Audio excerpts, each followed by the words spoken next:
Yeah, you read that right. I fucked up. So we're doing Nodevember days 17, 18, and 19 all in one go.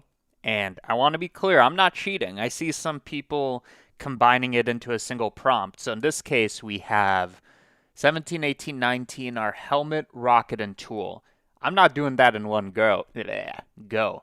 I'm streaming until this is done, and I suspect that to take 8 hours, hopefully less. So, okay.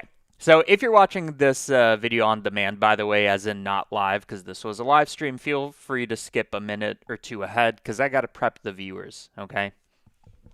This is a biggie. Okay. For everybody live, let's get into it. So before we do days 17, 18, and 19, you heard that right. Let's go back over day 16 where we did drone. I finished the render. Check this out. I think the front section makes it all. Somebody commented, oh, it looks like people in the front, in which case there should be much more detail if it's a big drone. I messed up, apparently. I thought it was clear it was a small drone with the depth of field. Wasn't trying to give mothership. But yeah, so that was day 16. I think it turned out well. And assuming that what I'm about to say is true, if you go to cgmatter.com, member site, Nodevember, yes, I did upload it so you can get the project file and whatever else. And we're going to put 17, 18, and 19 here, presumably today. So only other thing to know, if you go to CGMatter, so that was paid, right? But if you go to cgmatter.com and go to free nodes, truly free. You don't need to be a member. So to follow along, I saw one person said that they're literally watching all of them. And if you're following along, get the free nodes. Okay, so what is the challenge? Well, for day 17, which I'm going to start off with, we have helmet. Okay, so what does helmet entail? It could be, and I actually don't have a plan yet. It could be motorcycle helmet. It could be Roman soldier helmet. It can be knight helmet. The issue with helmet is it's highly, highly geometric, which sounds like it would be fine, but let me show you. So this is the issue we're dealing with. So this is like highly geometric, the kind of thing you would actually model. So ideally, like, dear God. So ideally we avoid that unless we go for something like this. I'm going to save that as reference because that doesn't look too bad. Just a lot of shrink wrapping. What about a Roman helmet? I'm going to keep that as reference. This is more so what I was thinking of. And then finally, motorcycle helmet. And ideally, I come up with something more creative. But it's fine if I don't. One thing the wife Prime, recommended is making a turtle shell as a helmet. And in a way, that would be very easy because you might notice it's Voronoi. Because it turns out that's how turtle shells grow. So if I was to make a turtle shell, I do something like this and add a strap onto it, which I think is kind of neat. And I think that's good. So let's see. We got knight helmet. We got Spartan helmet, I would say. We got Roman helmet, motorcycle helmet, and turtle helmet. I'm actually going to leave this up to the viewers, okay? Because I could equally do any of these. So how do I engage with your audience? Makes you sound like sheep. No, you're real people. Q&A, start a poll. Okay, which helmet for day 17? So we got turtle shell helmet. We got Spartan helmet. We got Roman helmet. Spell that correctly. We have knight helmet. And then finally, We have motorcycle helmet, which I guess I'm taking out of the running because I can only choose 4. I like totals. Okay, we're going to wait for the votes to come in. So as a reminder,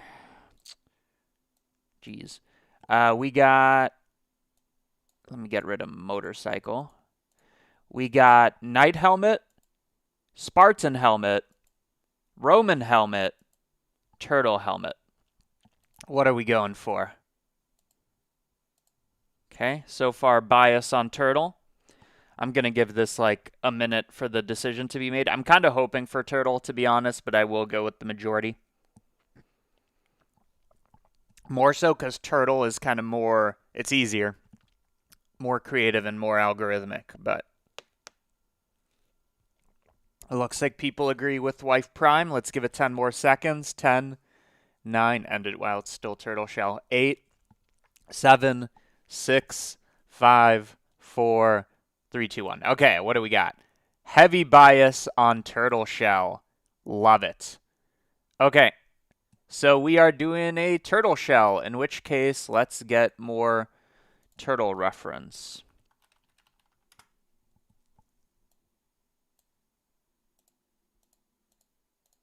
Okay, so we got that. That shows kind of the material. What else? This is probably good, actually, for the material. I think that's enough, right? I might need more for the general shape. I like that. And let's get these images. So, Turtle Shell 1. Turtle Shell 2. And Turtle Shell 3.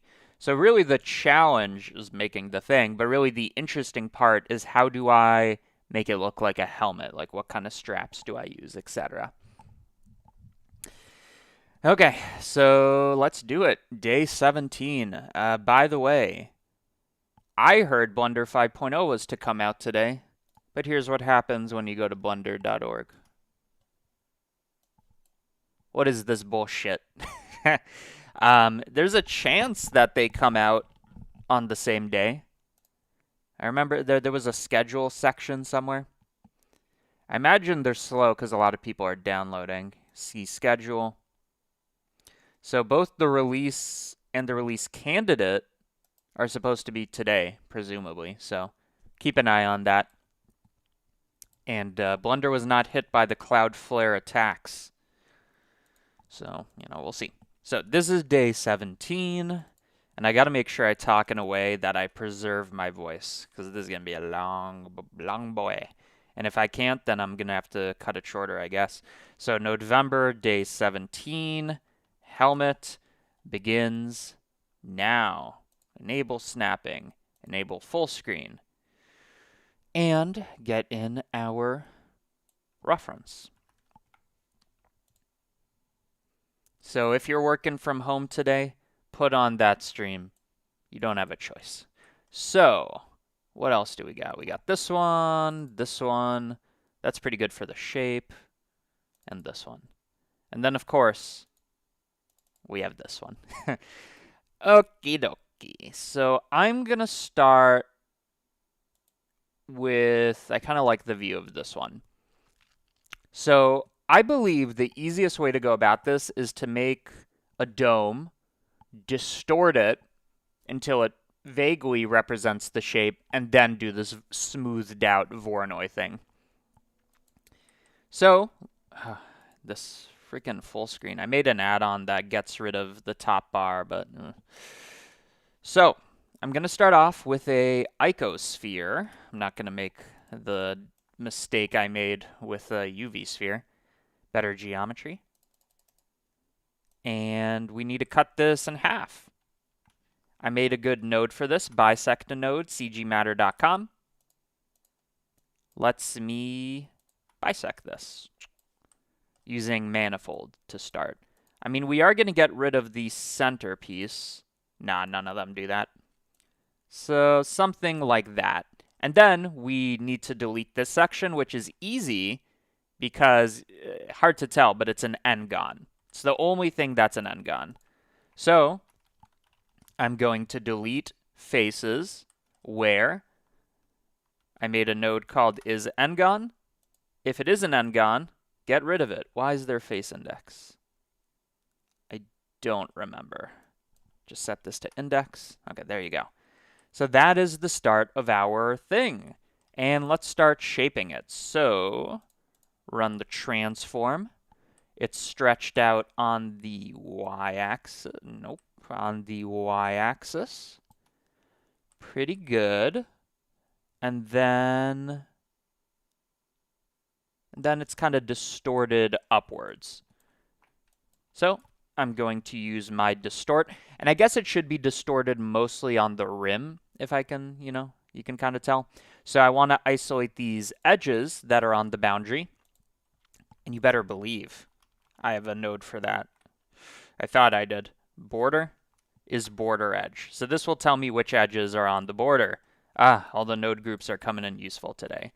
So presumably, if I set it like this, nice, it only moves the boundary. So I'm going to run my CG Matter distort node. You could use the border as kind of like a factor here. But I think what I want to do is if I look at this attribute, why is that not working? There we go. If I look at this attribute, I don't literally want to do it on the edges. I want to do anything near the edges. So I'm going to run a blur on this. We got to make sure we view it like that. And there you go. There's our like distortion map. So if I was to plug this in here, you can see it's, going up to there. I'm going to create a custom vector where this is the scale. So now I can control them individually, just like that. Lower scale, beautiful. Just beautiful. Less detail.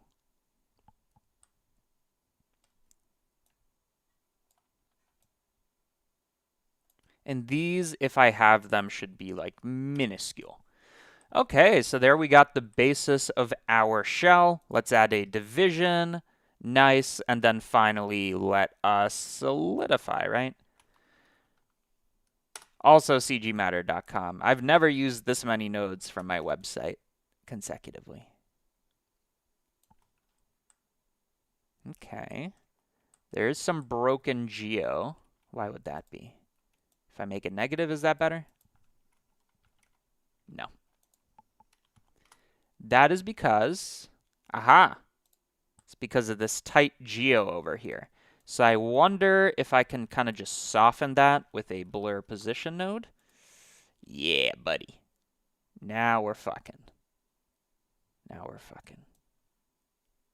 There we go. Great. Any comments? Okay, people are talking to each other. That's good. So, again, I will say, because it seems very topical, go to cgmatter.com. You don't need to be a member. I mean, you should be, to get the free nodes. You can just get those for free. So that's where I'm getting them. Okay. Should we consolidate? I think we should consolidate.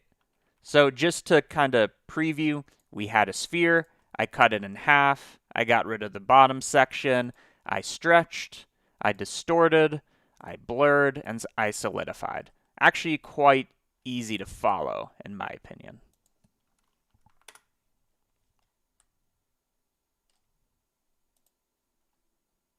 Okay. So let's take that and consolidate. So icosphere, maybe the resolution should remain exposed. This. If this is your first time catching a stream, I like to consolidate mad heavy, as the Zers would say.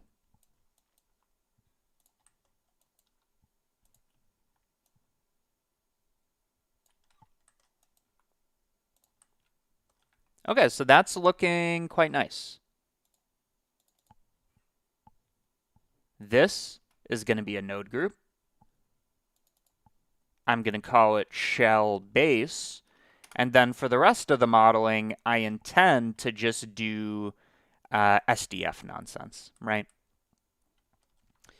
So how do I want to do this? Well, clearly it's kind of like a smoothed out Voronoi pattern. So let me just show you and convince you. If I look at this, bring down the scale, can you see? Right? It is Voronoi. And wow, that was loud. And additionally, if I smooth it out,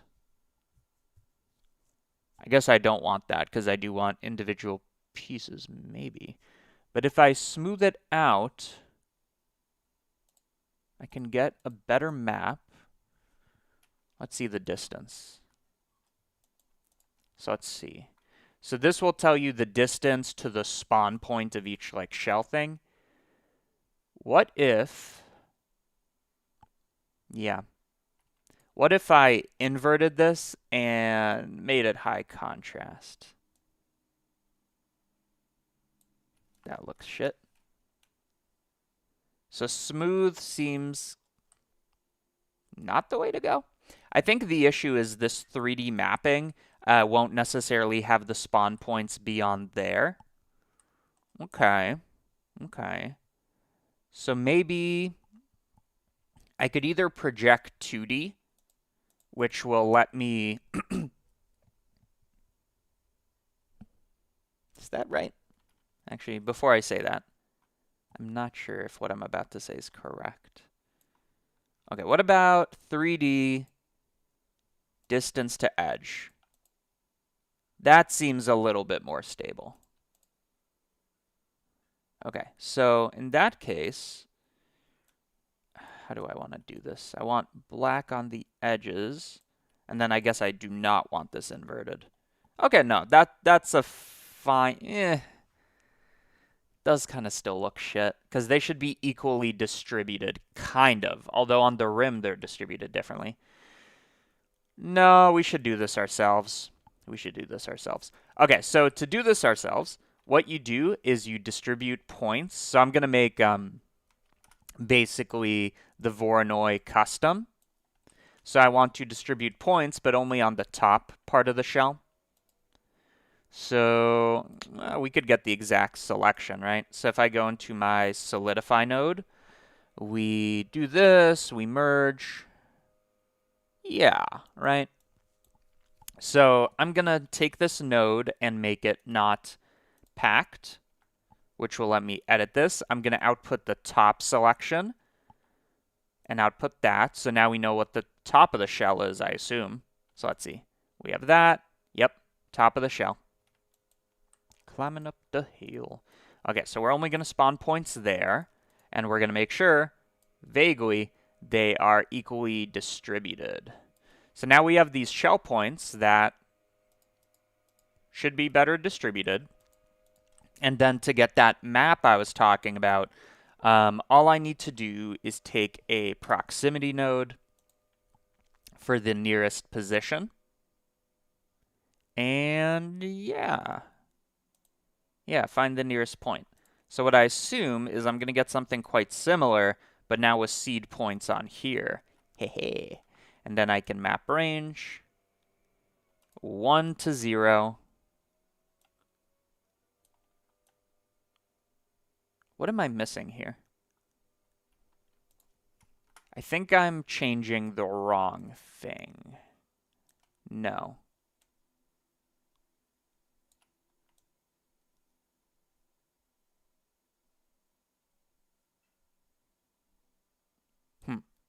Okay, so what about instead of the distance, which seems not uniform, I take the position to its nearest thing, and you're going to notice each one has a different shell. I take the hash value, which will turn this effectively into a random number for each of these. So you can't tell, but each one should have an integer. Okay. And then I do the, forget what it's called, face group boundaries, and hope, and really hope that that gives us what we need. Unclear. I think it does. I think it does.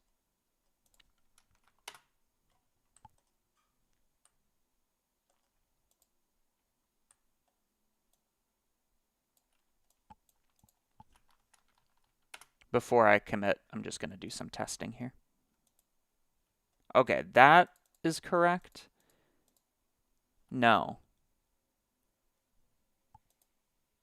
So what I'm trying to do is I'm trying to basically make a distance map.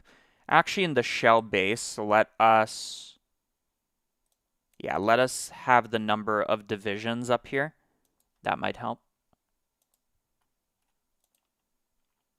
Nope. So as I increase this, it should be higher resolution. Was that a limiting factor? It just doesn't look correct. And I don't know why.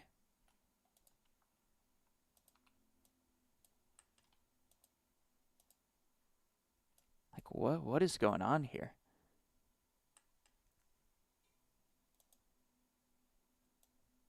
Whoops. Like, is hash value not working the way I expect? Maybe? Okay, assuming that's the case, let's try to randomize it differently. So white noise texture. Oh, weird. Is there info I'm not seeing here? No, that should be fine. Okay, well, let me multiply all these by prime numbers. So here's a trick. 2, 3, 5. So I'm just trying to get random IDs on these, right? And then I multiply all of these, which mathematically should guarantee they're different numbers. Maybe. So now I use this as the face group boundary, and what do we get? Okay, close, close. I think the issue... No, that should be fine. Okay, so we got something close. Do I just need to make one of these numbers ridiculous? Yeah, okay, so this is going to be 1, 10, 100. One of these is pretty resilient, but this is close to what I want. Like, it does follow the pattern. Does anybody have any insights in the comments? Okay, people are talking amongst themselves. That's fine. How do I do this? Which one's the issue? Ah, there we go. So, seems good enough. So I'm going to lower the spacing between them, which will allow me to have more shells, but I got to make sure they're uniform. Okay, they're uniform, and then I crank up the number of points it could make. Okay. It's so weird that some of the numbers work and some of them don't. Because some of them could be negative? Could that be? Okay, let's see if that's the case. I'm going to take a absolute value. Did that change anything? Nope. So let's see. Maybe I round to the nearest integer. I mean, like, we already have something that's working. I just want it... No, that literally made it worse. Just want it to be robust. Okay, let's try even bigger numbers. 10. Or let's go weird. 17. 1, 2, 3, 4. 1, 2, 3, 4, 5, 6. What in the frick? Is this a rounding issue now?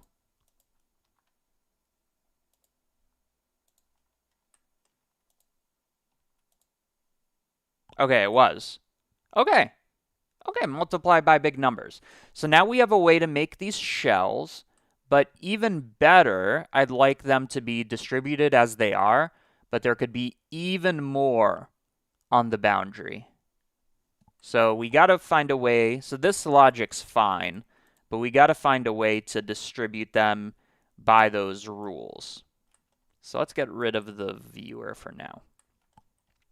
So we have points distributed, I'll join this, on the surface.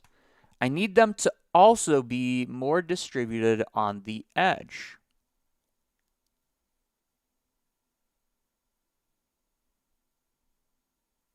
Okay. Well, what if I, hot take, decrease the distance, but as for the density, oh damn, no, as for the density factor, which is a multiplier, what is doing the slowdown, by the way? Ah, it is this. So let me actually bake this information. That way I don't need to recalculate it. I believe we also bake any field that we're passing along. I'm going to make this a... What am I trying to do? I'm trying to make this bake disk. And just so a trick to make sure I don't need to do this each time, go into the modifier, which has default settings for the bake, set it to disk. So now in the future, it shouldn't default to the other thing. So I'm going to bake this to disk, and now this should be quite fast, right? Yeah, great. And I want the density to kind of decrease as we go upwards. So that way we're kind of simulating there being less points. So I'm going to use my generated coordinates that goes 0 to 1 from bottom to top, but I want the inverse so that they're highest at the bottom. I'm going to use my invert float node, connect that. Yes, and now we have more points on the bottom. And as we progress, I can look at the progress, right? So face group boundaries for this. Oh no. What's happening? Edge, point. What did I change? Are they no longer only spawning at the top? I can't tell.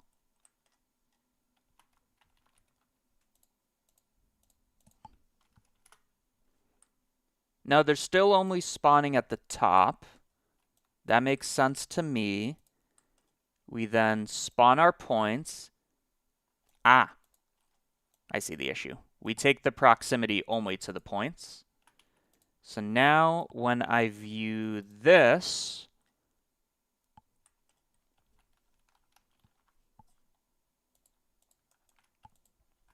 there we go. There we go. And if I view the points, amazing. So you can see how they're almost like denser on the bottom and more like sparse here. So now we just need to play with the numbers.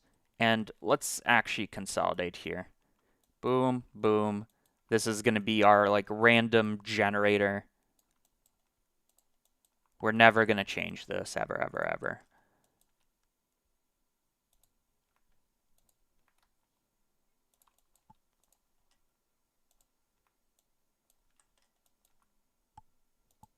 Okay. Cool. Great. By the way, I just realized we could have just sampled the nearest index.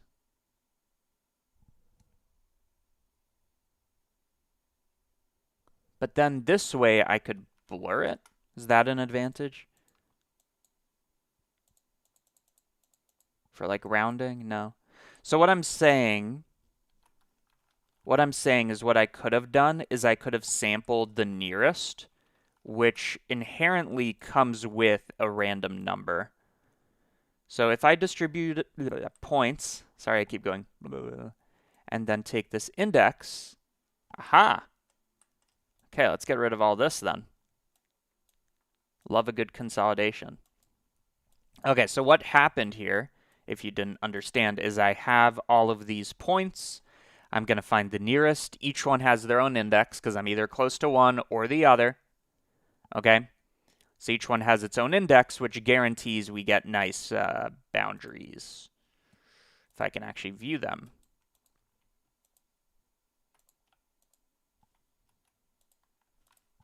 There you go. Okay, okay. So now, like I said, it's just finding those nice numbers.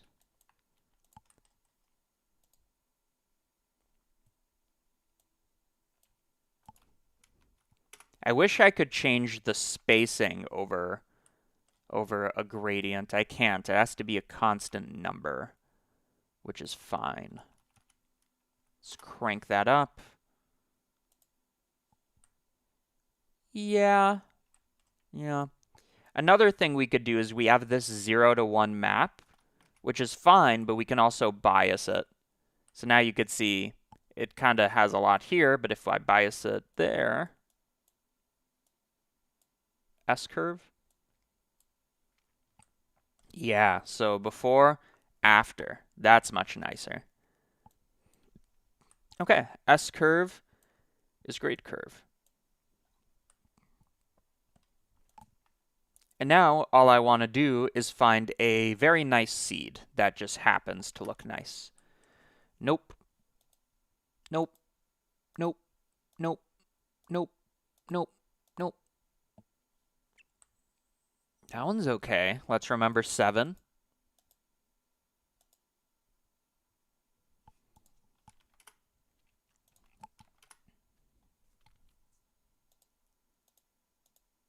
Okay, maybe we need to bias this slightly less.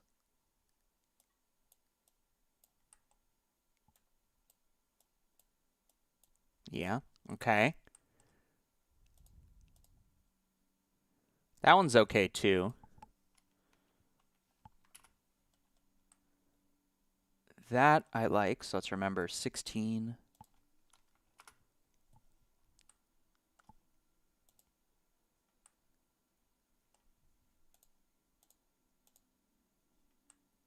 Oh, okay, that's what I want. That's what I want. Seed 21. Great. So I'm just looking for a lot of hexagons and pentagons, basically, not like many shards, as you might have seen here. Too many shards. Okie dokie. So I'm not going to change that. That is locked in stone. Time to consolidate. Sample nearest. Okay. One other trick I'm considering is we're sampling this based on a position. So to know where the nearest is, we need to know where's the point. So I am here, and then what's the nearest? Well, if I change what here means, we might get a bit of a blur. So I'm going to take the position and blur it. Don't know if this will work. But it definitely changes things a little. Doesn't seem to matter much, though. Unless I make it super high. Nah, it doesn't really care. Okay. So, we don't need to look at these points. What are we left with? We take the position, find the nearest point, get the boundary. Great. And all of that is based on points. Cool. So what did I want to even do with this? What I wanted to do is I wanted to basically extrude upwards, if that makes sense. So I now take this, I set position, I'm going to not extrude, I'm going to move off of the normals, which you can see just kind of inflates it. And we're going to inflate it by a custom map. So as you can see, we're getting this right here. I want to make this custom map, first of all, inverted so that it goes in. So I'm going to use my float invert. So now it goes in, but not only that, it should be softer, just so there's a bit of fall off. And then we make it not as intense, a tenth as intense. 0.02 as intense. Yeah. So the invert makes sure it doesn't go out, but rather goes in. And we could clean this up using SDFs. And also the blur is what makes it sharp or not.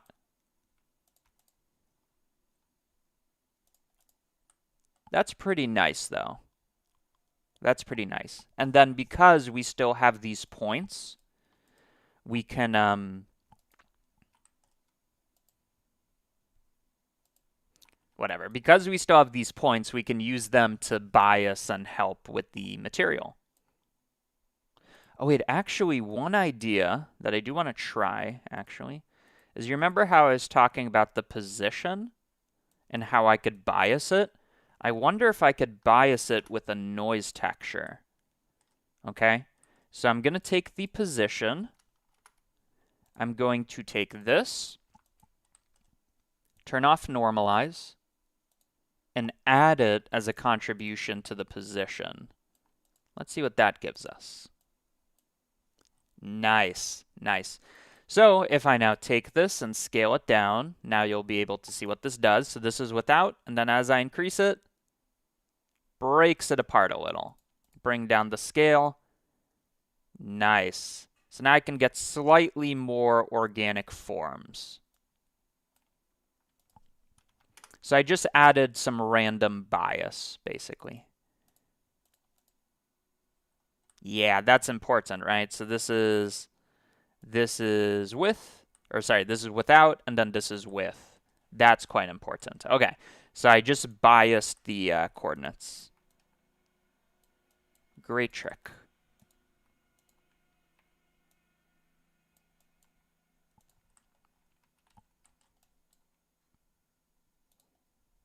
And I'm going to assume that. I'm not going to change that.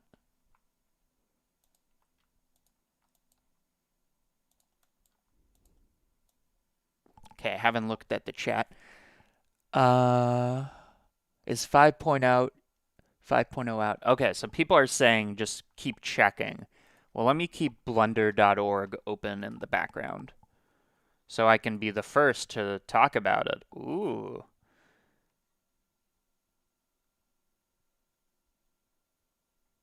Is there a way to make the points distributed asymmetrically about the y-axis? Yes. Like, I'm not going to do that, but if you wanted to know, I just take this and I add, you know, my y-coordinate. Subtract. So now you can see they're more front-heavy or back-heavy, whatever. But I like the way I have it anyways. Okay, so I sample the nearest, take this.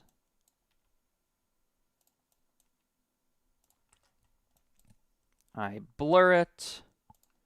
I invert it. And I multiply it, which I will keep exposed because I might want to change that. Cool. And then all of that, its function is to offset. Okay, so that whole mess, its only purpose is to offset. Great. So I think I will turn this into a node group. Yeah. So I'm going to take this, Control G, make it a node group, and let's clean up shop. So this can be called the top, which is fine. Let's call this make fragments. But something important is I don't only want this, I want to output the seed points, just so I can use them later. I'm not going to store this because I'm probably going to run an SDF somewhere, which will lose that information, I believe. Yeah, although you could transfer it using a field to grid thing. So this is going to be our shell. Again, I'm keeping it nice so that you could get this at cgmatter.com and actually read the thing.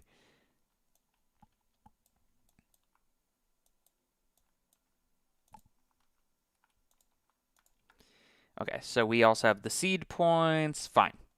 Great. What do I want to do next? I think I'm going to run one round of sharpening. So let's see, is this up to date? It is. So what if I bake by 9? Nah. It does sharpen it, but I like what I have here. So what is next? Maybe to make these kind of impressions, right? So a way you could think about this is, I don't know if this is the case, but when trees grow, they get these rings because they go outwards. I believe this works vaguely similarly. Might not be the case, but it also might. But that would also be better to do in shading, maybe. So let me run just a brief distort on this with a low strength, even lower, higher detail, and shade smooth. Just to break it up a little. Okay, before, after, and one thing I really like about this is you can see there's this erosion, which as a topic, I plan to actually make a tutorial about. So we did this before, but let's see if I can clean it up. So I'm going to run mesh to SDF, and then grid to mesh. So I'm just bringing it into a volumetric and back.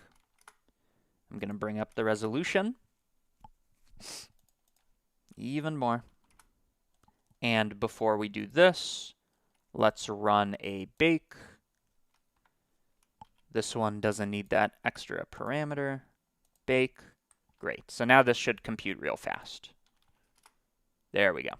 So now we have this nice SDF, and I claim that I've a way to erode it. So the ultimate algorithm is I'm going to do a Boolean where I subtract something away. So for now, let's make it low res. What is it that I subtract away? Well, it's going to be a slightly inflated version that I distort. So let me think about the cleanest way to do this. Well, we're definitely going to need a noise texture as a source of randomness.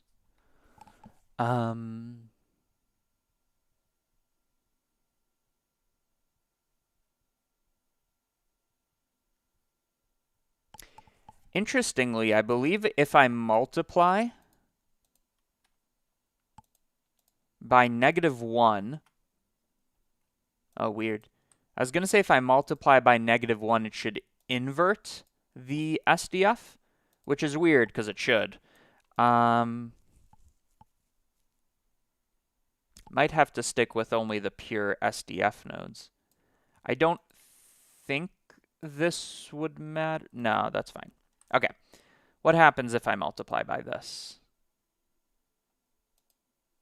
Yeah, that's what I expect to happen. Okay, so either way, I'm going to inflate this a little.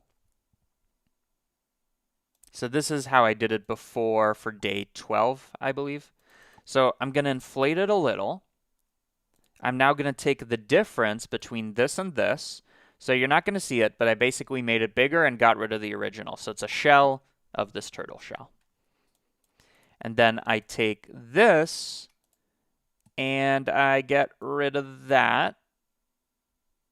What does it not like about that? It doesn't like treating this as a SDF. So I do have a way around that, but before I try it, what happens if I just multiply? That works. No, it doesn't like that. Okay, so what I can do is I can turn this into an SDF. So field to grid. We use this as the topology for this. So this basically lets me take an existing grid and inject a field onto it. So I don't know if this will be any better. Okay.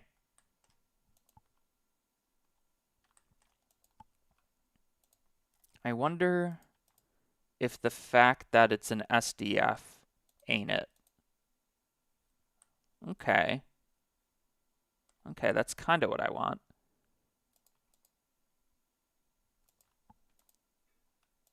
So all I'm doing here is I'm just creating erosion, basically. And then I want to cut the original. I want to take the original and cut away this thing I just made. So we'll see. Oh, wait, I need to intersect with this. There we go.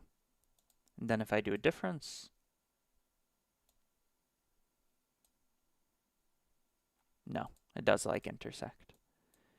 Okay, So we have this, and I want to take our original and subtract away this erosion and see what that looks like. It does not like that. Is that a function of the offset? No. I need to take this distorted one and inflate it. Maybe. So this is our thing. Okay, that's way too much. And then cut this away. Clearly I need to oh, there we go. Clearly I need to experiment with this before I make a tutorial. Another way to go about this is to do just noise and offsetting, but this is kind of cleaner in a sense. So what if I bump that up? And then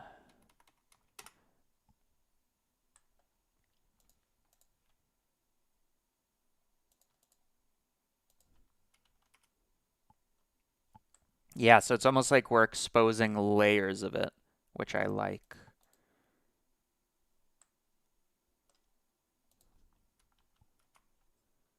And okay, okay. Obviously this isn't the final result, but as a concept, I think I like it. And what about distortion? Doesn't like that. A little bit of distortion. More? Okay, really doesn't like that.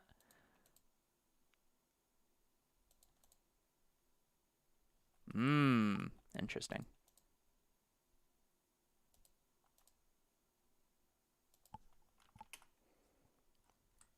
And now I take this, bring down the distance.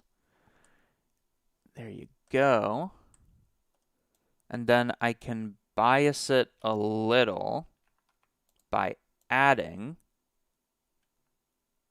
subtracting a number. Let's make that 0.1. Let's make that 0.2. So it's just eating away at it more and more.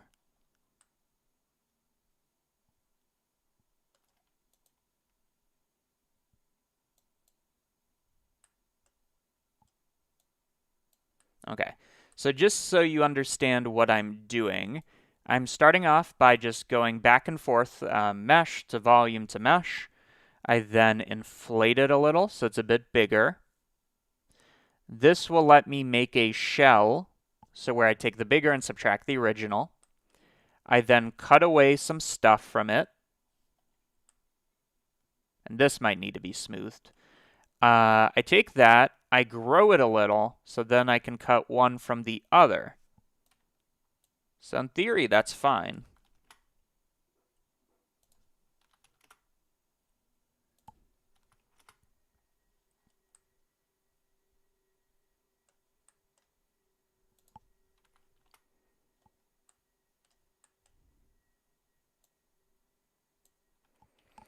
And interestingly, I think I can bias it by like using a fillet or something. Not really sure. SDF grid fillet, what does that do? And then median effectively blurs this. Hmm.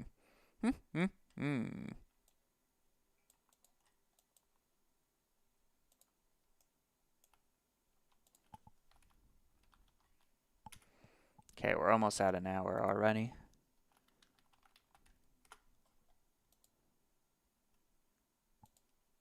Okay, well, let me pick this and just say I'm happy with it, although I'm not, to be honest.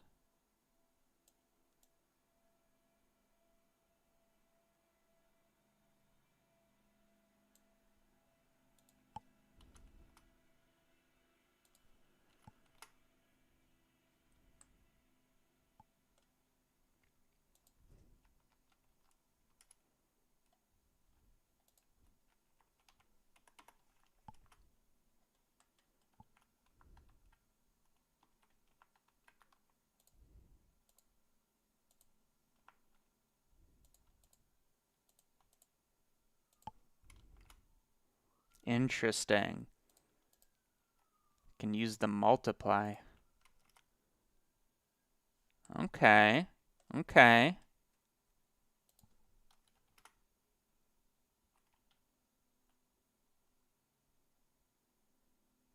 Then I kind of want to like mix between these in a way.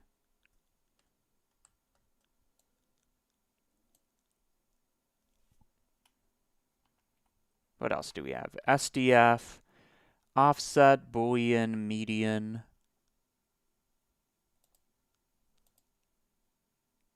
Interesting.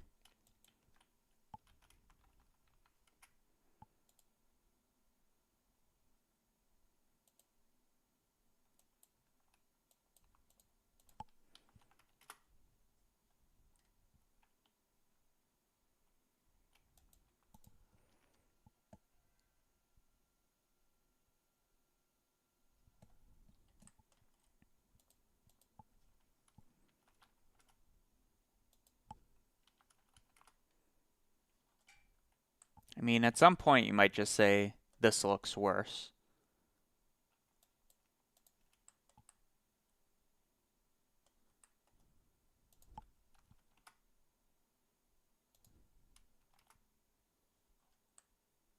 Yeah, it might just look worse. So before, after.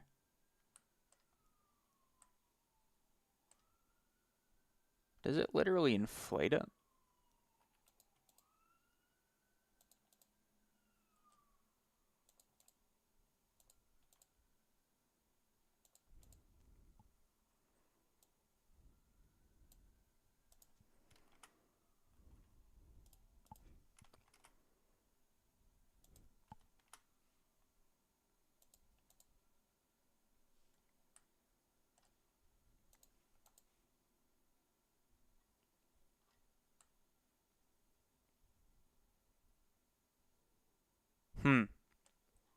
I'm gonna keep this off to the side, but I can admit when it looks worse.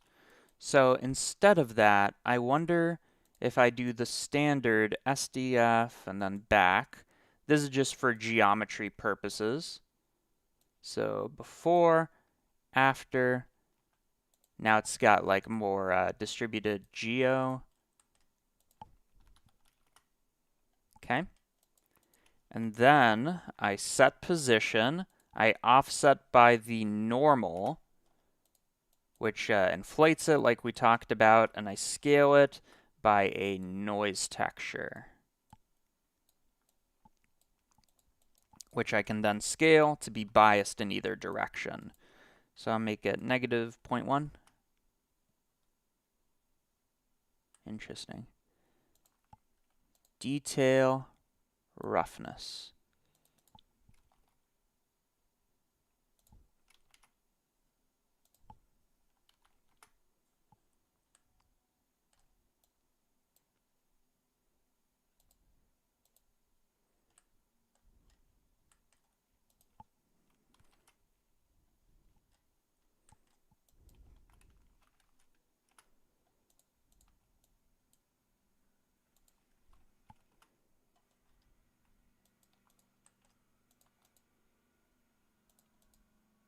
No, like what we had was better. It's just not correct.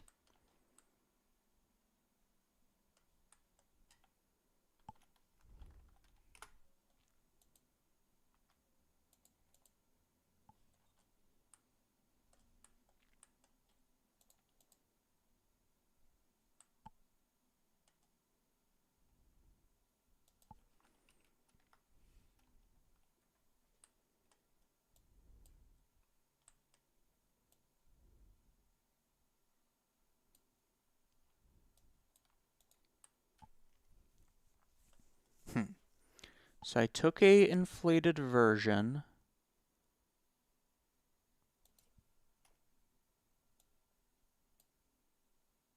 Like this should only be.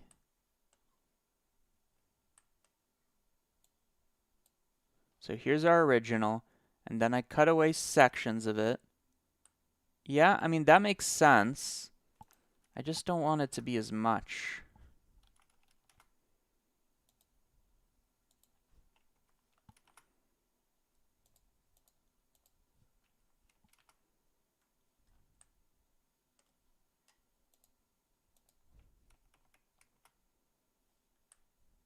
Okay. Okay, I'm starting to be a bit happier with it now. Now that it's a bit more subtle. Yeah.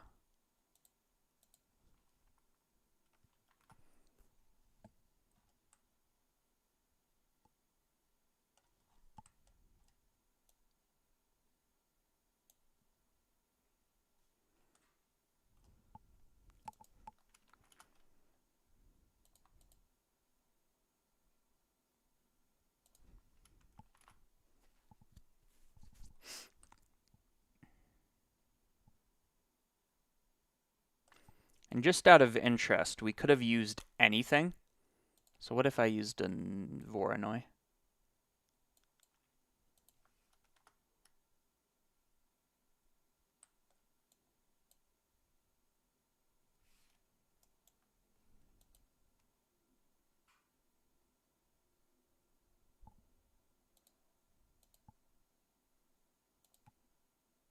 Weird. I guess I just don't fully understand this yet.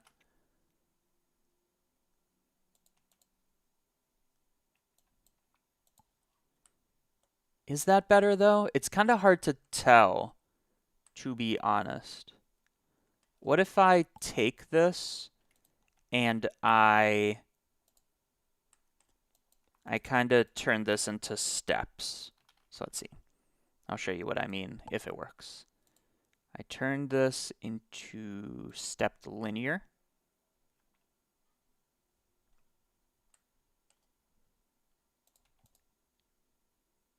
No, it really doesn't like that.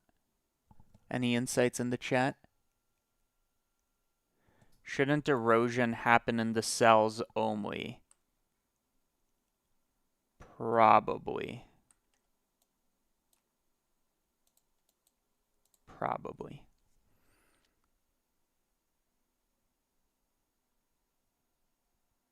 Okay. So let me...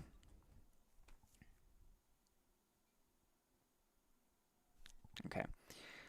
Let me sample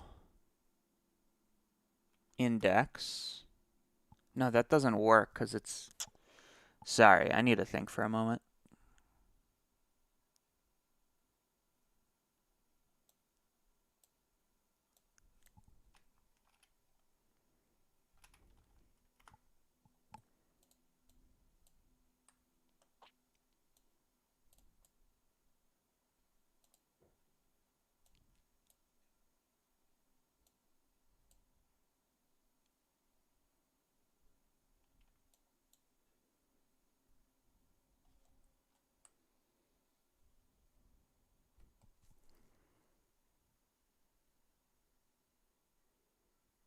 Yeah, I mean, I guess what you said right there is correct.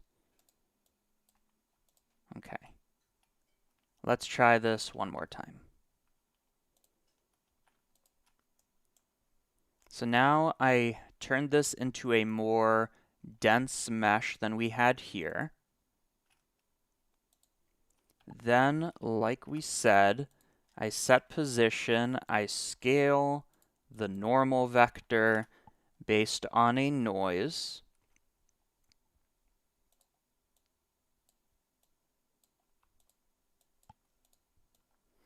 I want this noise to eat in, I believe.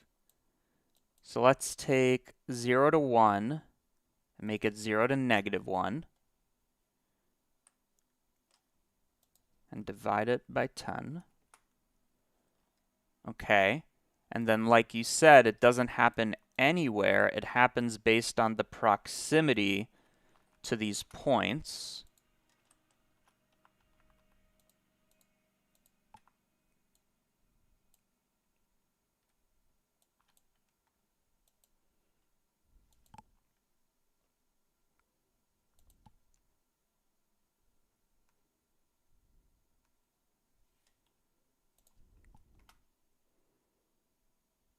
Okay.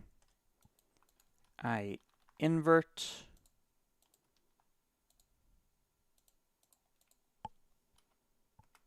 Once I figure out what I'm doing, I will explain.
Okay, okay.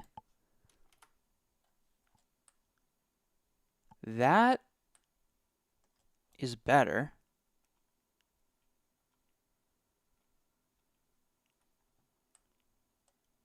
And then let me think a moment.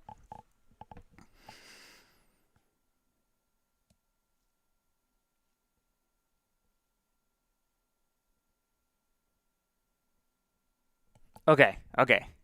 I think I have my thoughts in order. So, here I have a higher resolution mesh that at the cells, I'm going to kind of push outwards to kind of get more of a dome shape on each fragment.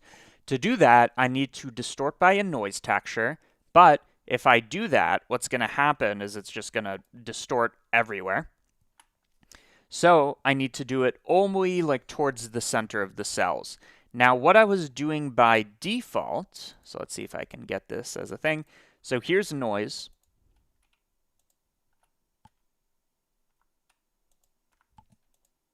And then I biased it to be towards the center using this map over here. Now the issue with that is they're kind of going to make perfect circles. Because if you look at the distance to the nearest point, they're going to make circles. So I kind of want a map that shows distance to edge. Okay? So that's not going to be done with geometry proximity. Instead, I can take my shell and kind of use that map we had before where I found the face group boundaries. And I am going to store that before we do any kind of distortion. I can call this boundaries. So now when I look at this, I expect to see our boundaries attribute. Okay. And then this is going to indicate how strong the distortion should be. How am I going to do that? Well, I'm going to blur it a ton, right? I'm also going to invert this.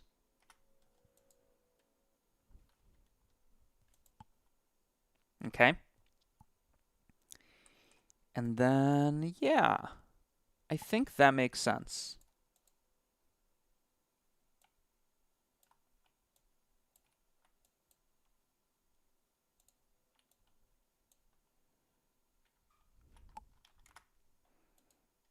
So I'm going to basically take this field and transfer it over to the remeshed version, which I can show you how to do in a moment.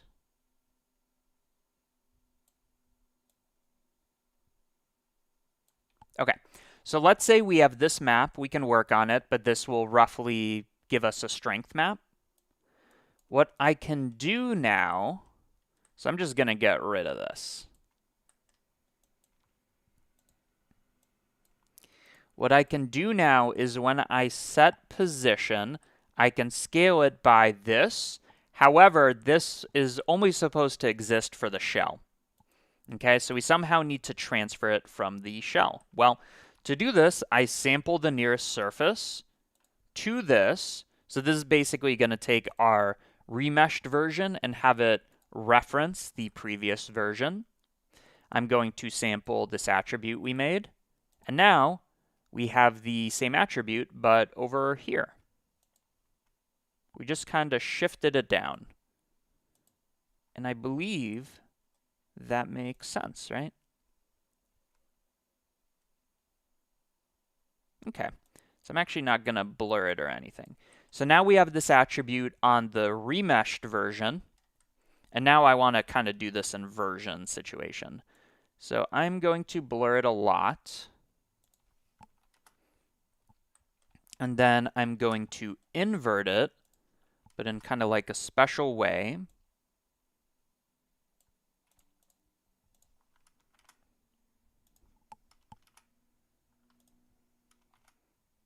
Okay. And now what I can do is with our set position, which right now is distorting everywhere, I multiply by this. So it's a little hard to tell, but now it's only doing it in the middle. And then I do an overall strength slider. That's going to be tiny, tiny, tiny. And now you can see it's kind of inflating the interior only. Only the interiors. So if you look at these lines here, they remain pretty rigid. Yeah. Okay, there we go. Whoever left that comment, thank you. Okay. That is good money. And then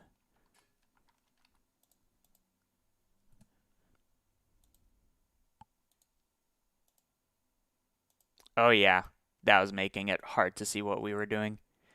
Okay. Before, after. Awesome. That definitely adds detail. Great. So I think other than shading, of course, we're almost done with the shell. That's great. Okay, so this is without, and this is with. Or no, sorry. This is without, and this is with. Kind of does this pin cushion thing. Okay, there we go. We figured it out. So now it is consolidation time. And as for doing it on the SDF, maybe, like you do the field thing, like field to SD or to grid.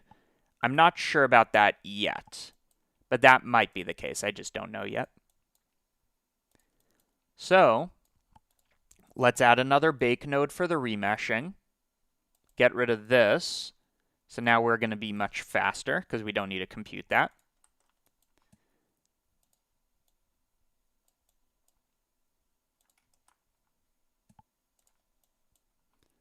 This is our special proximity map that we transferred over.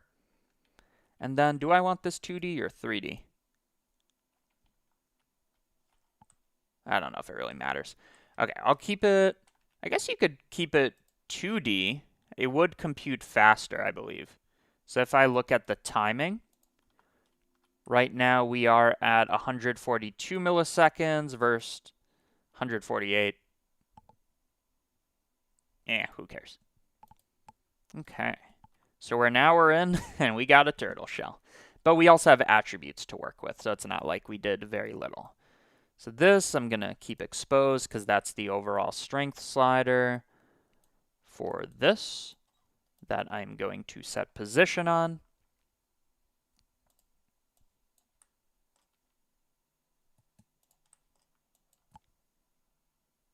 Okay. And all of that can go hidden away inside of a node group. I think maybe one thing I'd like to expose is this overall strength, just so I can change it at any point. So what do we got? We are outputting the shell. We are taking in the shell and our seed points. I also want to know the strength of this effect. So I'm going to call this like bulge, maybe.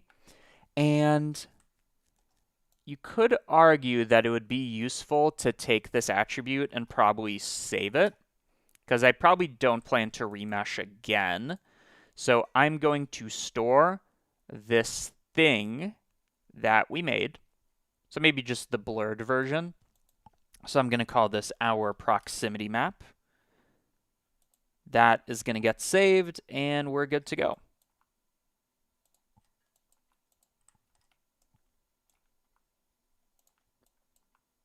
And then all of this, including our distortion, this can be called our remesh, where we only care about the resolution. Nice. Okay.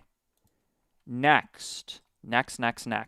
Because this is supposed to be a helmet, this is where it gets creative. I'm going to take the sides and kind of go like this so that I can attach a strap onto it. And that's quite easy. All we need to do is take these areas and isolate them and then bring them down.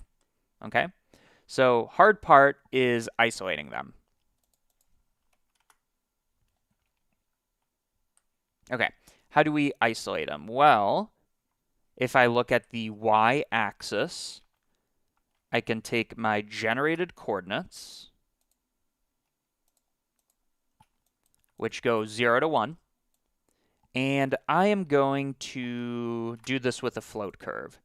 So initially there's nothing, then I'm just going to do something like that. And I do have an interpolation node. I don't know if this is going to be useful.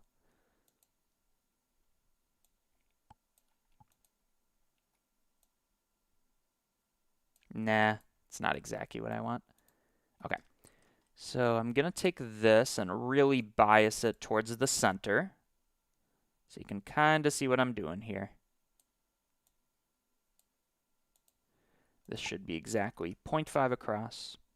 Okay?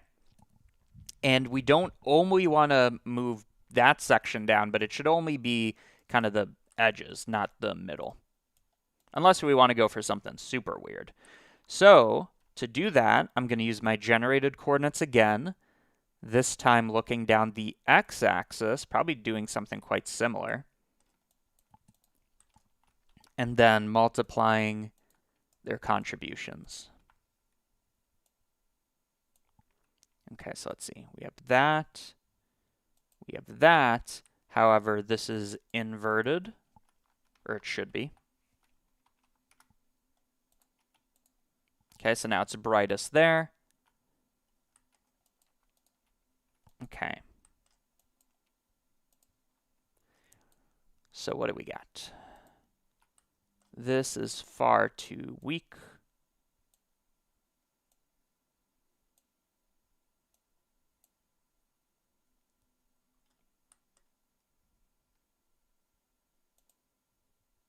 Okay, so now we're isolating those sections. Can I get a little more intense here?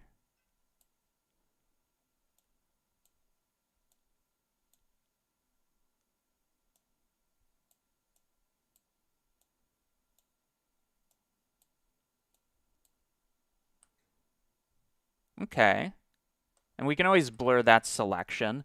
So now for this selection, we are going to move this downwards, right? So I am going to scale the down vector -1 by this. So now you can see we're kind of isolating that area. And not only do I want to do that, it should be softer and it should not be as much.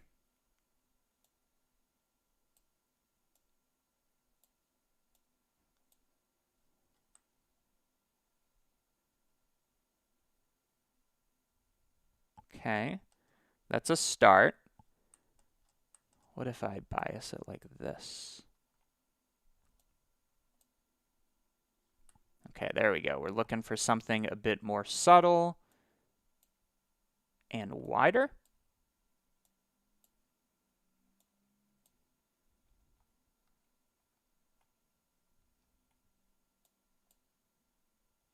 Oh, we can make a divot. Okay. And then if we want, we could take this attribute and just soften it a little. Yeah, that helps. So before, after, that's pretty good. I could also bulge those sections outward on the x-axis. Now that's going to be a little tricky because if I do it like this, they'll go this way, which is fine for this one. But for this one, we got to go the other way. So they got to go there to their respective sides. Well, that's easy to do because I can isolate. I have a node for this. I can isolate the x position and look not at the sign in the trigonometric sense, but in this sign over here. So if you look at this like that, it's going to cut it in half. This is going to be 1. This is going to be -1. So it's not 0, it's -1. Okay? So now I can make a custom downwards vector where it takes this x and now it stretches it. And we can make that softer.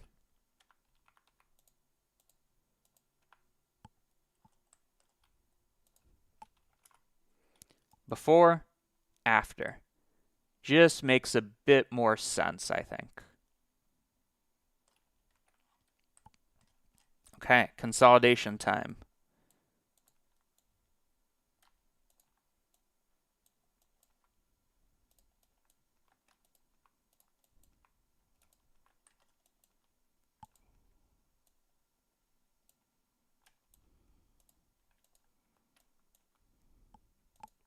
So that sign trick is very useful to separate, basically. Of course, you could make it yourself with like a greater than or whatever. But this is fine with me.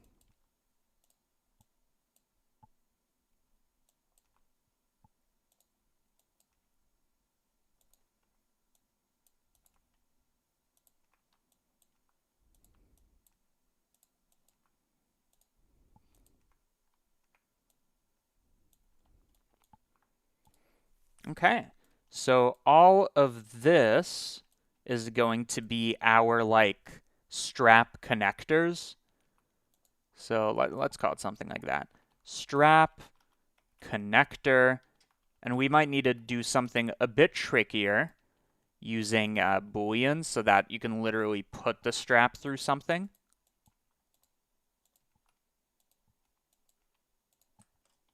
Okay. Let's throw in a bake so that we don't have to care about that. And there we go. Okay, so for the strap, nothing fancy. I think I'm just going to like that, right? And to do that, that is going to be a arc that I join. Right now, the arc is on the XY plane. So I'm going to rotate it. I feel like something silly like this should also probably be a node. Okay, so we go from 180. Whoops. We go from 180 to 360, I imagine. Yeah, we go from 180, and it only does a half rotation. And then let us resolution it up. Great. And now I want to be a bit tricky where it kind of either straight up connects to this or does some kind of weaving. Just so it doesn't look like it immediately goes into it without any logic. So maybe a little wider. And then these endpoints should kind of go through, or at least into, its respective section. And I can do that by setting position, but not everywhere. The reason I like curves is we can just do it on the endpoints. Am I crazy? Endpoint selection, like that. Okay? Again, they need to go to their respective side. We could either do that by isolating these, or again, we can run a separate position where I look at their x, I look at their sign, and I combine a vector like that. Now, of course, this is the opposite because this is positive, so it's going to go that way, and vice versa. So I'm just going to invert this float. There we go. Finally, I'm going to bias it with a scale factor so that it doesn't go in as much. What is happening here? I wonder if my invert float logic is wrong. Take one. Oh, maybe that's the case. Either way, we want to flip the signs, and I can fix that later, and make it 20%, something like that. And then additionally, now to kind of smooth this out, I run a fillet curve, which will just smooth out these sections like that. This works better when you have low geometry. So this is 0 radius, and then as I increase it, something like that. And they could do that. Should they also go a little downwards, maybe?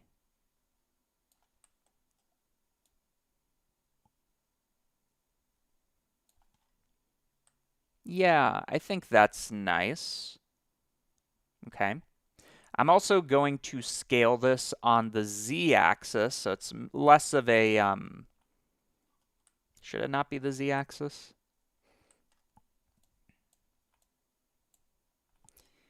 Is it because we rotate? Yeah. I also want it to not be like a semicircle, more so like a deep bowl. So something like that, and then bring it back down.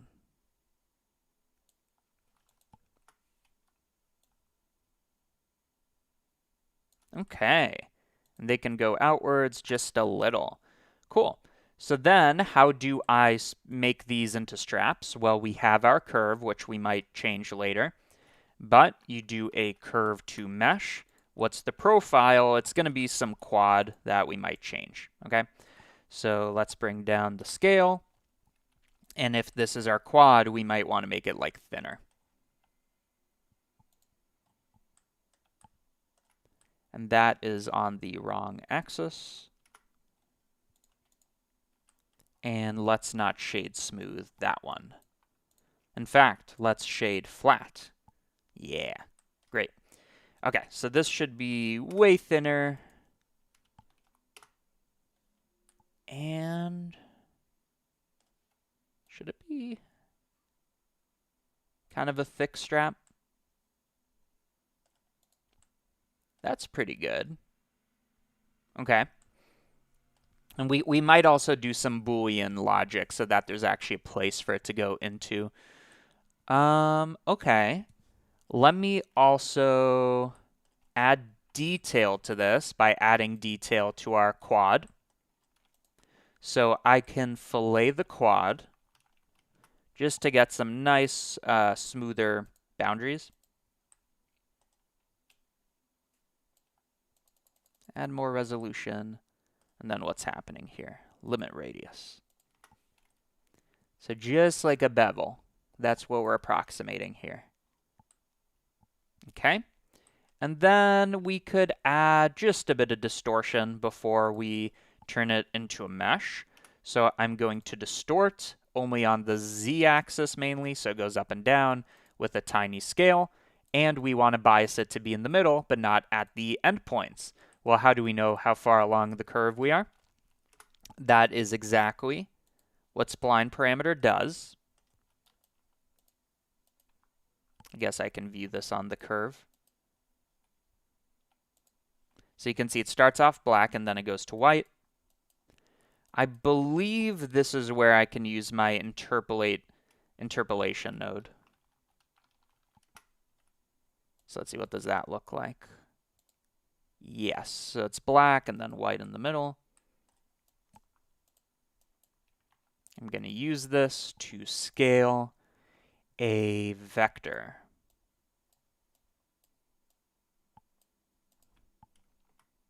So now you can see this is only on the bottom.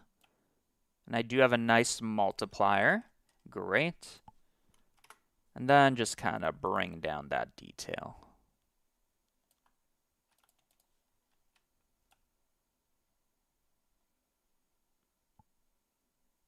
Okay.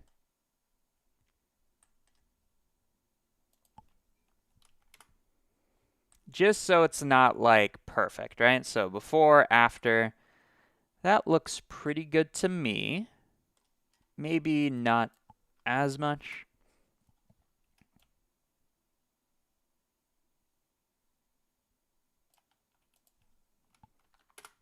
Let's read some comments. Shouldn't the strap be more of a catenary curve or parabola? Probably.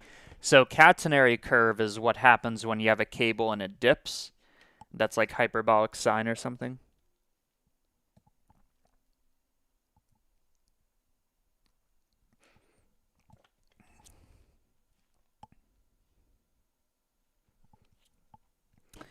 And then whatever we do to this, I know I definitely want to make a hole where this can go into. So in general, what I'm going to do is I'm going to take this mesh and I'm going to boolean something out of it. Well, I can take the strap, which we can certainly modify, and I'm just going to inflate it, which should definitely be a node.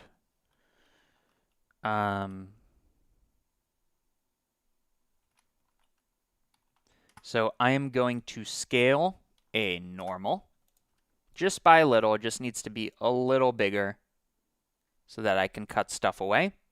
And since it needs to be a solid manifold mesh, you fill the caps. And what I'm hoping is that our shell is manifold. Because if it is, we're going to have a much easier time than the alternative. What do we got? Yeah. Before, after, join. So now it has a little hole to go through. And it makes a bit more sense. Yeah, that's kind of a big thing. Like, objects not bleeding into one another.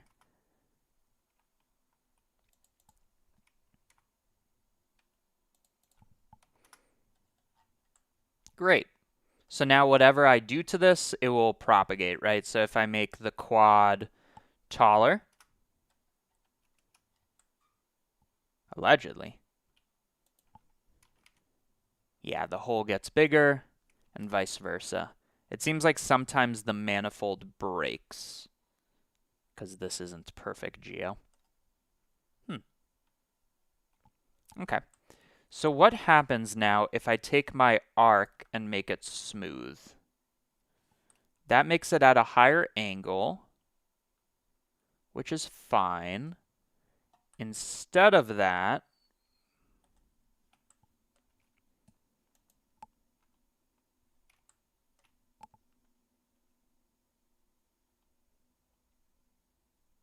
no, that's fine.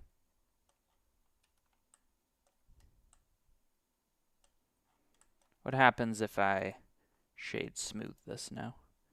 Okay, so now it's a bit more stable.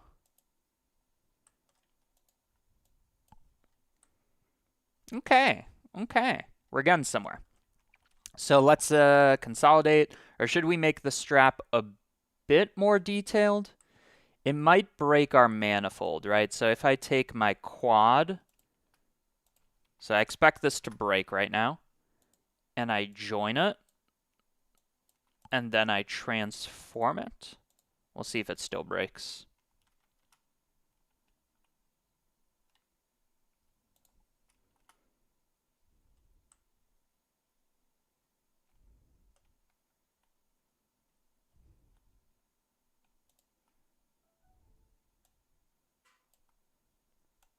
So I'm just changing the profile curve and just seeing what happens. So now we got that double strap.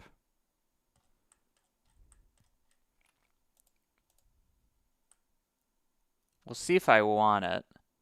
It definitely does feel like free detail, but it does seem to break our manifold a little. So what if I make sure these are disconnected? So just move it a little bit more. What does that look like?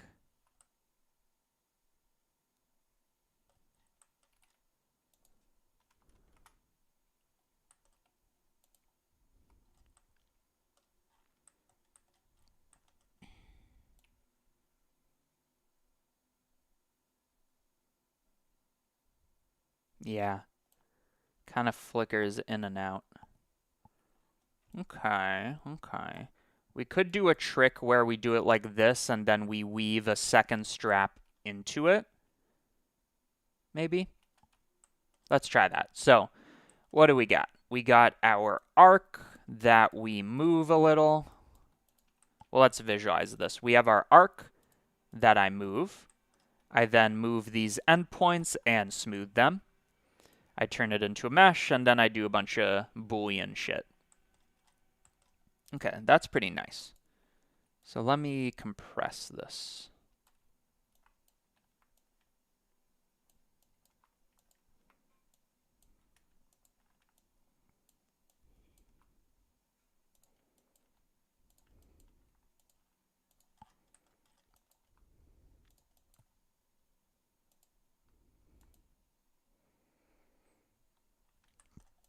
And I think probably the parameter we're going to expose is what the profile curve is going to be. But we can fillet it regardless. Okay.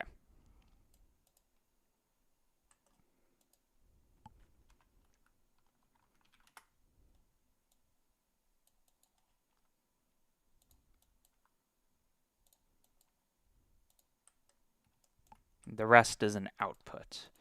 Okay, so this is going to be our strap, which we input a profile, and then out comes a strap. Great. This way we can have one strap doing booleans and another one, not.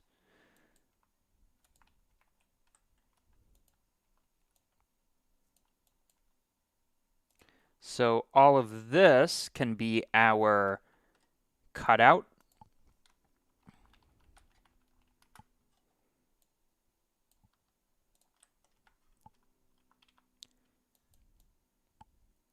It takes in a shell, it takes in a strap, and it outputs a cut shell.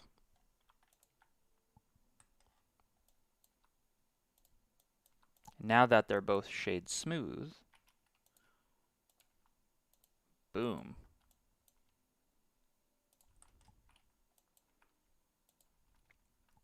Okay, so what's the advantage of this? The advantage, allegedly, is now I can join, but this isn't for the Boolean, this is just for visual. I could join a quad that I move a little, so let's see what that looks like. Not the X, but the Y. So you're going to see it's here, but this version we're going to make skinny.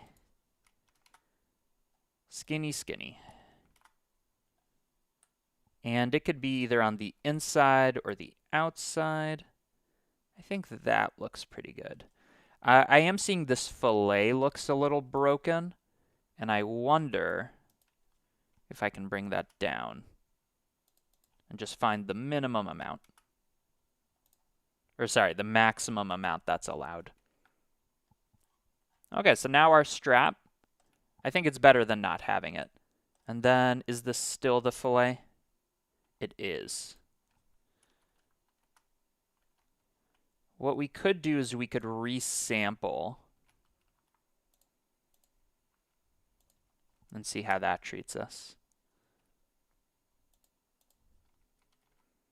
Or even better, if we could fillet only the endpoints, that'd be great.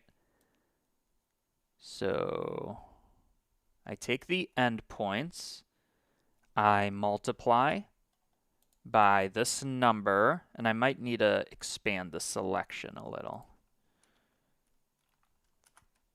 So let's see. This one, what did I do? This one, I can pick more than just the endpoints. I can go 2 in. There we go. So now I'm filleting only the endpoints, and now it should be far less broken.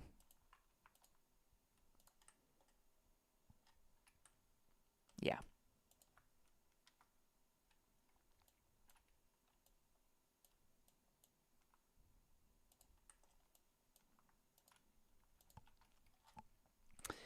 Okay. We could do more to this, and we might, but we should definitely make a basic material.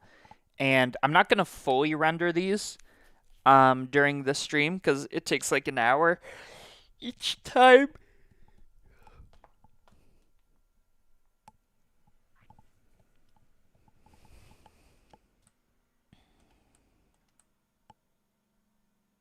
People are saying that the shell should have symmetry. I don't know. We could. Just as a curiosity. We have this fragment thing, which is a function of the seed points. What we do is we'd spawn half the seed points and then reflect it over. Maybe. So if that was the case, I would take my seed points I would keep only the ones on the right. Whoops. I would keep only the, and by the way, we baked it, so we're not going to see this yet. But I'm going to keep only the ones on the right. So here's that idea again of the sign. I'm going to keep only the ones on the right. Oh, I guess the points do update. And then I mirror them.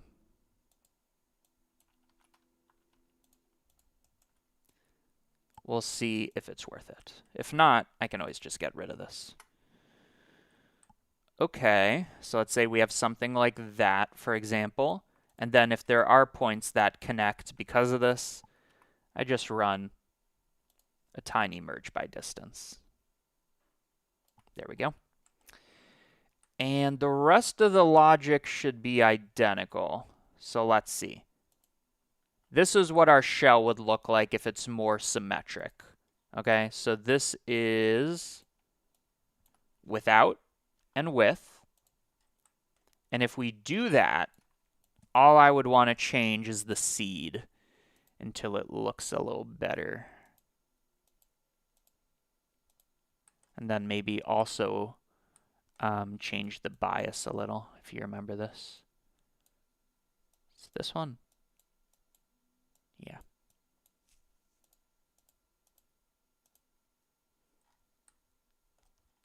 Makes our life a little harder.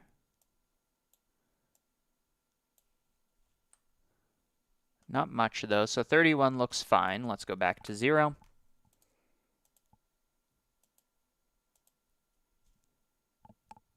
Doesn't need to be perfectly symmetrical, just more. Ooh. 7's working for me. 7. Let's remember 7. Okay, 11 and 7. What looks better? 7, 11. 11 looks better. And then what if we made them even sparser?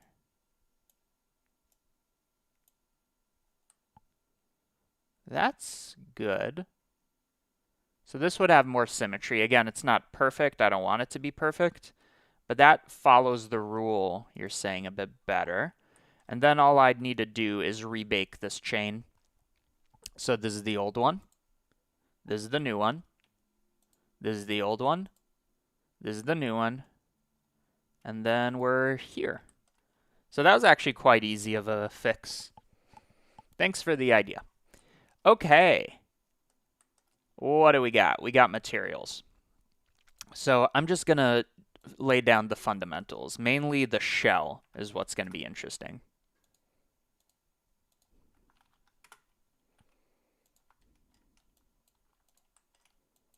Okay, so I'm going to join these straps. And then as a final thing, we can bake everything we did. Okay, so now it should be super responsive. And I wonder if you know what I mean. Okay. 1/3 of a million. Weird way to put it. Polygons.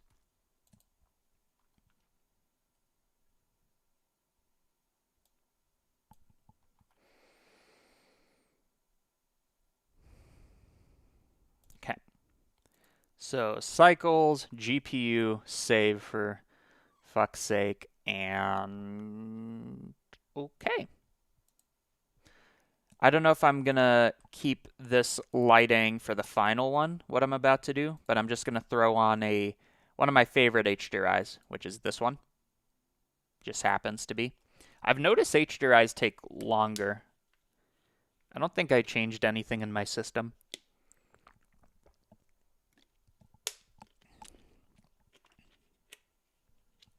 Okay.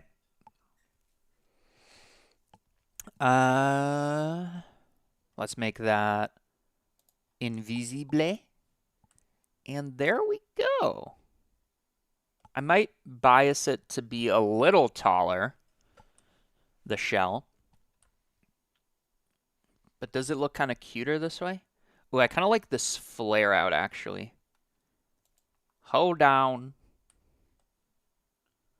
if I was to do this flare out, it would kind of expand outwards. Okay, wait, let's just do that a little. I wonder if I could do this even with the strap just to be lazy. So like what I would do is I would set position. Let me reset. I would set position such that it goes outwards, but only on the x-axis. So I'm going to take its position and multiply like this. So let's see what that gives us. Okay. And then I scale this. So what does that look like? Okay. And that effect should be based on the distance from the center, maybe. So let me actually just normalize this. Yeah, it is kind of weird on the strap, isn't it?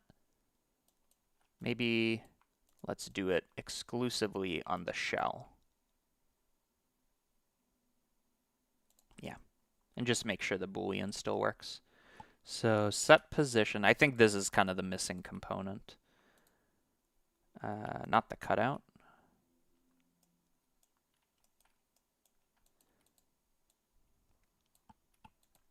Okay, so that one goes outwards, right? It expands like this, which looks whack. And that should be a function of its distance to the middle, kind of. So I would take the length of the vector, again, the two-dimensional vector that doesn't care about how tall it is, and I would scale it by this. Okay. And let's just kind of see what this looks like. So you can see I'm biasing it like that so it doesn't do anything on the middle. And then I just kind of increase this map a little. Something like that. With a fall off.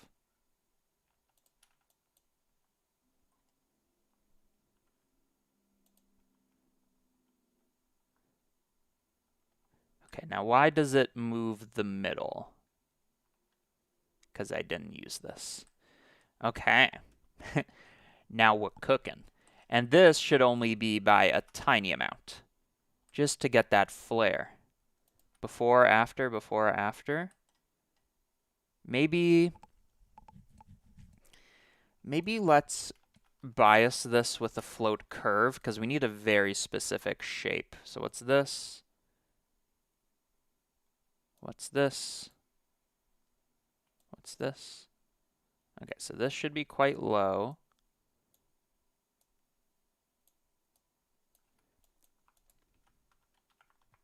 Needs to take on a bigger range.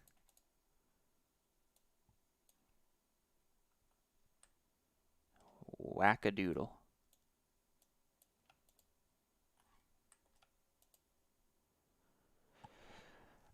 If we're fancy, we could also look at the distance to the boundary.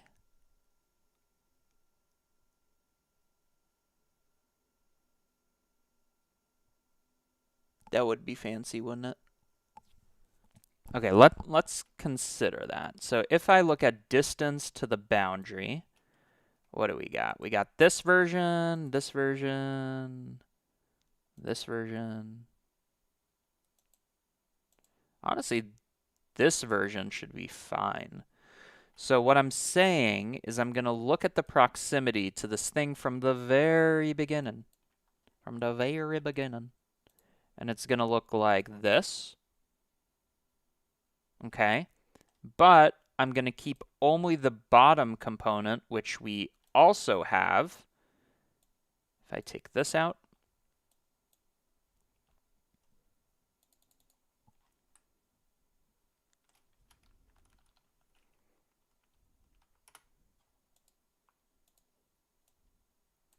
So now hopefully all I've kept is the rim. And now if I look at the distance, generally that's okay. The only difference is we never got that dip or whatever, but that's fine. Okay, so let's make that map a bit better. So first of all, it should be inverted. And then kind of culled. So we care about a maximum distance of like 0.2.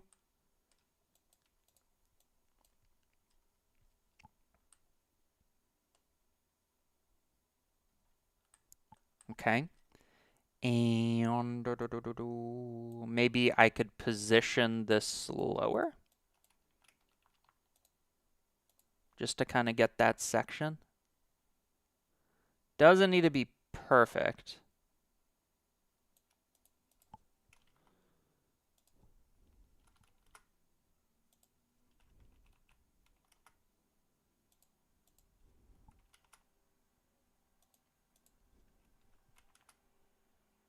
Okay, let me just pick a bigger number. Okay. And then what does this look like?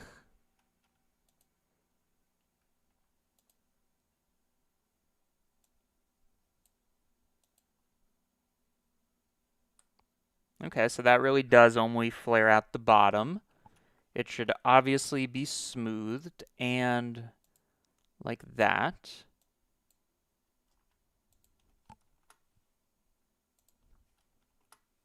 Okay, so now it's nice and smooth. I'm going to make it less intense. That's pretty good. Before, after, that little flare. And the straps kind of stay in place, and I wonder if the straps still work. Great. So this could be a node. So I separate this like this, proximity. I blur the bad boy. How much do I want to blur by? No.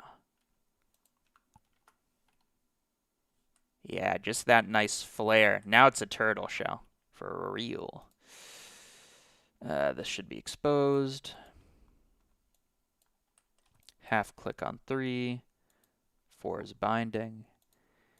Okay, this is nothing.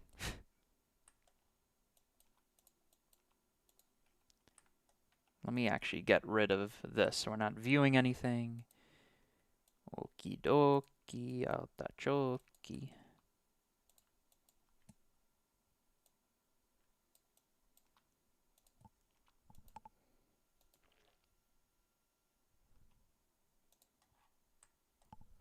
We're doing the material soon. Patience. Okay, so this should be a node group.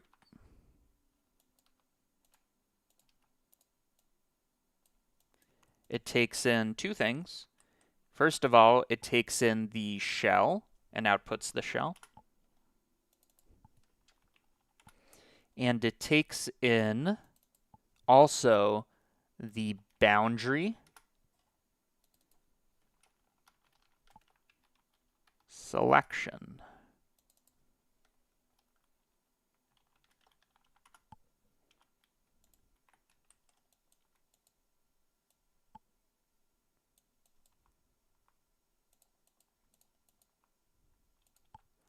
And this could be called flare shell. Kind of flares out. Great. So that can go in our chain. I'm going to throw the bake to be a bit after. Great. Let's put the shell underneath.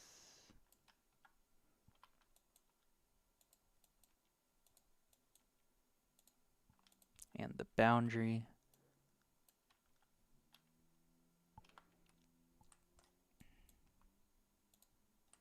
We got our boolean, our two straps.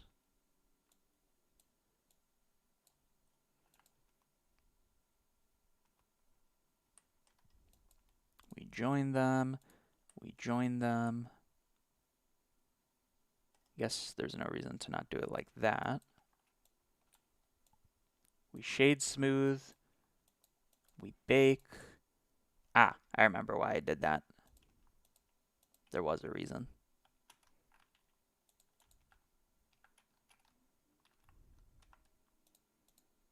So this is the shell.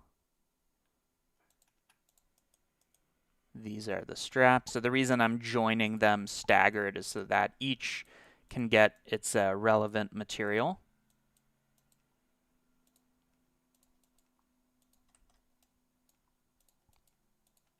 Okay, and now final result before, after. The flare is everything. Now it's a turtle shell. It wasn't before. Now it is. Okay, now what attributes do I still have on this? I have my proximity. That's huge. That's everything. What else do I got? That's all I got. Okay, nice. So let's pick a camera view and just create some materials.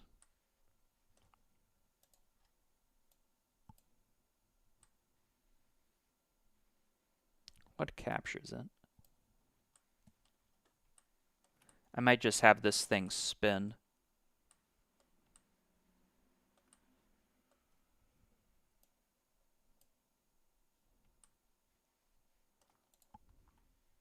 Yeah. Okay, 1920, 1440. I've been on a 4x3 binge. It's just better composition because usually these things are just one object. So ideally it'd be 1x1, but this ain't Instagram. Like that. Wow, okay, 2 hours in, almost done with the first day. Because if you didn't look at the title of the stream, we're doing 3 today.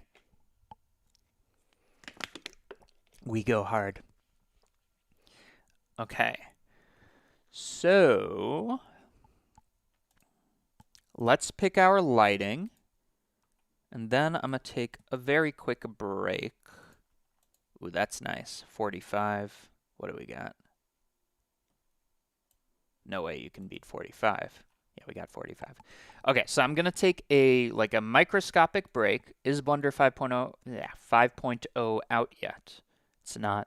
It looks like blender.org was running on Cloudflare, which means it was down earlier. Okay, I'm just checking my Blender market messages.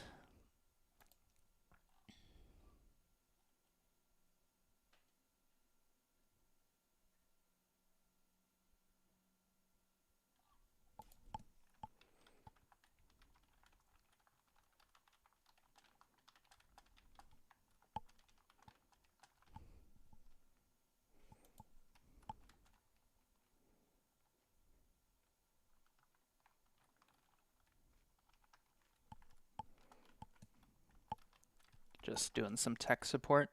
So on C drive.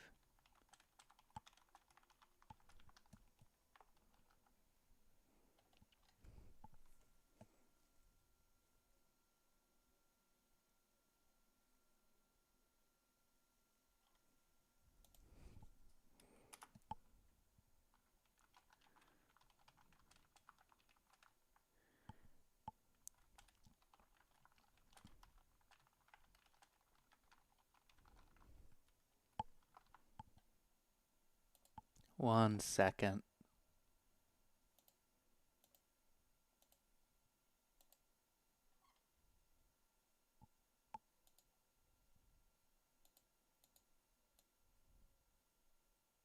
Thank you, Kodesh. Okay, we're back. We got our thing. Let's wrap it up, boys. So, starting off with the straps, because they're way easier. I'm just going to go for like a leather strap. So it's going to be kind of this dark brown. And then if you didn't know, the secret about leather is all in the normals. And when I do this, I'm going to make sure to use object coordinates. The reason for this, no, generated coordinates are fine. I just want to make sure that whatever coordinates I do stick when I rotate it. And all of that's fine. Actually, as well, just a thought. Yeah, I was just going to say if it's not centered, I was going to center it in GeoNodes, which I have a node for. What was I saying? I was saying the secret to leather, no matter the weather, is in the bump mapping.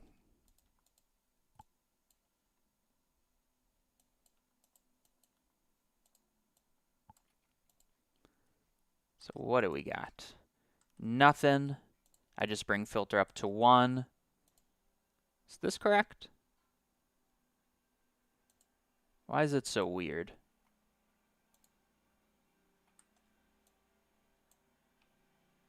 I guess that's fine.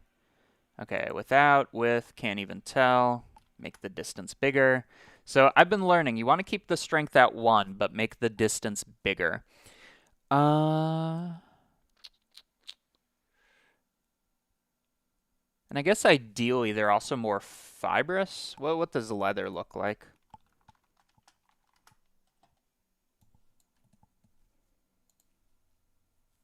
Oh no, it is very Voronoi actually. Okay, easy enough. I'm gonna run the Voronoi.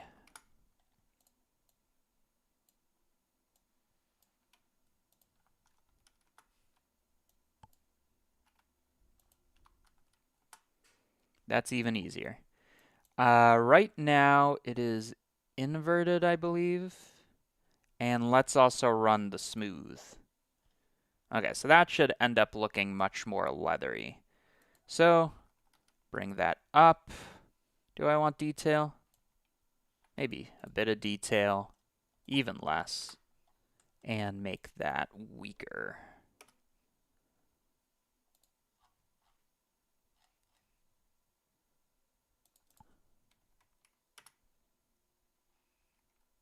Now I wonder, if I bring down the strength, does that?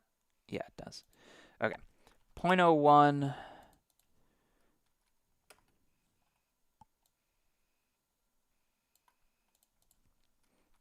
So you can think of this as the height off the surface. And maybe distance to edge would look better. Yeah. Yeah, okay, that's the secret to leather right there. Okay. So we got our leather. That should be more desaturated, maybe more yellow. Depends what we're going for. Leather, don't know, but might have sheen.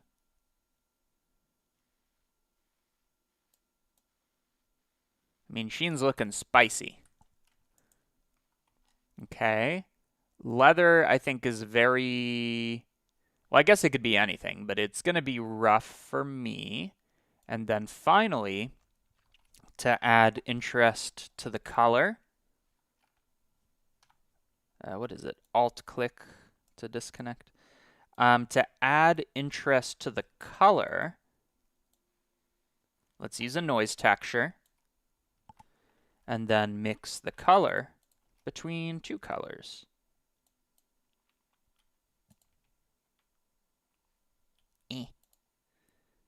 Or I guess even better, let me multiply by black, which you can see adds this nice detail to the color. Let's see what that looks like. Before, after. Yeah. Let me make this a bit higher contrast.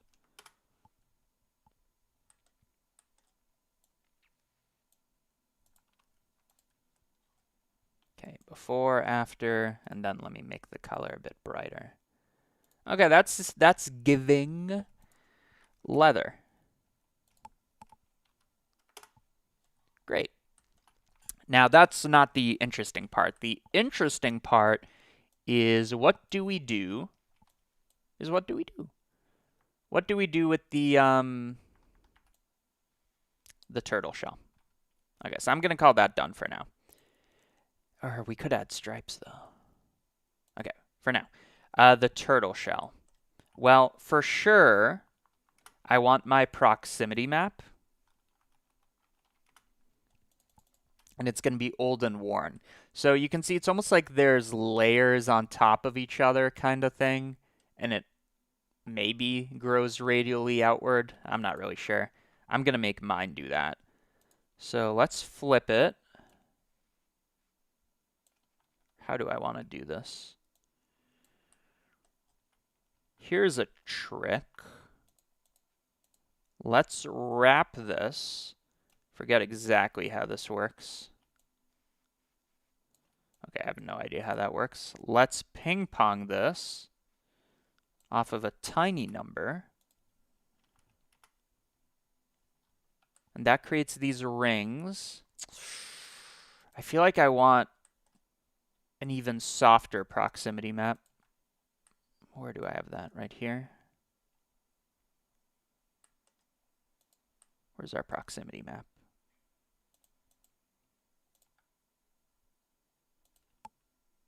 There it is. Okay, I'm just going to blur it a bit more. This is only for the attribute. The other one can get the default. Okay. And if I do that, I just got to rebake.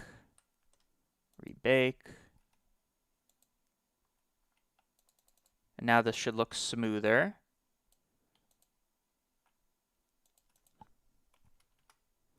Yeah, now we got those lines that I'm going to up the contrast on. Okay, so we got lines. What we do with them is up to us. So maybe let's take this. I'm going to start by making this into a height.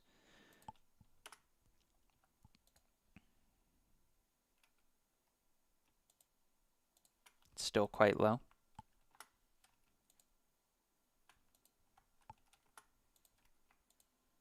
Okay.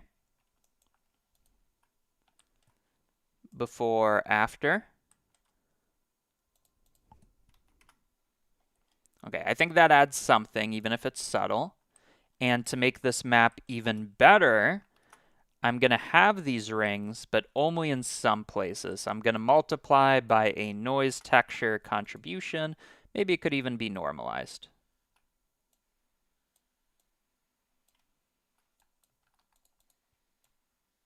Okay, so I take this, I multiply, and now we have these rings, but more weathered.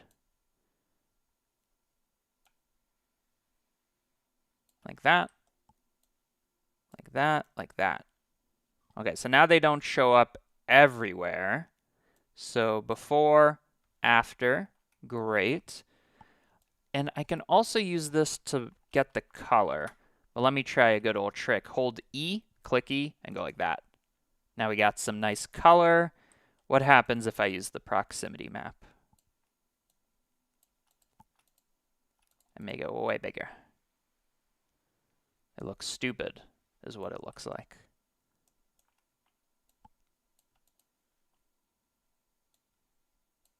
Yeah, that's stupid. Although it is kind of like a good base layer that we could build off of, right?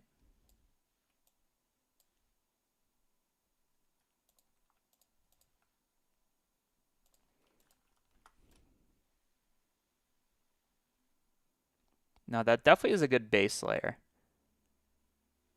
You see what I mean? And let me clear this so I can get a better color selection. So what do we got? I like all the colors here. So click E, go like that. Nope. Try again.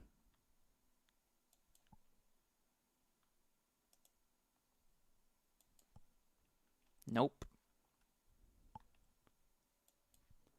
Nope. I'll get lucky eventually. Nope. Nope. Okay, let's just do one by one. So there's one color. There's another color. There's another color. And by the way, it looks like it only uses the ones on the top. Could that be? Yeah.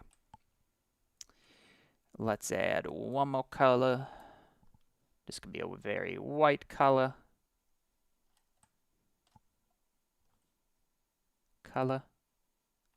Bit bright.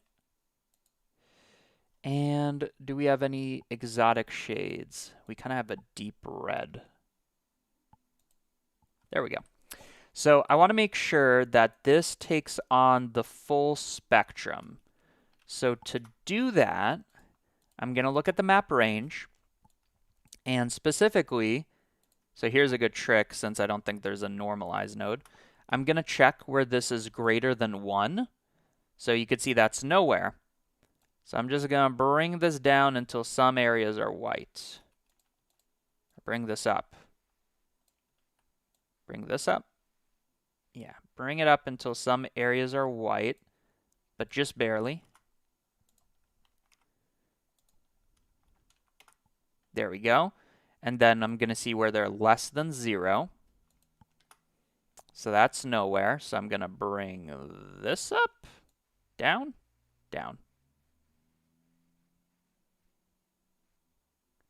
Is that because there we go. So until it's barely white. There we go. And now if I look at this map range, it should be, am I dumb? I think I got that inverted.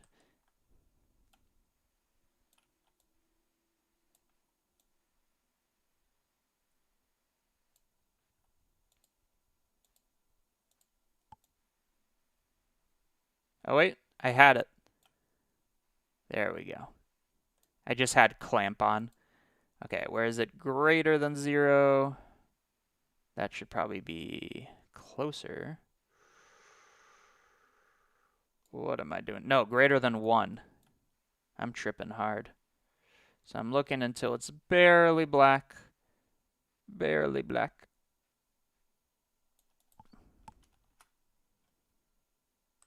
Is this more clamping?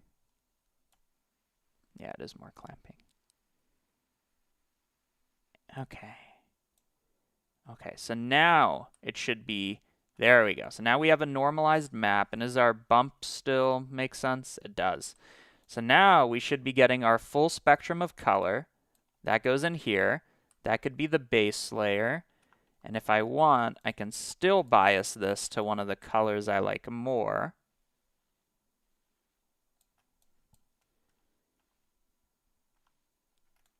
I'll get rid of that. And yeah. Now it's all just a game of numbers. Whoops. Okay, ping pong. Dinier. That's a great start.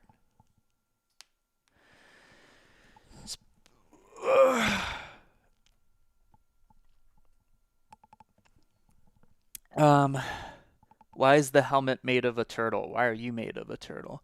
Speaking of ping pong, I got my pong game working really well. Still sometimes get stuck in up and down motions. Only thing I can do is have it restart when it gets stuck. Very good. I'm going to use the proximity map another time. Another time as in now. I feel like I said that weird. And I can... First of all, I'm going to kind of brighten this to be more like rust-like.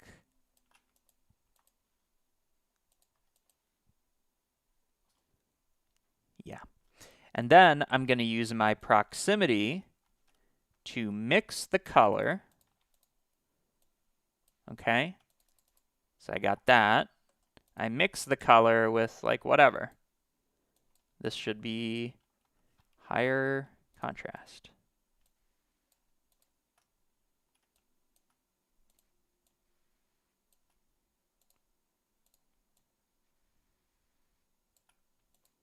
Okay.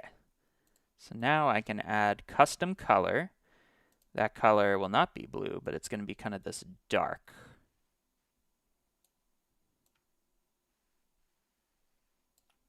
Before, after. There we go. And I could even take it a step further, dare I say, by looking at the ambient occlusion map, which will tell us exactly where it's connecting, where it's like near the thing. Oh, that's quite big, actually. That's fine.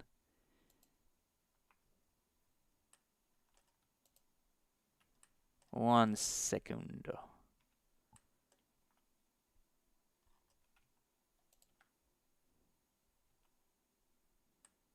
what is happening here? I'm taking the proximity to the shell.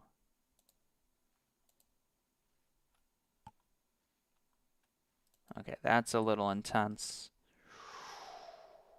Ooh, how did this work?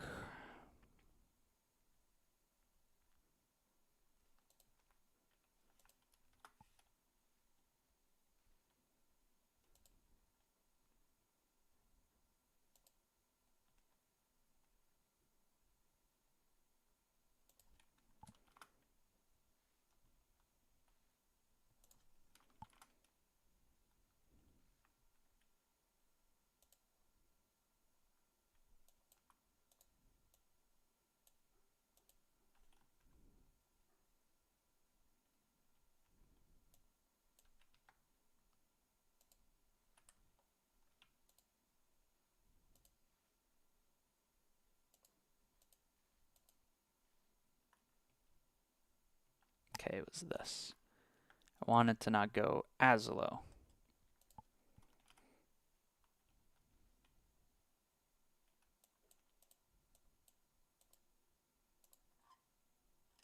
How's that?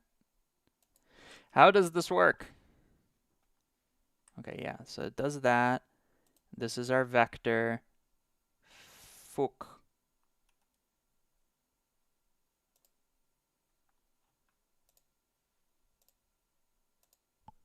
Okay, hold up. Okay, how did this work? So that's the X, but I want the Z, so I'm gonna make it a little less. And hopefully that makes the cutout not as bad. That's the only reason I did this. Okay, so we have that. I bake. And then once again, I bake.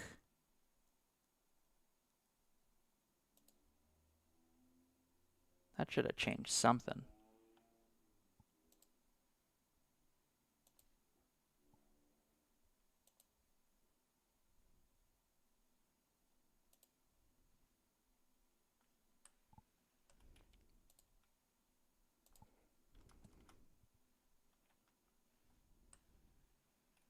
What am I missing? Whatever, I can figure it out later.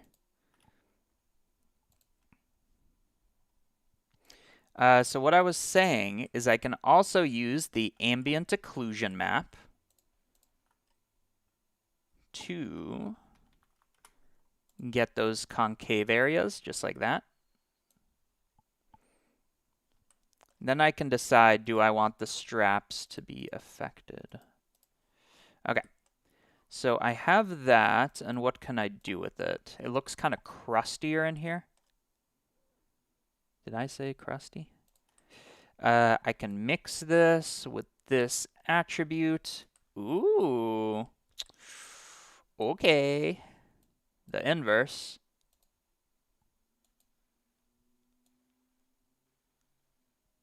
Yeah, kind of like it's aged a little. Bit redder. Yeah. That's nice.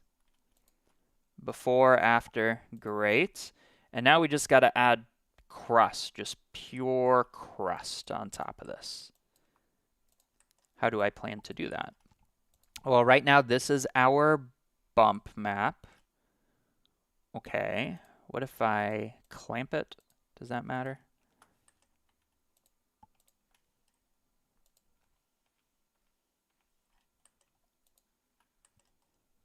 Before, after. Yeah, I do want to clamp it. And what happens if I just add noise?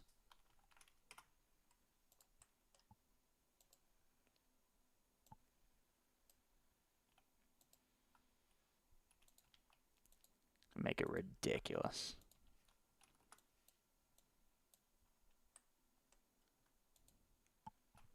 Okay, so that will add some layers, which I might use for like a different thing. Does make it look more worn out. So what I was thinking is instead of doing it like this, I use it to mix with another material This one even crustier. In fact, it's just going to be a straight up diffuse max crust of the same color.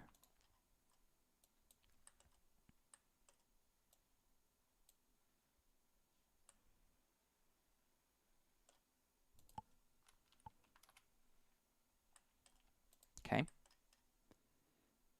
And then let me turn off normalize so I can have a bit more control over this. And higher contrast.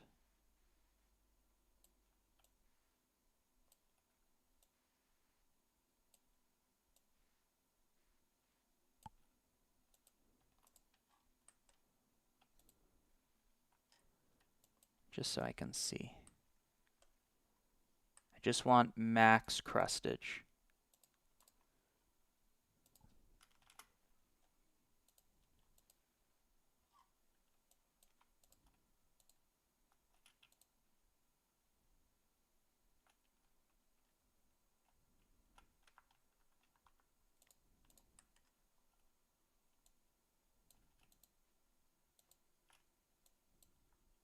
Whoops. Okay. So I have this. I'm going to bias it by multiplying. Okay, before, after, great.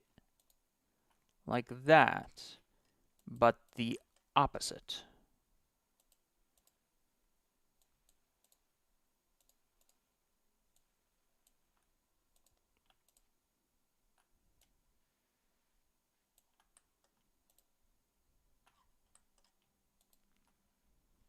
Okay. So now it's only going to be in the middle. And a bit of a tip. Actually, no tips. Forget what I was about to say. So we have that. And then what do we do with it now that we have it? We take the color, but we need to somehow make it older. So I'm going to hue saturation. This could be like less saturated or even like a different hue. Just slightly so we can tell there's a difference. Brighter, almost. Less saturated and brighter. And more yellow.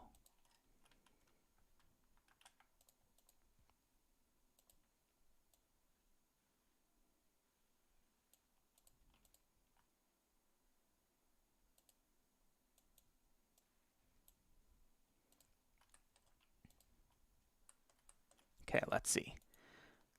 Before, after, before, after. Okay, it's getting there. It needs that bumpy. Okay, and that bumpy should be bonkers.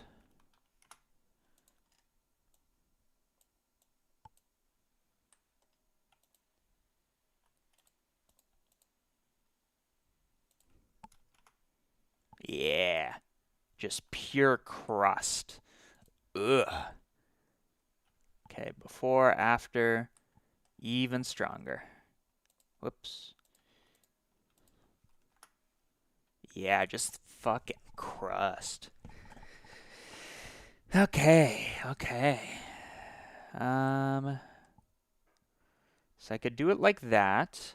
Another option is I can use the amb, which is a bit more detailed, so I'm tempted. Oh, just crust. Ugh. Yeah, buddy.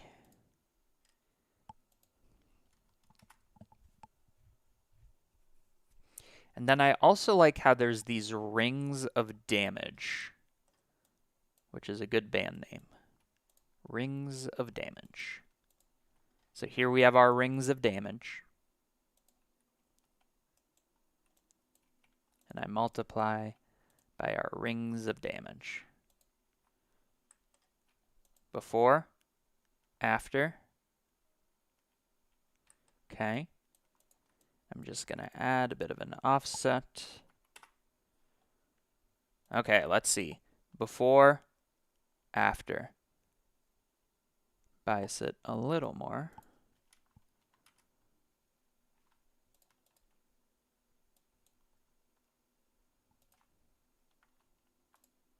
Okay, before, after, view. Just so much crust. I'm going to say it. Too much crust.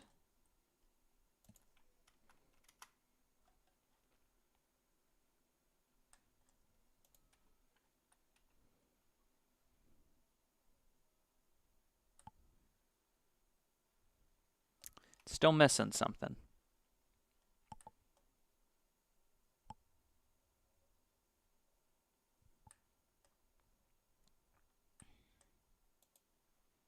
So it has that. I think this is too light.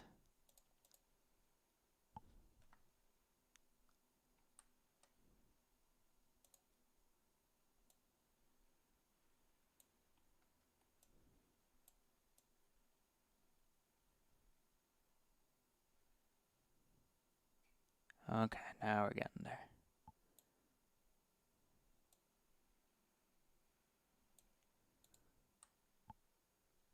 Okay, nice.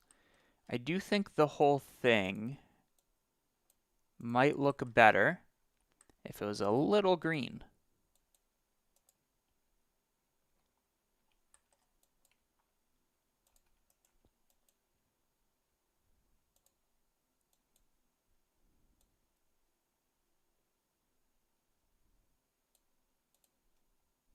Or even...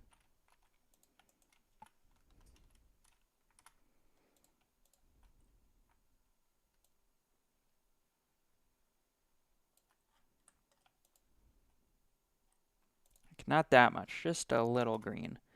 Before, whoops, before, after. Before, after. And maybe instead of all or nothing, like that. Before, after. Yeah. No compositing yet either. Okay, so now given this shell, I want the strap to not pop out as much as it is. Less saturation, darker. More saturation. And then different hue.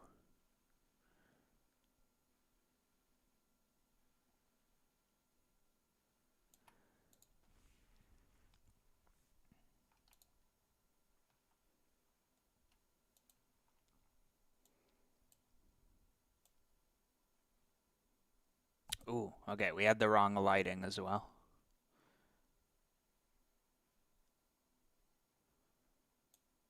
Okay, and then what does a sky texture look like out of curiosity? Sheesh.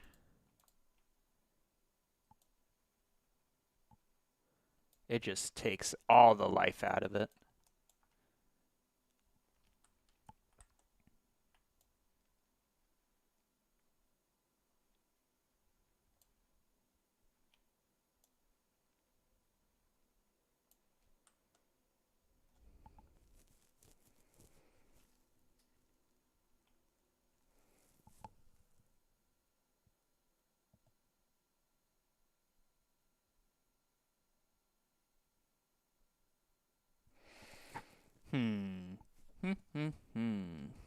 So now really the question is, what am I going to do, if anything, with the shell still?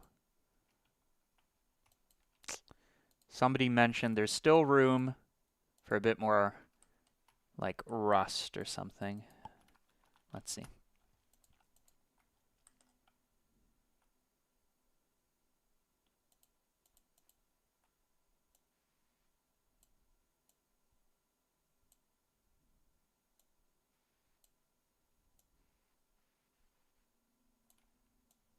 That's kind of nice.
So I'm distorting the coordinates of the Voronoi just to get that breakup. Okay, without, with. I mean, yeah, there you go. There's some designs.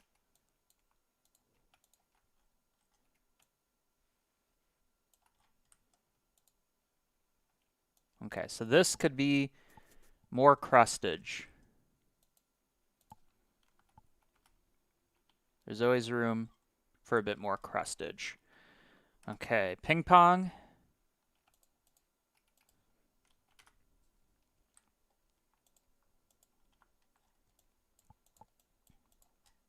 So whatever I ping pong by, I need to equivalently scale or divide by it. So ping pong 1, ping pong 0.1. Ooh, that's a lot.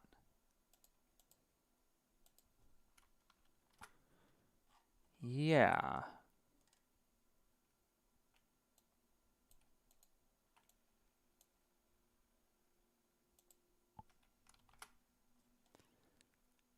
Yeah. Without, with. Nice.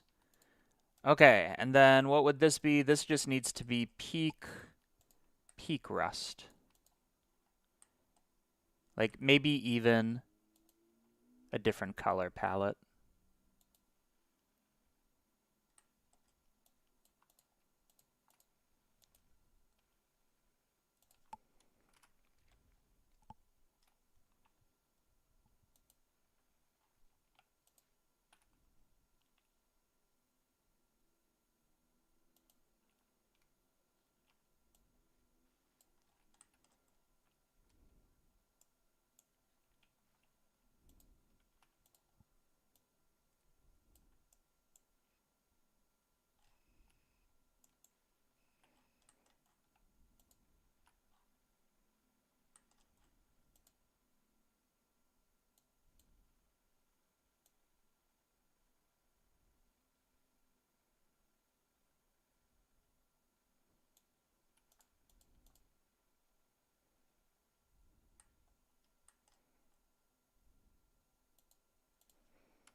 And just know, there is a thing, such a thing as too much crust.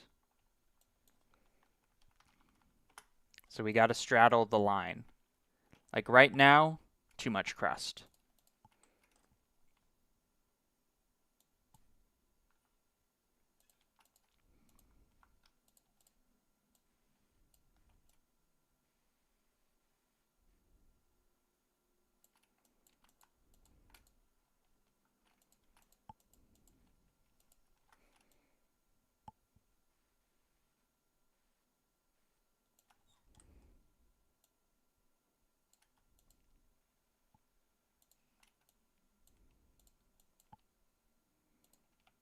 How's this happening?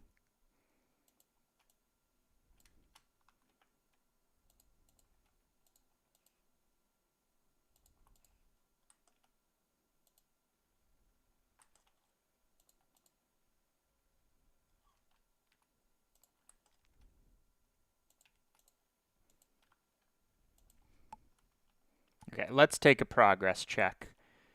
Original, crust, crust. Way too strong. Way too strong.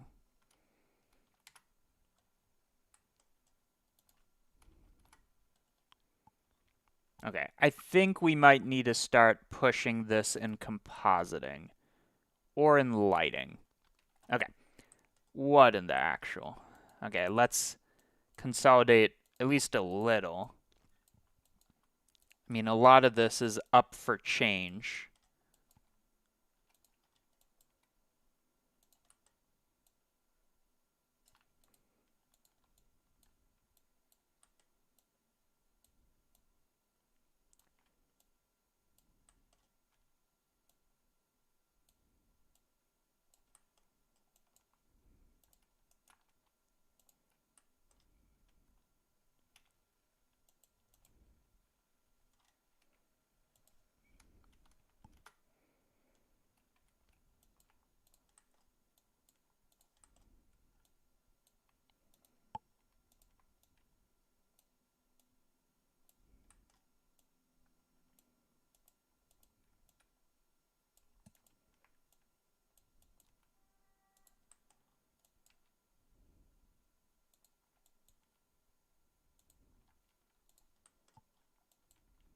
Can't believe it's actually starting to look better.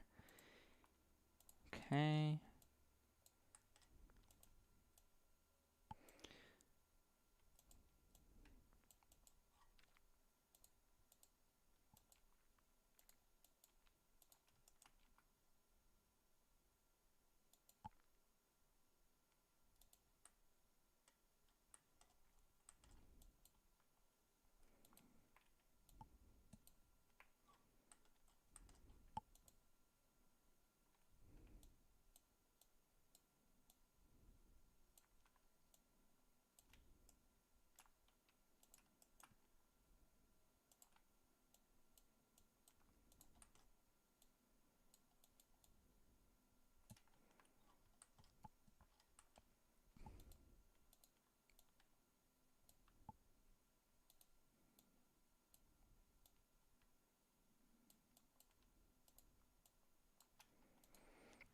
By the way, in the future, one thing I should consider is when I add and multiply, there is a multiply add.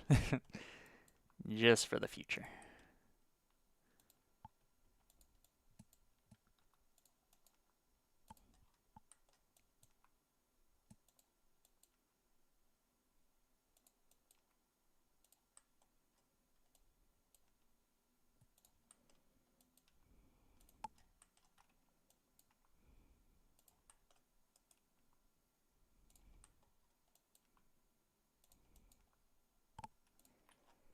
Okay.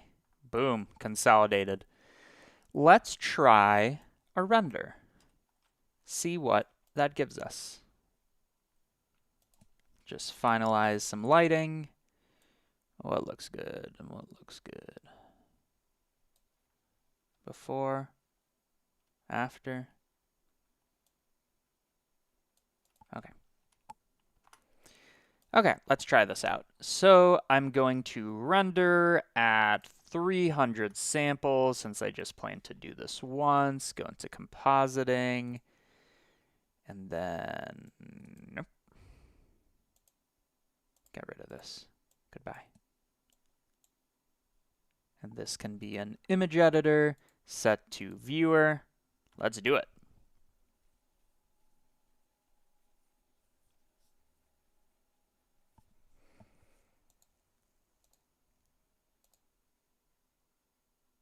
Okay.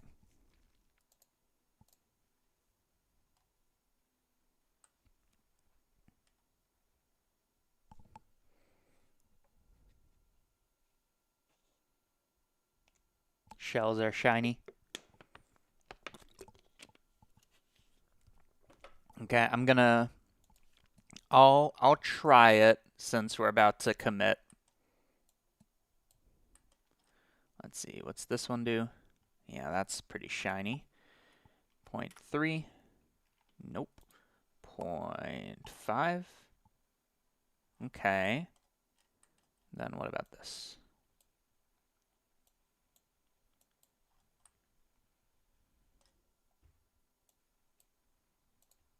Okay. That might also change the lighting situation a little. Before, after. Yeah, definitely that.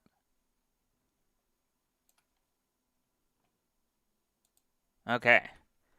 And 150 samples will do. 2.5 hours. Almost done with this one. Oh, wait. My pass is normal. Ambient occlusion. Crypto map. Let's get a good old depth of field as well. All these things I'm forgetting. This.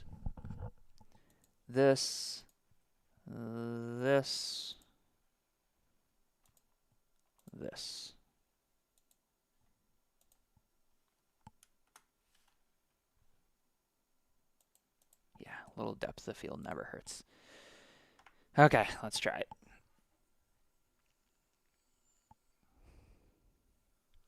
When I popped off. By the way, I just updated camera tracker while this renders. Just updated camera tracker like here. V4 is out. Trailer while we're rendering.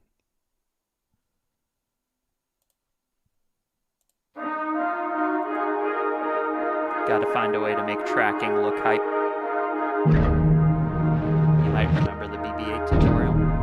Just using assets I made. Particle system. Swing nearby where I live. Cloth solve on an object inversion.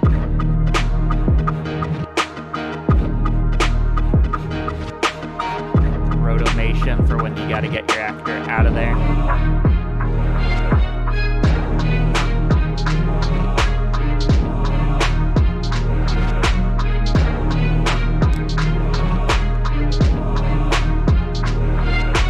That's just on Blender Market. It's called Camera Tracker. It's a great update. Okay, done rendering. So, don't need a backdrop here. Give me that GPU. Let's get this looking right. So, alpha over, just to see what we're doing. You might already know my go-to. Let me turn off system audio. My go-to is I like to take some ambient occlusion and multiply. Before, after, before, after. Just add some good old depth. Let's go through the usual pipeline. Glare. Just a little.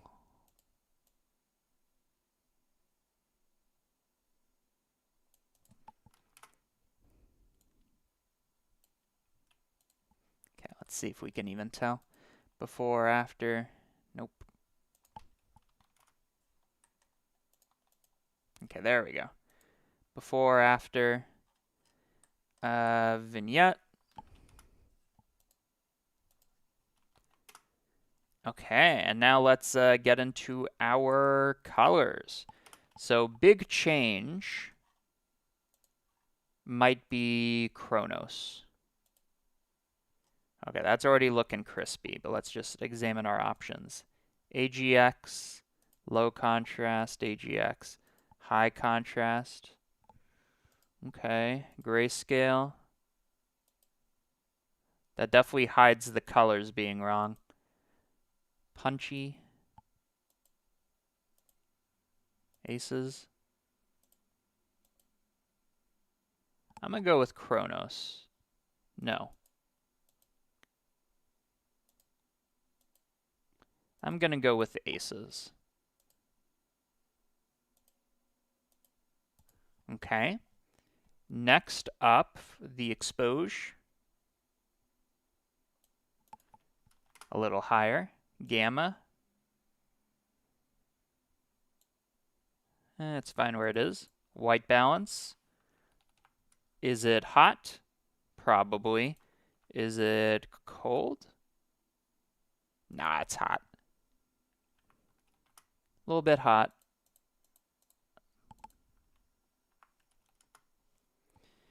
Vignette could be softer. Exposure could be higher. Or is it gamma? Yeah, it's gamma. Let's run it through the good old hue satch. And while we're at it, let's not forget we got a free crypto mat that will let us, oh, because it's all one material. It will let us separate the twain. Okay, let's see. Let's throw a good old hue satch. More satch. Okay, definitely more satch. Hue. What if we go a little green? Yeah, that invokes turtle. Brightness. That's good. What else? What else? What else? We got our normal. Let's see what we can do with our normal. We're going to dot product with a normal. Make this instead of -1 to 1, it goes 0 to 1. So if you don't know, relight your image.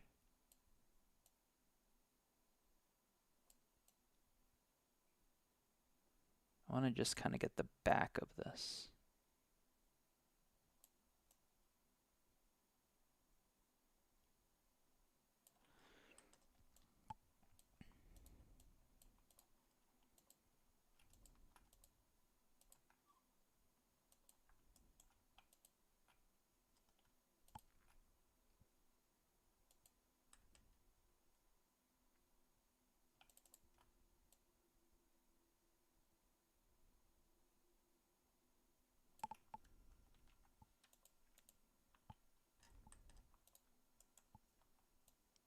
Okay, what does this look like?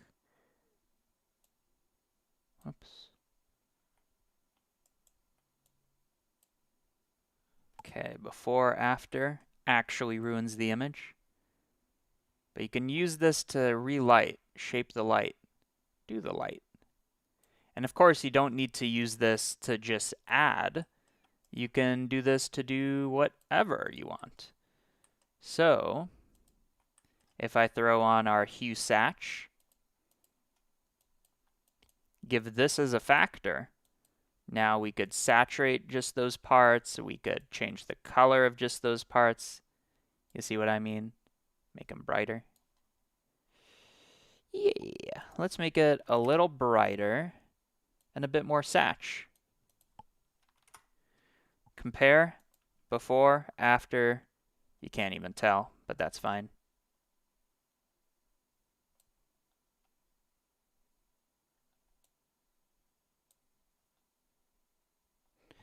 And this image, the background looks weird, right?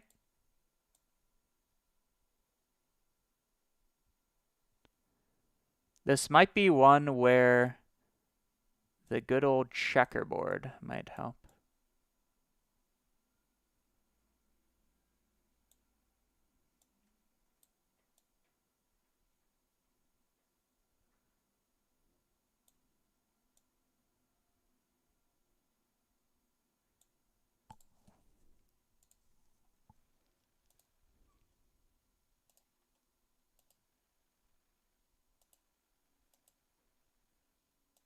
That's actually a nice color.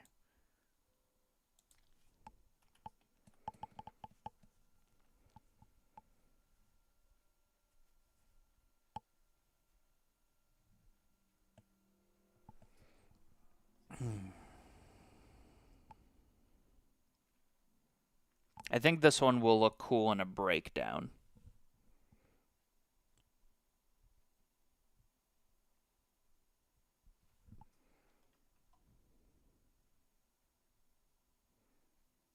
Come on. Come on. Come on. What are these two? It might be because I'm recording.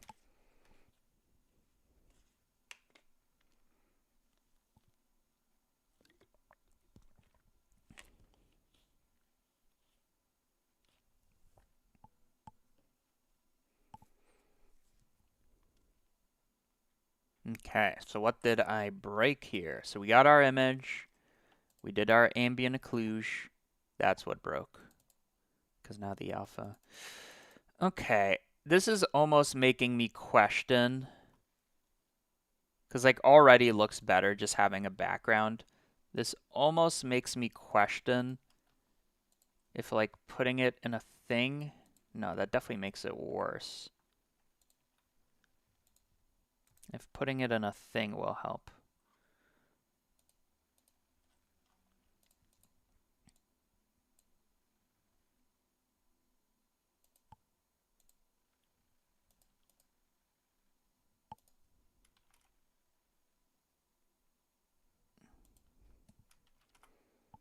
Like that way at least I can get a background that like matches. But it's kind of distracting, isn't it?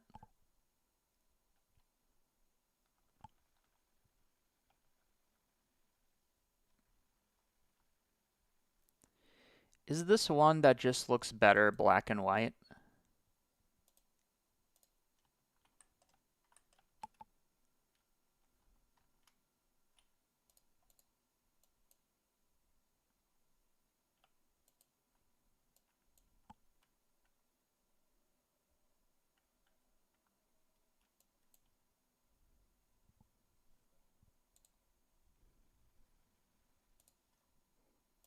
Soon I'm gonna move on because these renders are something I do off stream.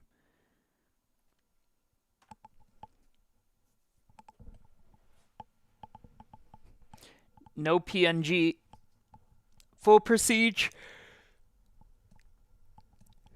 But I've decided to allow HDRIs.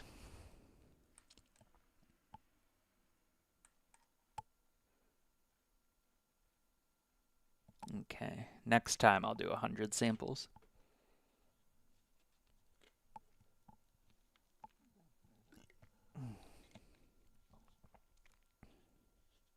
Can't believe I'm streaming all day. I'm finishing Nodevember. That's what it takes. Is Blender 5.0 out yet? Doesn't. Oh?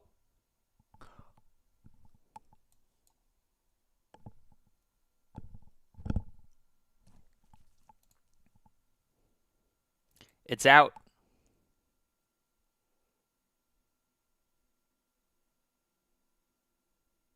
I imagine it's gonna be. Oh no. That's fast. Oh yeah. Give me the 5.0. Let's just install this.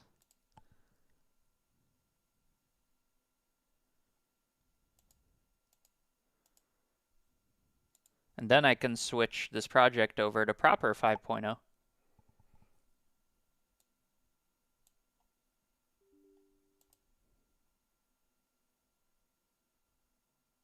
Don't need that dumb portable folder anymore. The only thing that 5.0 is like not great with me is camera tracker does not work on 5.0 yet because of a technicality on the importer.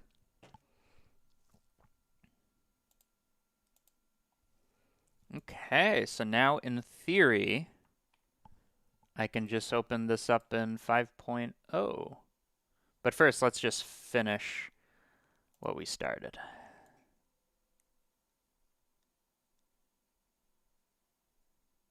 Whatever I did, it looks worse. I could add a drop shadow.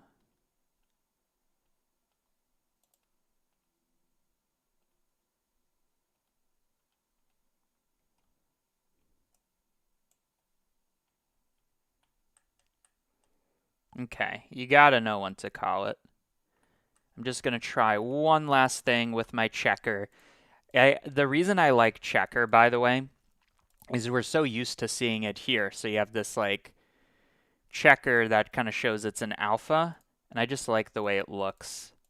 So I just kind of approximate it like that, throw it in the background, and see what that looks like. Yeah, I just kind of like the look of it. I don't know how to explain it or why it's the case, but it's true. Now that I know all that is the case, let me brighten it. Yikes.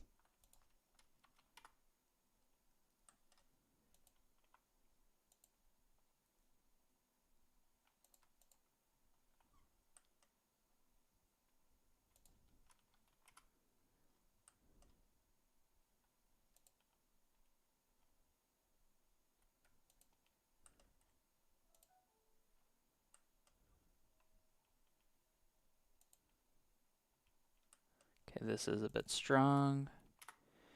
Okay. Okay. Okay.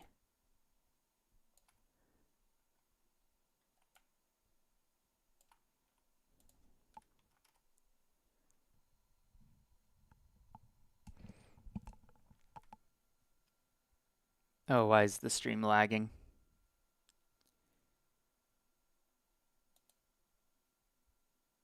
Oh, no. Is it coming through? Let's see. Okay, yeah, it's coming through. Okay, I think this one's done. So let's just do some final quality of life things. What do we got? We got this. What even is this plane? Don't need it. I mean, if this was like solely like a turtle shell thing, nailed it. So, there you go. This is Nodevember, day 17, helmet. So now we are not caught up, but now we're doing day 18. So kind of caught up. This is how I package my thing. And because HDRIs, I'm not actually looking at it. And it just takes up a lot of space. Right now it is 4K or 2048. I like to just resize it. Saves on like 10 megabytes for no quality loss.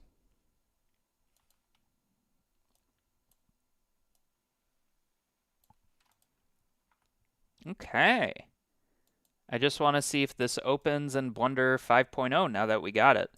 Goodbye, 4.5. Well, I probably still need it.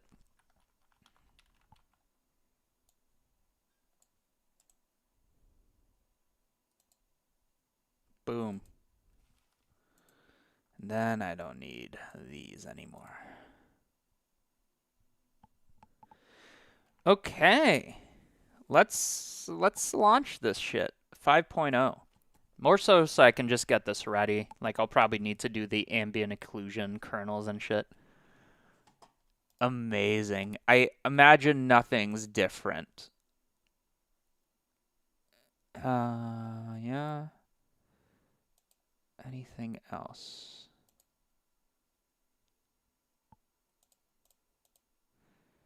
And the funny thing, honestly, I'm probably just going to use 5.1 anyways.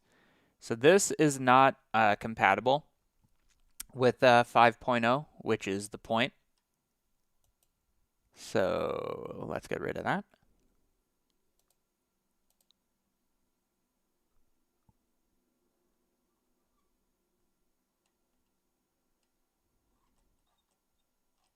And then as for my add-ons, do I got the Wrangler?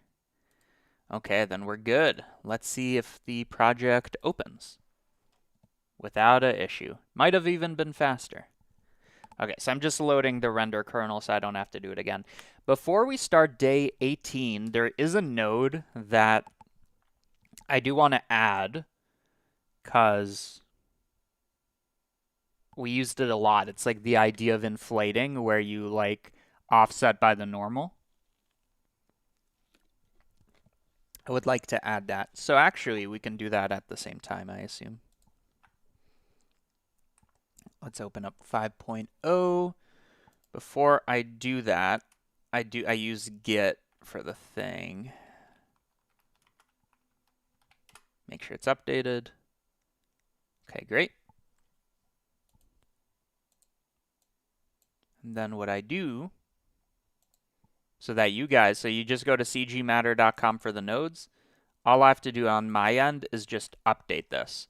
So a node I would like to add is set position where I inflate on a scaled version of the normal. Just something we've typed in like 1,000 times, but would be nicer to have exposed.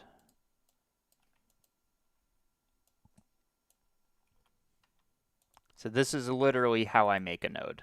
Very simple. Maybe a selection as well would be nice. And it's going to output inflated.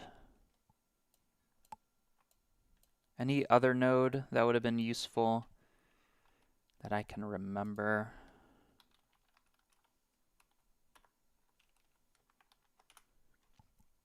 By default as well, let's make the strength 0, just in case it creates issues.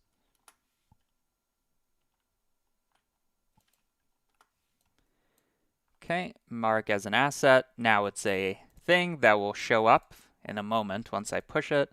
So this is a mesh operation. Was there anything else that would have been nice? We can actually just check. Come on, you dumb render kernels. Love me some 5.0. Let's see what we did. We created the shell, we inflated it.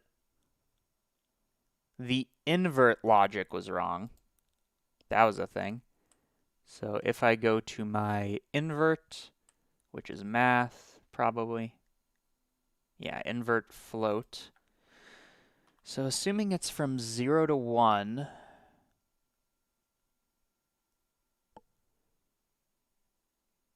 right, so assuming it's from 0 to 1,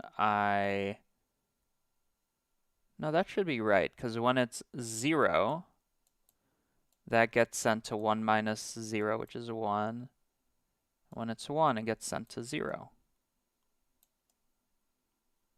Well, let me just add a clamp parameter, maybe. Would be helpful. So let's add. So this is the same thing, but this one's going to be clamped. So then I switch from this to that with this. So that's how I do it when the menu's not accessible. I just kind of do both versions.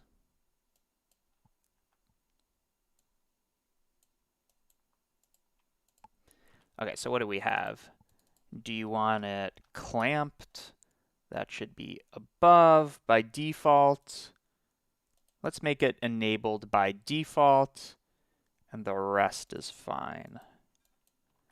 Anything else we used?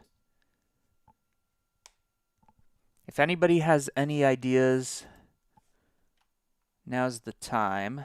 So I guess I can just look here before we start. So what did we do? We made an icosphere, bisected, deleted, solidified. That part's fine. Mirroring was something that might have been nice.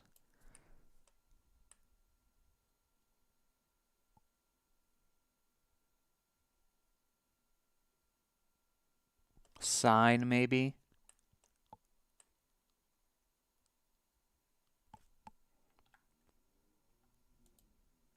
That's fine. Remesh we have.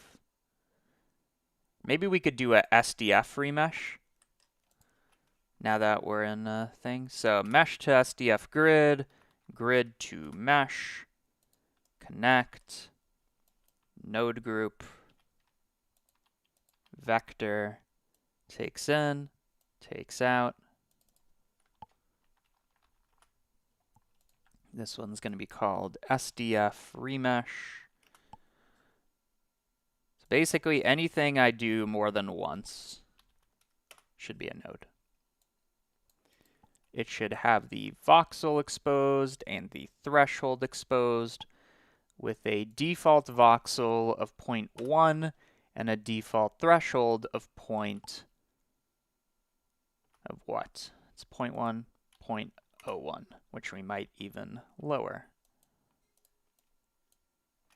and maybe adaptivity in case we want it. Okay, mark as asset. SDF remesh is I would say, I don't know what the difference between mesh and operations are, honestly. So I'm just going to put it in here. Anything else while we're here? Bulge. We blurred. We sampled the nearest. I think all of that is fine. Strap connector. Might be nice to have more like interpolate modes. That can be done later, so that's fine. Flare shell. That's fine. One thing was the face boundary thing. Might be useful. Okay, let's see.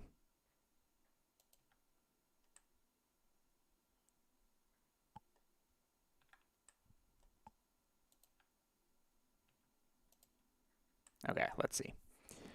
So we took an arc, curve to mesh.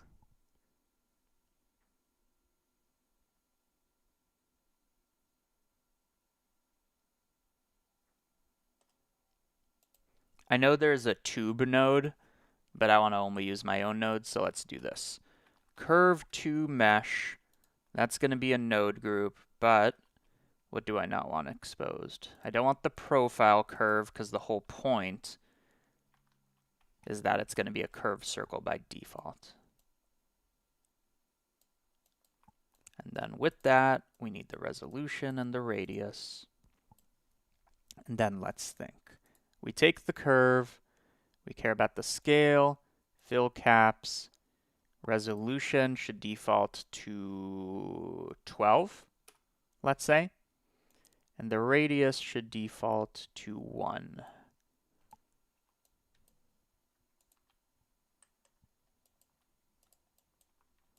And that should be fine. So curve to mesh, CG matter, mark as asset, and let's just reorganize.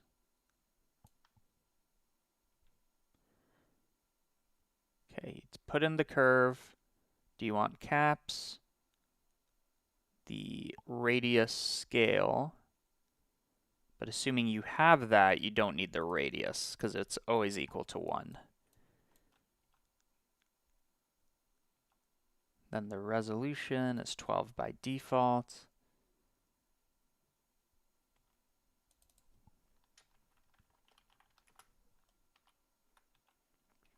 Okay. Let's put that away and call that done. Do I have a curve section? Primitive mesh operation, I do have a curve section. What is merge curve? Oh. Okay. So I think that's fine. And let me push those updates. Oh, and it's done compiling. Great. To push the updates, I literally have a command. So if you download the nodes within 20 seconds from now and into the future, now it should have the updated thing. And just to make sure,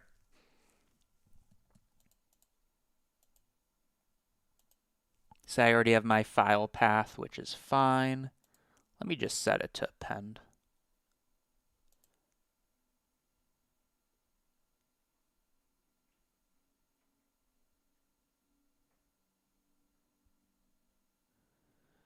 Yeah, I can set it to append.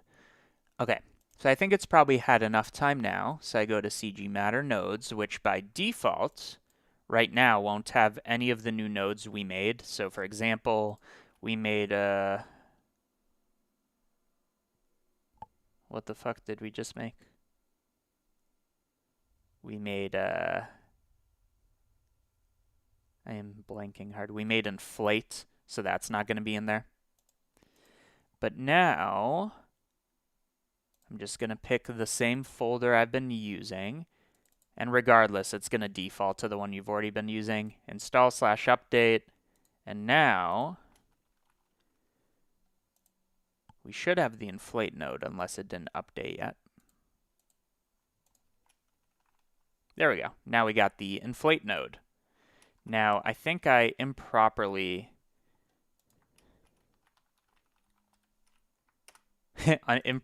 called it that. So let me just do one more modification because it's super easy.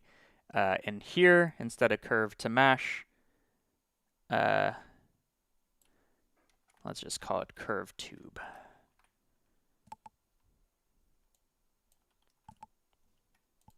Then I can update that again. Okay. So here is the situation. We just did Nodevember day 17. And we're about to do Nodevember day 18. I'm doing 3 separate projects. I'm not combining them. Separate projects.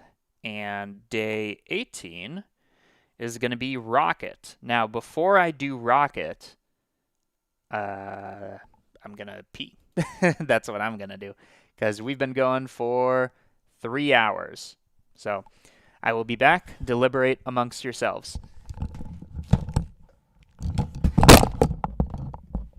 That was loud.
The answer is it was a very long pee. Okay, so before we get into day 18, those nodes you just saw, go to cgmatter.com, absolutely for free. You download the add-on, you get the nodes I just made, and also for $5, you can get all the Nodevember files, including the ones that we are making today, but they'll be uploaded tomorrow, of course. And 5 years of project files, probably worth $2,000, which sounds funny, but it might actually be true. Either way, Today's prompt, literally today's, is rocket. So I don't know what I'm gonna do yet for rocket. So let's brainstorm.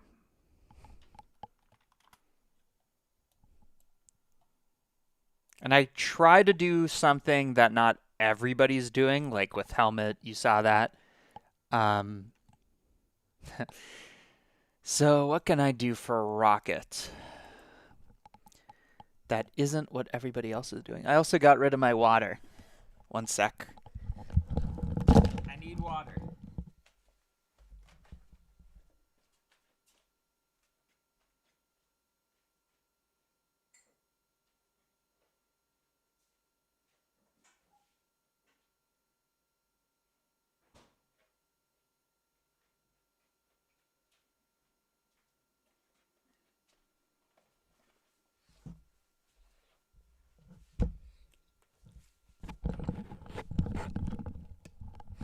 Okay, so what do we have for a rocket? So we have a rocket that could launch.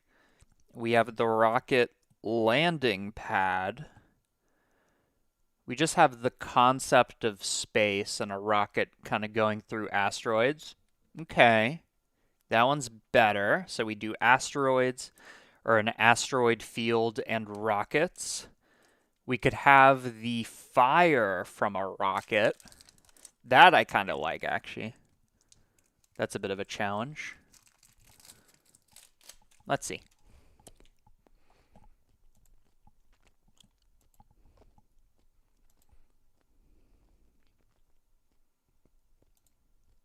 Like the smoke clouds. That's fucking hard to do in like 2 hours.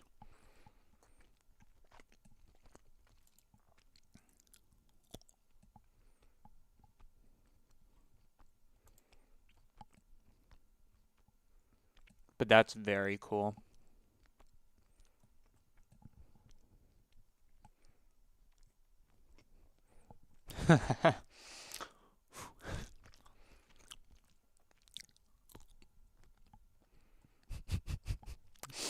you grip you gripping the cheese stick like a cig. mm. So far the thing most interesting to me is either the smoke or the idea of an asteroid field.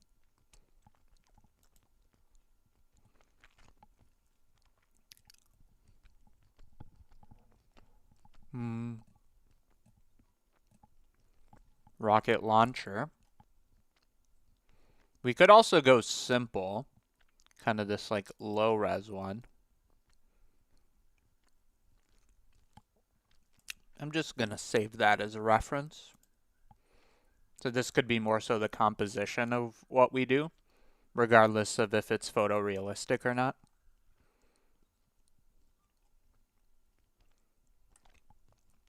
And then as for actual rockets, let me get some reference there too.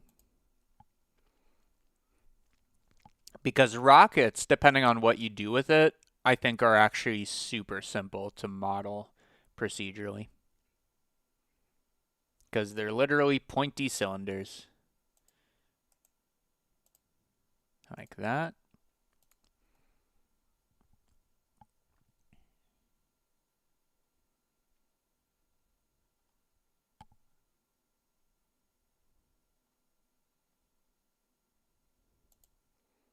I want to avoid the plane on it if I can.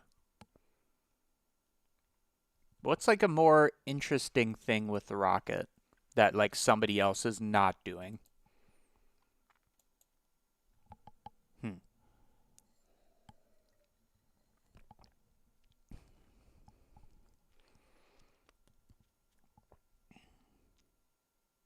Rocket could mean just going fast.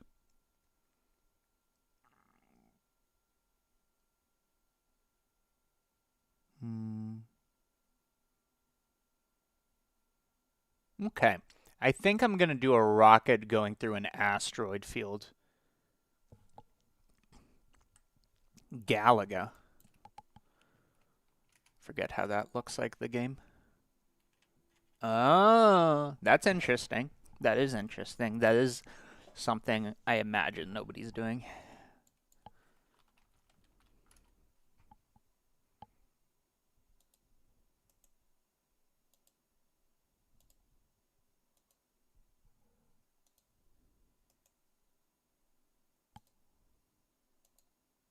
Ooh, that's nice.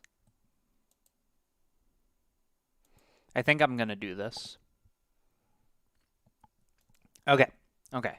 I've decided. I'm doing this. So my idea is I have this composition in my head. So imagine you have these asteroids flying towards you, something more like this, and us are either in the cockpit of a rocket or like the camera's mounted on top of it. So, for example,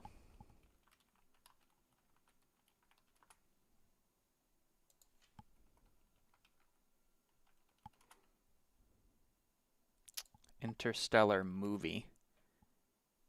There's these shots where it's like connected to it. Where it's like connected to the exterior. Okay, let me see if I can find it. Because that would be good reference too.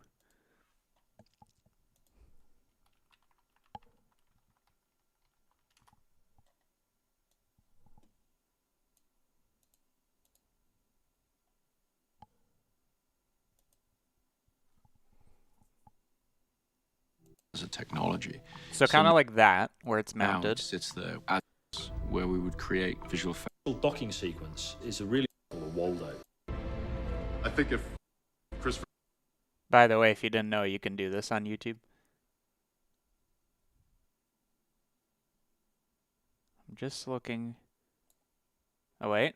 Fire everything else. And then when all the faster than taking place, the explosions, the debris, fire. Stop talking. You talk so much, says the guy doing a 3-hour live stream. Okay.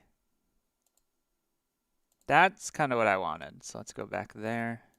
That. Kind of like hooked onto the platform.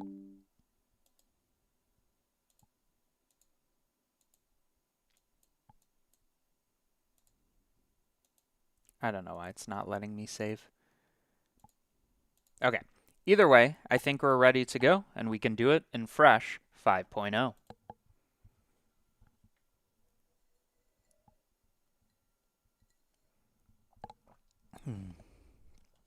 Okay. So probably the first thing we got to do is make some asteroids. That's kind of the more interesting part, and getting that to look correct. Okay. So Nodevember, day 18. Rocket. How am I going to pull this one off? Well, to start, like I said, I want reference of a asteroid or asteroid field. Ideally, like all of them look realistic, but there's going to be so many that I don't think it's going to matter, right? So, what is an asteroid? It is a icosphere in my head that we distort in various ways. Like, that's literally it. So I am going to distort at, first of all, a low frequency scale, just to get a more interesting shape. Let me also make that taller, so it's not exactly uniform. There could be more distortion on one side than another.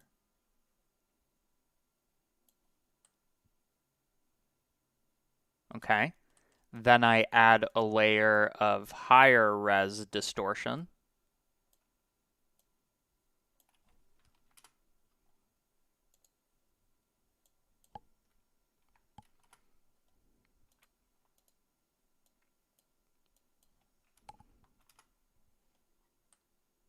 And that already is pretty asteroid-y. Let's get rid of this cavity. So I think finally I'm going to throw my remesh that I just made, SDF remesh, onto here. You saw me make that live.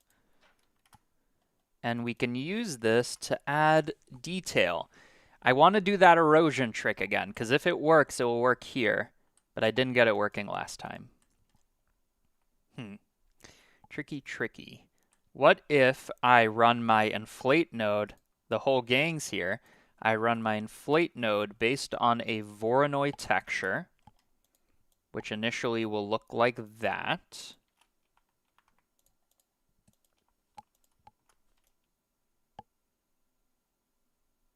Yeah, that's already more asteroidy. Let's add a detail pass, some roughness.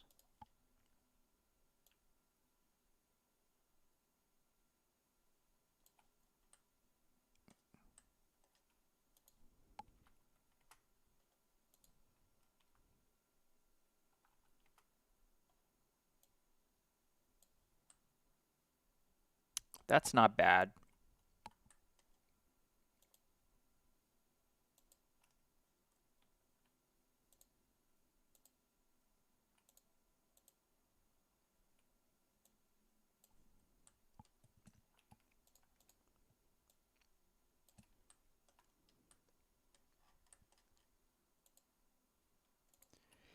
And we could call that good enough, right? Especially if we make some variants on that. And we could even like do something like make a copy that we join together, rotate by 90 degrees, and like shift. So now we got a wholly different shape. I think that's pretty good. So let me turn this into a node group that we can do a for each zone on, because I want a few variants of this. I'm not going to instance it yet as it is. So how do I want to do this? Maybe let's, instead of doing what I did here, I can use a single random value node for a vector. That's on cgmatter.com, of course. And what did we have? So maybe 0.8 to 1.4. This way we get different shapes. Maybe it can even go as high as 2.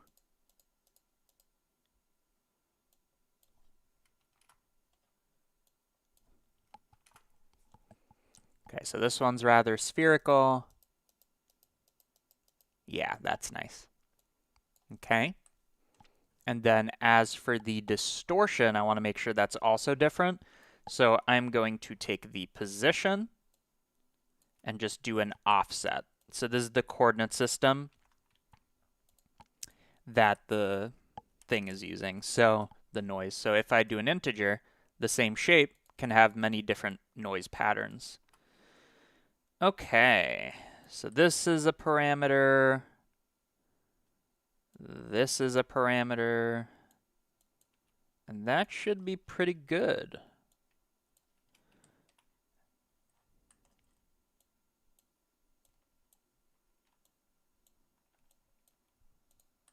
We could have them like randomize how strong they are, but that's fine with me.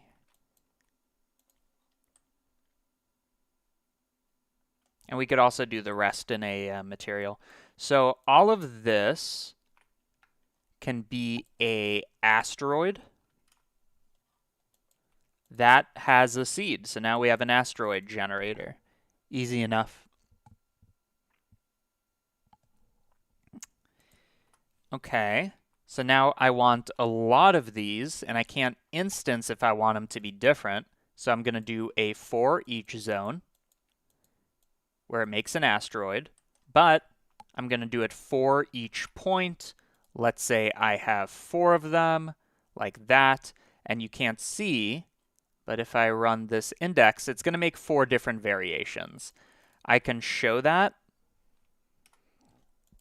by transforming So I'm going to make each of these a instance.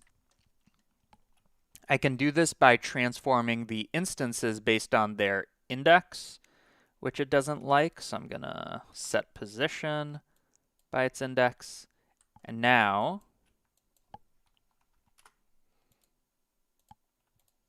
you can see each one is a bit different, and I can just keep making them.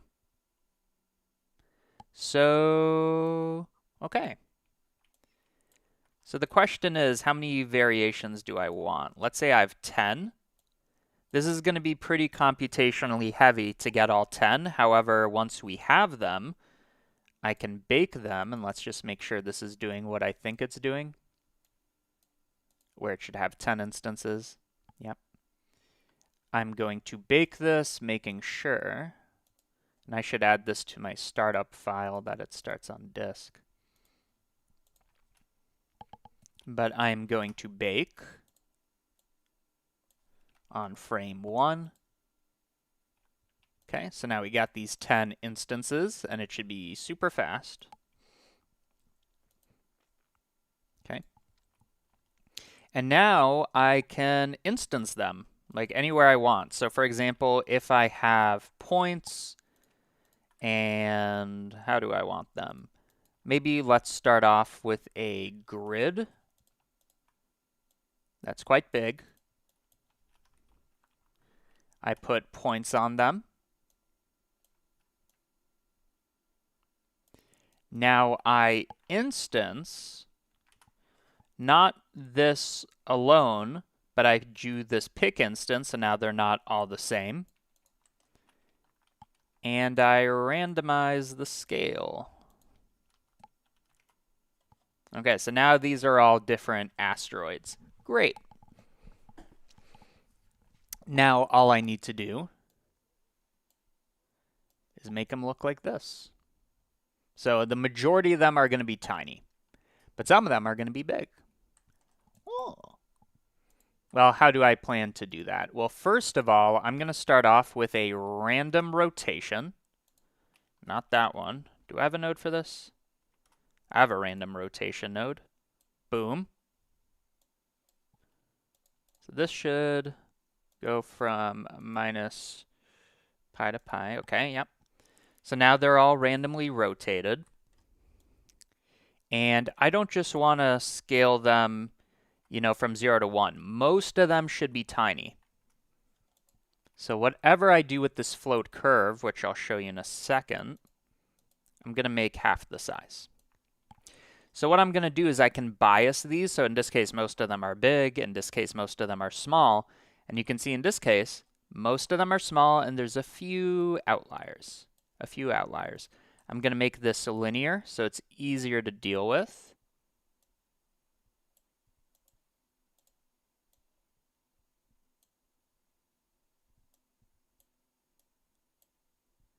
You can see exactly what I'm doing here. So I'm adding variety amongst the small ones. And then for the big ones, there can be a jump and then still some variety. And to make even more variety, I want all the instances not necessarily to be the same size relative to each other.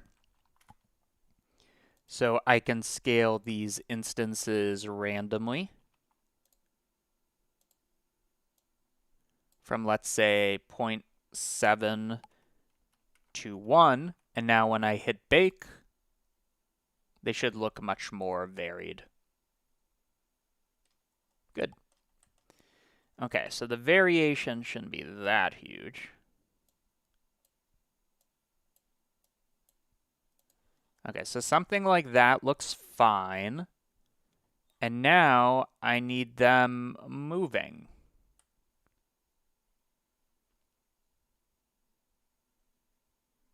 Okay. Well, I can do this by distorting the points on which it spawns. So if you remember, grid, points, I can distort that, mainly on the z-axis, like that. And now it's going to look more like a minefield that we're going through, right? I'm going to make them have way more and then really bias this to be like 98%.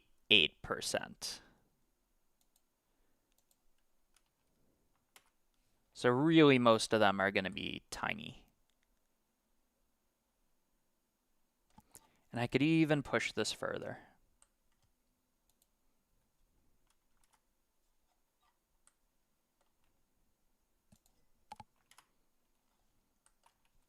So now we have a pretty nice asteroid field that we can just, you know, move a camera through. And I'm going to add my camera.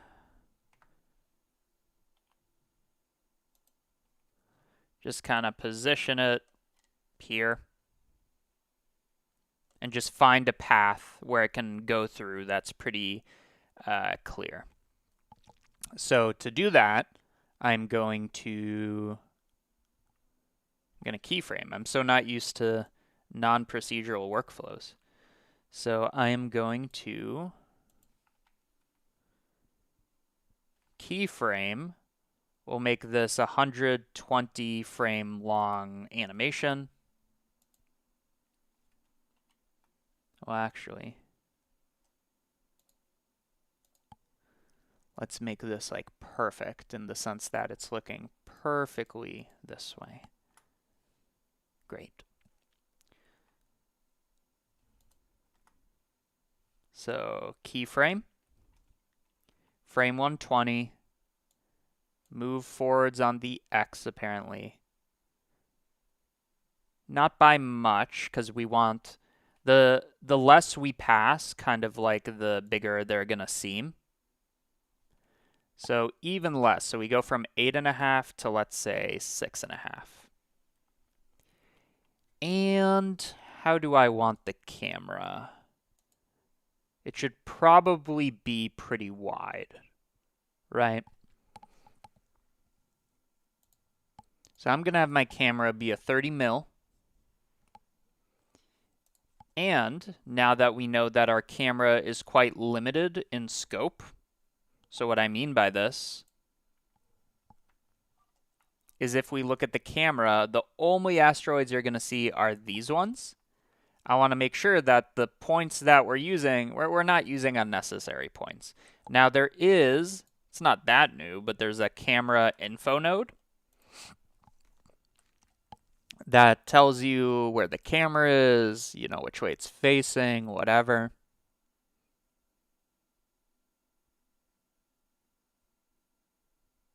But I think I can keep this simpler. Like, it doesn't need to be great. So I can take this grid, and I need to be able to see my camera.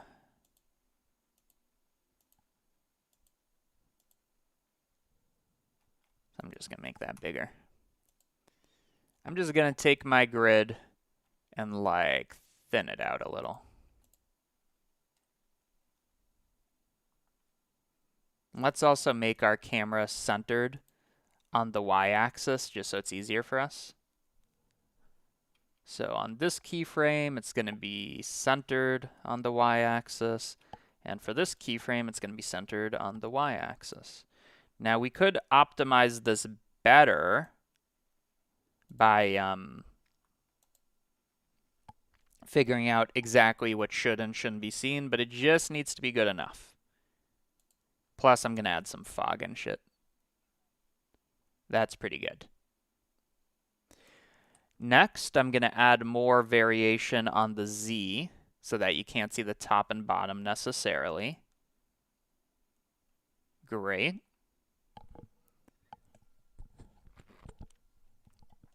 And another thing is these asteroids should be, I mean, they're big.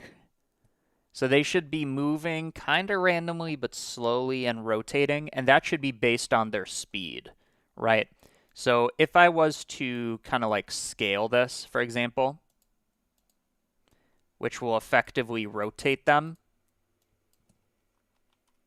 and I do it over time, using the CG Matter node, of course, that will be, I mean, we can make it slow. I mean, honestly, that's pretty good. Actually, who gives a fuck? That's fine. I was going to say the smaller ones rotate a bit faster.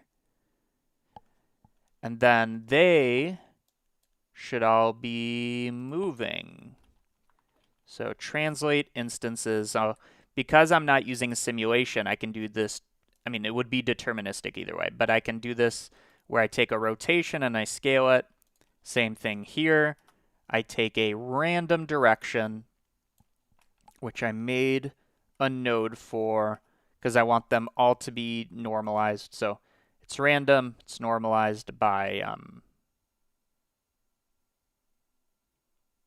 some number. So this will make sure that the random numbers aren't distributed as a cube, but like this. And then I scale this by the time, which might be a different factor. So now you can see they move. If I make this bigger, they'll really move. But they should move little enough that they're most likely not going to intersect. And then if I don't like the look of this, I just pick a different one. Another thing we can do to make this a bit better is right now it's quite uniform, which I don't know if it's accurate or not, right? We might want patches where there's more or less points. So to do that, we have our points. I'm going to delete some of them based on a noise texture. That noise texture can be not normalized. And what this is going to do, it will be a little hard to see, is it's going to make some of the points white and some of them black. But specifically, it's going to be like a 0 to 1 map. So I'm just going to make this greater than 0. So there's going to be little patches. If I make this scale smaller, even smaller, you can see the patches, right? Just like that. So we could either do it like that, or I guess even better, let's keep all of them, but have this affect the scale. So I'm going to map range. It's roughly centered at 0.5, so 0.3 to 0.7. And I'm going to multiply the scale again by this. Before, after. And we can have this be like a little less effective if we want.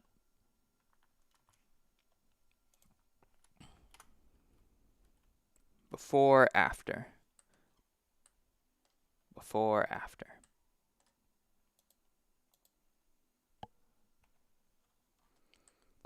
And then, yeah, I mean, that's kind of it. So you just pick one that feels correct to you. 3 is nice. I like that we're like kind of going by one. We're going to have a rocket beneath us. So don't forget that.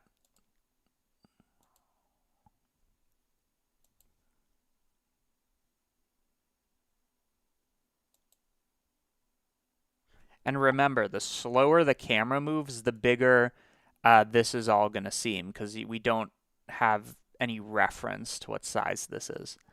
So let's have it even go slower. So it barely moves throughout the whole animation. Yikes, what did I just do? So from 8, to like 6 to 7. So now notice, I didn't change anything except the animation, yet they look bigger. And then you got hit. So, yeah. We're just going to pick a seed where there happens to be nothing in the way. Ooh. No, I made it. I made a hit.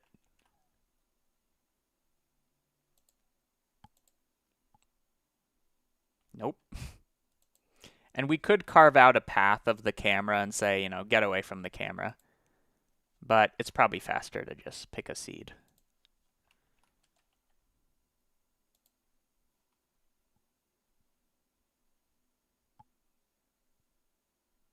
Okay, that's nice.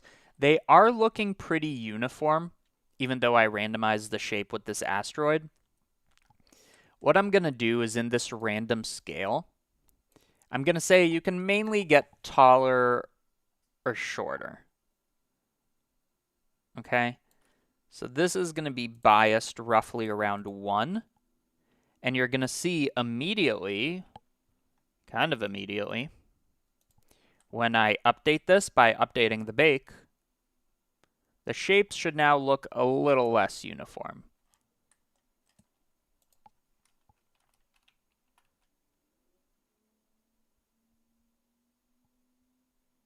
And maybe we could go like ridiculous, like 1,000. But if we do that, we got to make sure most of them are tiny, tiny, tiny.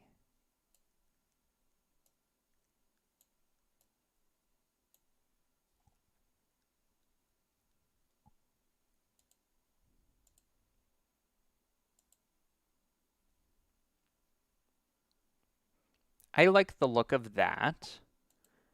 And before we make the rocket, let's consolidate.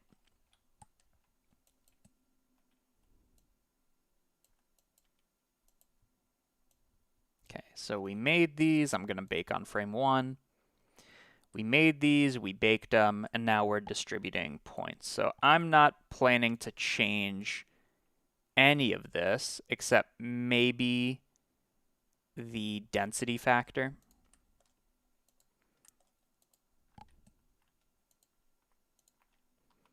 We did a variation on the scale over space. We have the average size. That should probably stay exposed as well.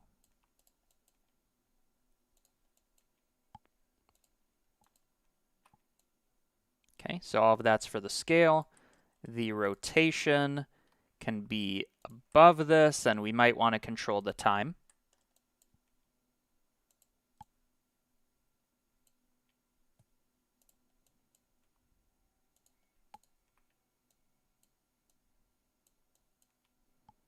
Because it might be independent from the translation time. And then we did a random vector like that, like that, like that. Okay, boom.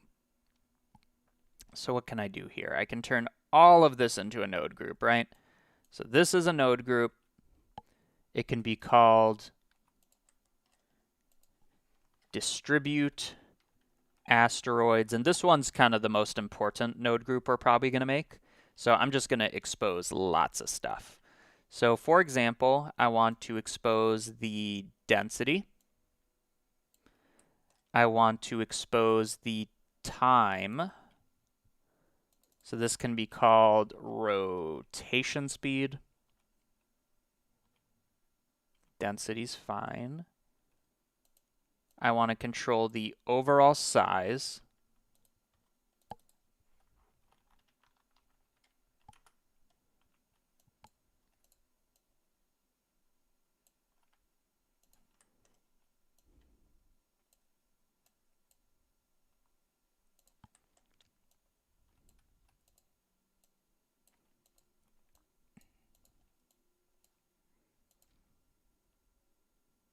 I definitely want to control the seed, which would affect many things.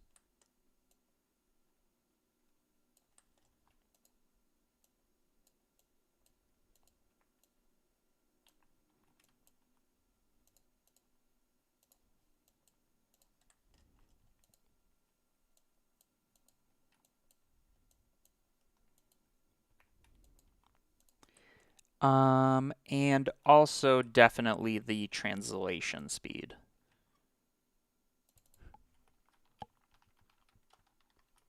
And let's consolidate. So boom, boom, boom, boom.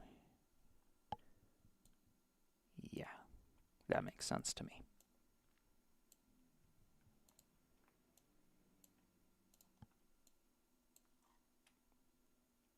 Okay. So the only other thing we might want to access is the float curve, which is exactly the kind of thing you can expose with a closure, but I don't care. So because we connected the seed to the previous thing, we're probably going to need to find another one we like.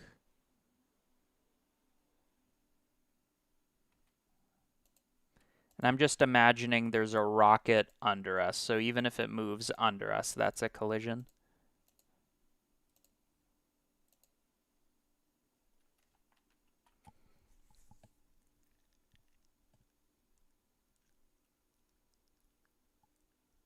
Okay, that's fine. And remember, most of the quality of this is going to come from the rendering. So I'm going to set material.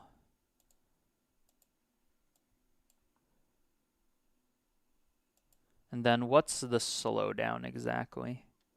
It's probably just the resolution of these. Let's expose that.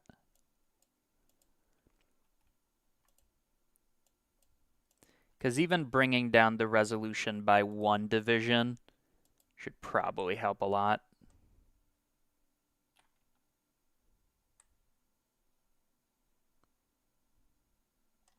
Or even, let's keep that high, but we can just increase the adaptivity a bit on the remesh. Adaptivity is kind of like decimate. So let's see what we get. Just going to rebake. We'll look over here, see how much quality we lose.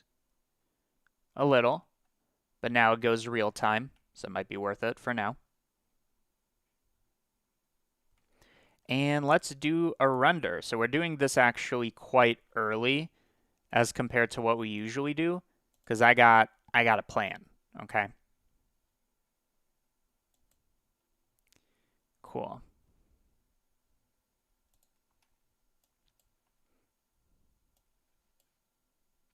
So what's my plan? My plan is, because we're in space, we expect only like a single distant light source. We'll call it the sun. Might have heard of it. That can be at an angle like this. And you might be wondering, why am I choosing an angle where we kind of only show the back of the asteroids, right? I'll tell you why in a second.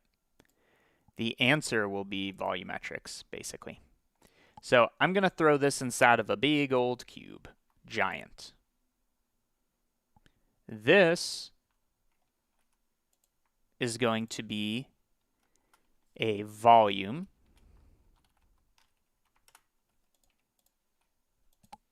And to see, I'm going to bring down the density. So it's almost like we're going through dense shit, right? So we'll make that perfectly white. And I'll bring it down again.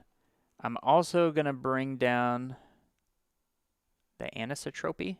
Ooh, that anisotropy, though. Nice.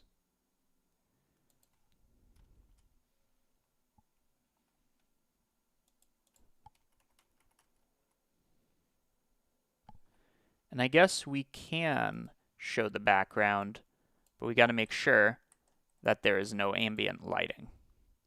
There you go. Space is easy. Space renders are easy. Now you know. Okay. We can make our volume, our light, a little stronger. So what's this? These are our Nodevember day 18 rocket, not asteroids. This can be our fog. I could have just as easily made a volume cube in GeoNodes, but, well, now that you mention it. No.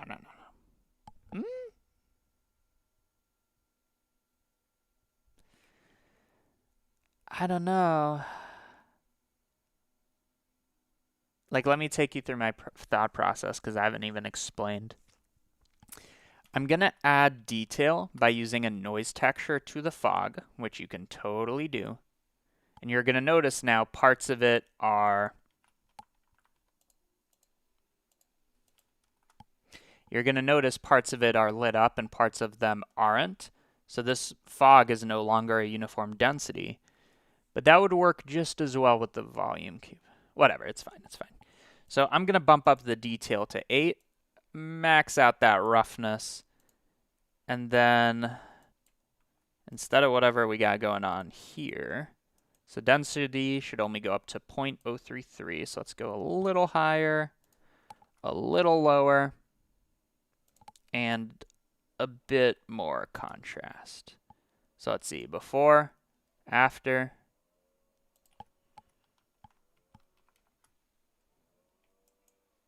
You might not be able to see, but it's there. So let's look carefully.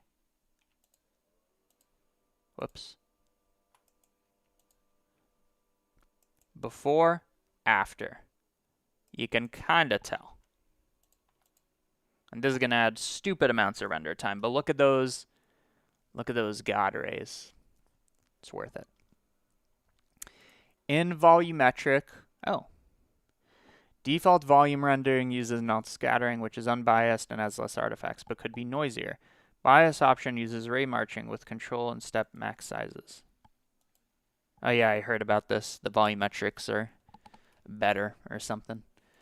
Okay, let's take the sun. What happens if I just triple it? Too much. Double it.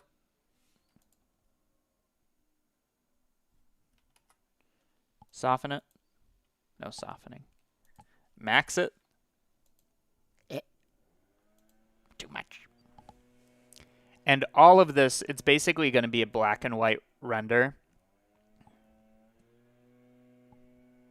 Is going to be heavily...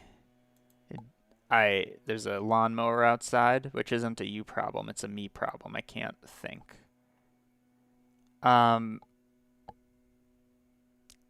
literally don't remember what I was thinking. Anyways, let's do a render. Dang you thing. Okay. So compositing, flip, image editor, boom, disgusting. Let's render and just see. Oh yeah, a lot of it's going to be dependent on lighting. That's probably what I was going to say.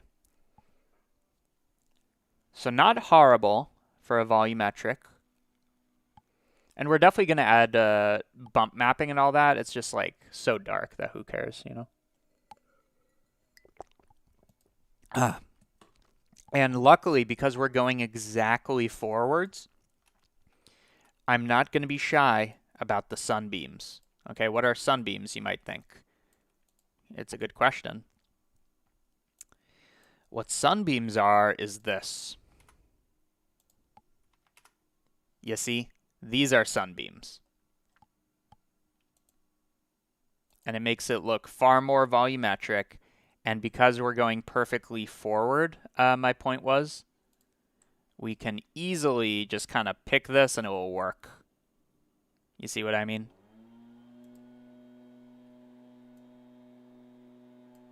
Space renders are easy.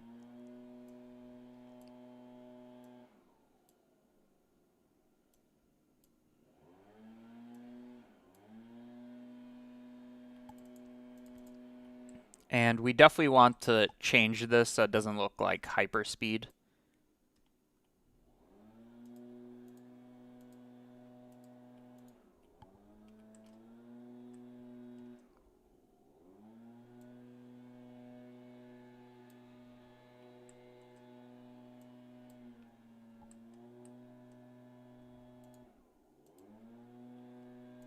Well, what we can do as well... Jeez. What I can do as well is I can just add,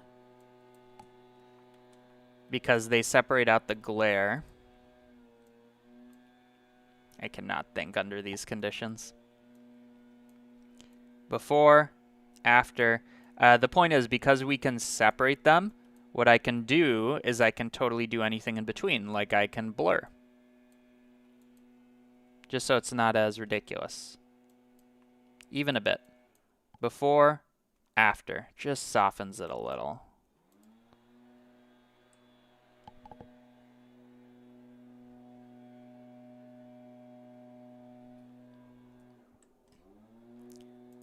And let's see. Is there like any color? I imagine there isn't. So let's see. Grayscale? No, literally no difference. Chronos? Oh, so good. Oh, and I forgot my 1920 by 1440. And let's also throw in some motion blur. Jesus fucking Christ. Somebody's got to invent the quiet lawnmower. I'll be very excited. And then depth of field, I don't know. If we have it, it would have to be very subtle. Kind of like an F22 kind of situation. Okay. What else do we want? I want my ambient occlusion.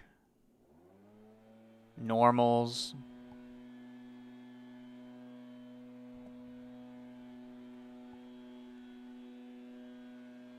Okay.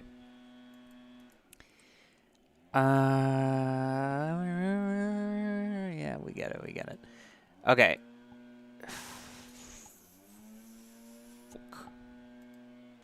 Okay, so this is going to be our asteroid material. Okay, that's using asteroid, great. And let's take off the fog just a moment. So on these, I'm going to use a noise texture that presumably what I care about is does it map with it. It does. Like it doesn't, like it sticks to it. So what I can do now is I can up that detail, up that roughness, use it as a bumpy.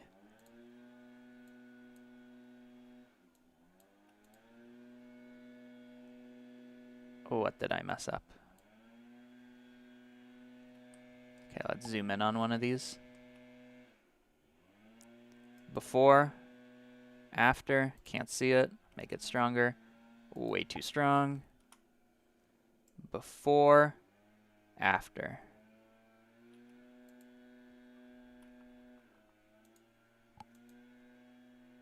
Okay, there we go.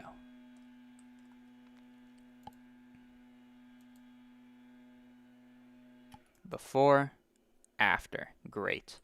Another thing I can add, well, I believe if I increase the, it will kind of fix those light errors. But we have fog anyways.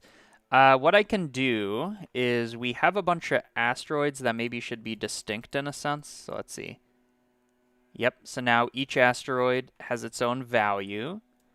And I can do something like that, but not as intense. Before, after. It's subtle, but now they're all not the exact same shade.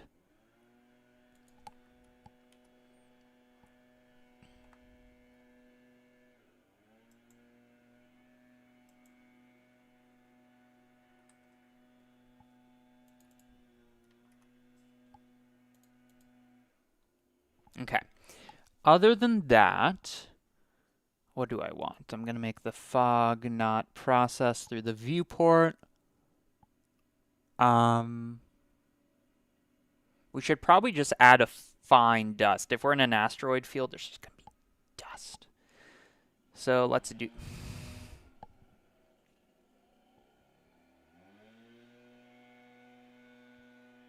No, this is a lawnmower. That would be a very aggressive CPU. I want to add a point cloud just over this entire bad boy. So let's see. I want to make sure it's only where it's needed. So if I look at our points and then distort them, they don't move. It's the instances that move. So what that means is this can get a bounding box, which will tell me exactly, you know, where we do and don't need So I'm just now looking at the radius of these, where we do and don't need like a particle dust. So let me view it like this. So inside of here, I'm going to export the bounding box. Great. Let's make that on top. And then nicely, because we have this bounding box, we can mesh to density grid. So now it's a volumetric. That's how you interpret this. And then you distribute points in volume. Nope. Distribute points in grid. There you go. And now you have a fine dust. This I'm not going to move. Okay. And this could be like ridiculously intense. Like a few million, I think.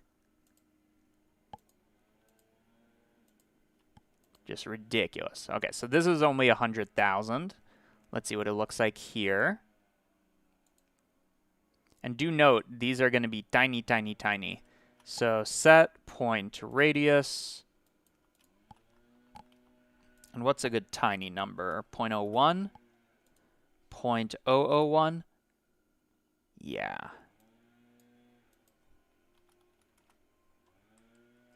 And then this is happening because RAM or something, right? Oh no, because there's nothing to see.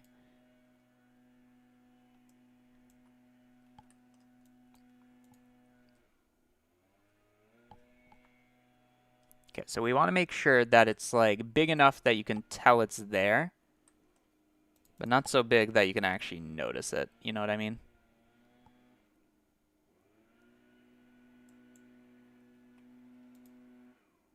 And this is going to get the same material as the asteroid. Okay. Far more dense. Far more dense. Let's let this do more samples.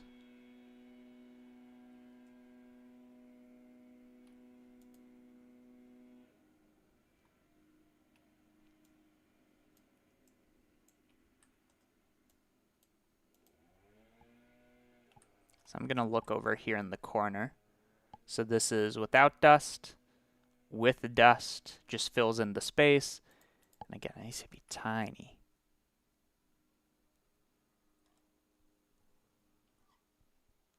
$300,000? Nope. Yeah. 1.2 million. There we go. So that's more so what I'm talking about. Just dust everywhere. And we only have to compute this once. I'm so sorry for the, not the noise, but I just can't think.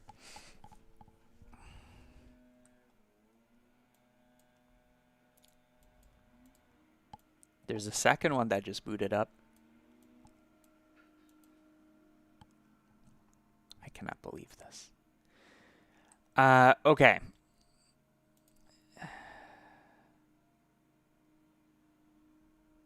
Okay, so asteroid can go at the end because everything gets the asteroid. And okay. I can also bake these points because they're not going to change. They should be on disk, right? Yeah.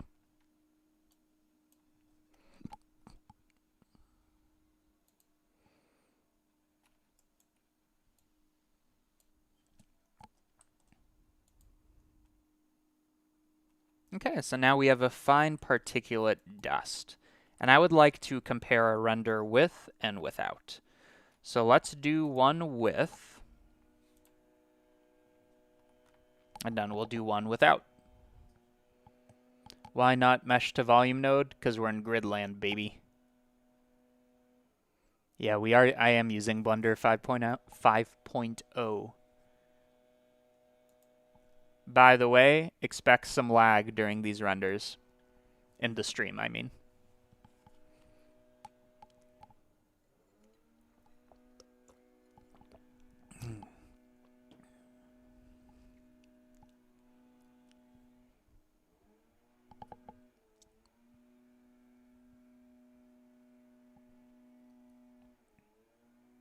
I wonder, is it coming through smooth, by the way? Like, can you hear and see and all that?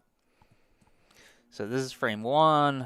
Frame 2 is going to be without the particles. So let's see what that looks like, and we'll compare the twain.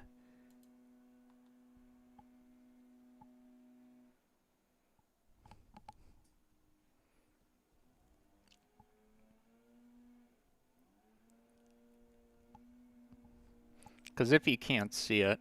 Okay, here we go. So this is without, and this is with. Just tiny particulates. That adds a ton. They are a bit too big, though. Yeah, it just fills up the space. Okay, so they need to be a bit tinier. But to compensate for that, we're not going to let them get as small as they're getting. And 1,000.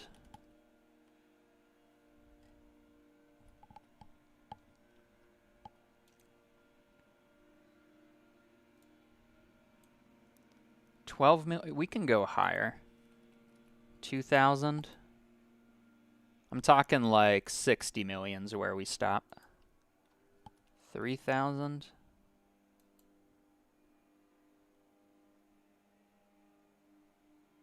Okay, now we're chugging. 36 million points. Let's compare. So this, and now let's do,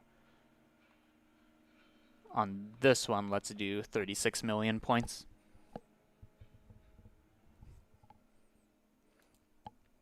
Thank you for the answer. What should we use mesh to volume? At mesh test DF grid. Always grid. Grid has more options, I think. I honestly don't know what the difference between a grid, or sorry, a volume and a density grid is. I know it's different from an SDF. But I thought a density grid was quite similar, but might have more options for like, I think the difference is you might be able to store attributes, but not on a volume, but they might be treated the same. I'm not really sure, to be honest with you.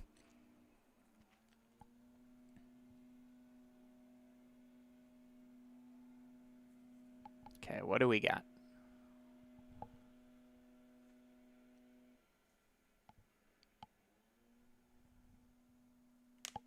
Damn, we're getting so much done today.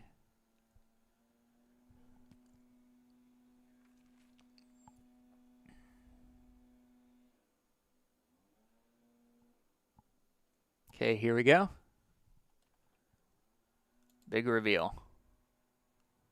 Wow, it is lagging. Okay. Before... Oh, because it was a different fucking frame. Okay, whatever. It's going to be a little hard to compare, but you see this little dot? That should be a particle, which is quite big. Oh, no. No, it's not.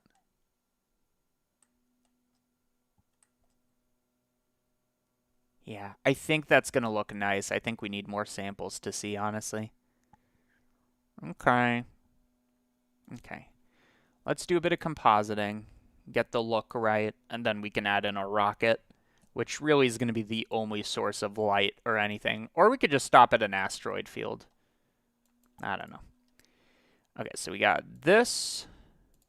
Let's mix in our ambient occlusion.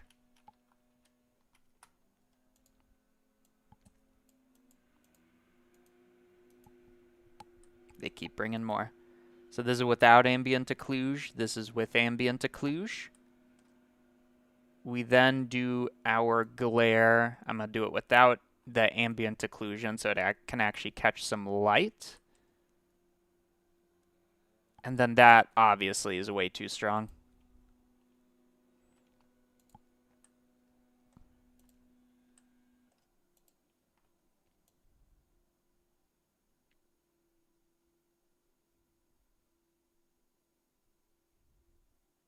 Top lit.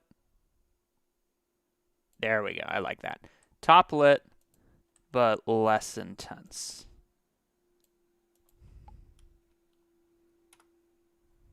And I can totally use this to add like a color with color.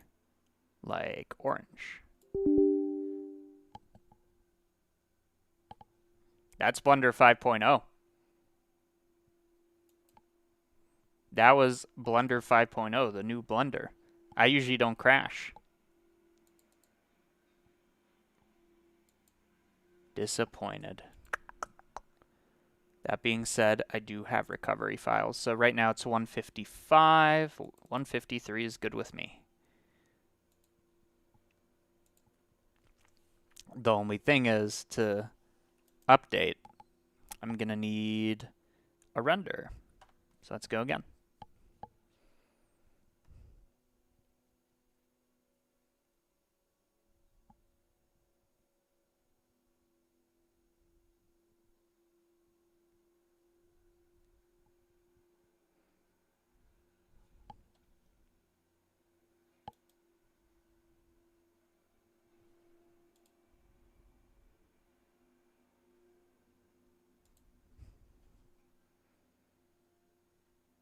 And meanwhile, I should be thinking about what I'm going to do for day 19, which is tomorrow, but I'm doing it today, which is tool.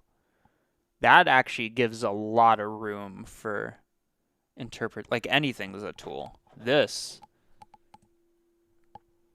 is a tool. This is just the S. There we go. Like that's a tool.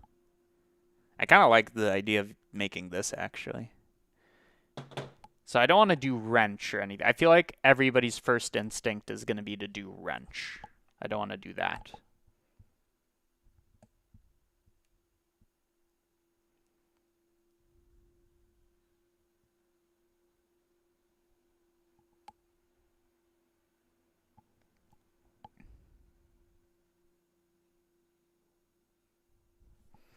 Okay, we're hoping for no crash now that we're here. So what did I change? I took the glare and I moved it up here, I believe is what I liked so much.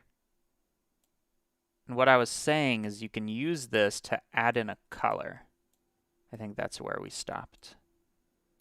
So if I add in the color yellowish red, I take this, I multiply it. Now you can see there's color leaking in, which maybe, if I get it right, nah, that looks dumb. Dumb as fuck. Okay. Let's add that vignette. A little bit of vignette.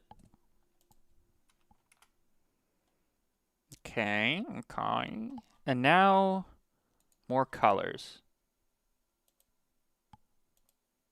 Ooh. Moody. Might even say too moody.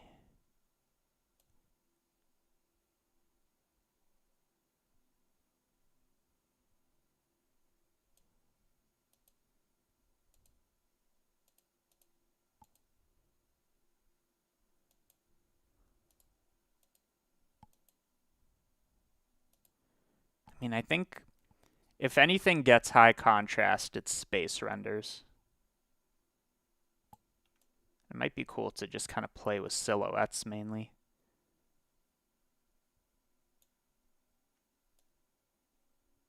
But enough to show that there's like surface detail.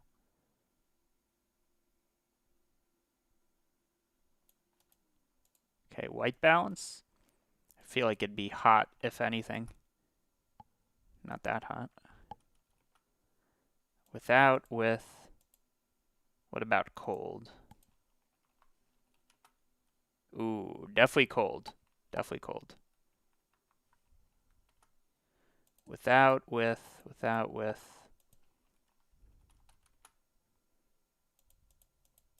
Okay. And now we also have... Wait, did I not? Where's my ambient occlusion? It's because of the crash, isn't it? My ambient occlusion. Oh, now you can really see all the shit. Ooh, so maybe I should make that its own material so I can use CryptoMat to punch it up. Yeah, for sure I should. Okay. So I'm going to multiply by the ambient occlusion. Make it a little less strong. Before, after, before, after. Definitely helps. And let me do that trick I was just talking about. And then I don't even know if we need a rocket, to be honest. Like, I don't personally think that's interesting. And I am the one who makes the calls. So. Nodevember, day 18, rocket. Let's just get all of that up to date. Boom, boom. Outliner. Already good to go. Okay. So what I was saying is we could either make it a separate object, which, like, why, when we can just make it a separate material. So this can be asteroid dust, which doesn't need this thing. Okay. And then for the asteroids themselves, so let me give them separate materials. So this is asteroid, and this is asteroid dust. What I was thinking is, should the asteroids be reflective? Let's look at our reference. I assume not. No.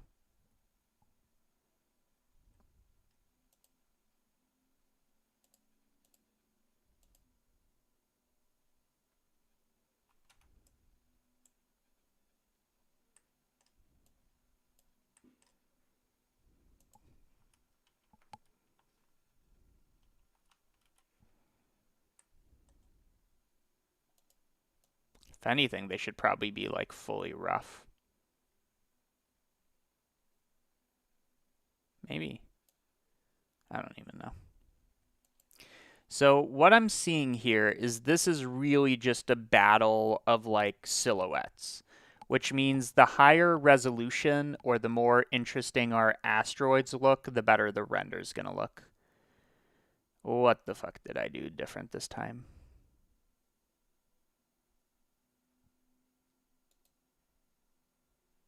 Either way, I do need CryptoMat.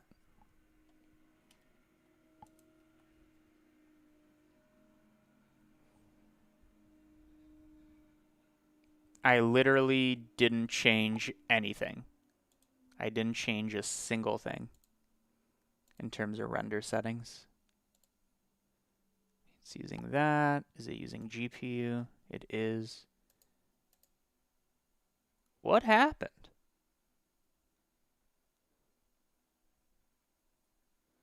Okay, well, we're going to let this render, and we're going to really appreciate this because it'll take some time, and we'll composite on this. What happened to Blender Nest? It's no longer 2019. We just stopped doing it. Well, I stopped doing it. They kept going, and then I think they stopped as well. Yeah, the camera moving could kind of imply a rocket. And more so, I just don't want to make a rocket. It's just not interesting. It's just like a curved cylinder.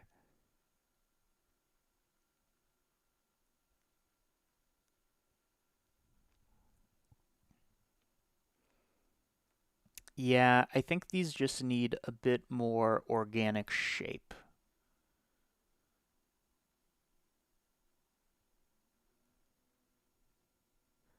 Anyways, when I was rendering snow for an Almost Christmas Story, it's a Christmas Disney short, which I guess I will watch soon since it's almost Christmas. I did a lot of snow. And with that snow, I did use this CryptoMat trick. Okay, so you can barely see it, right? So I just need to find anywhere that says asteroid dust. Anywhere. Probably more towards the foreground, yeah. Did we get it? Yeah, we got it. So this is just kind of like the field of dust. And you can see how this would be a useful thing to capture, right? Because what I could do is I could add here, or rather, I could just expose up these sections, right?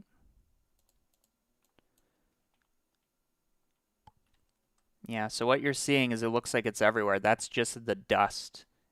Almost looks like snow. Maybe I want control over this. So let me do...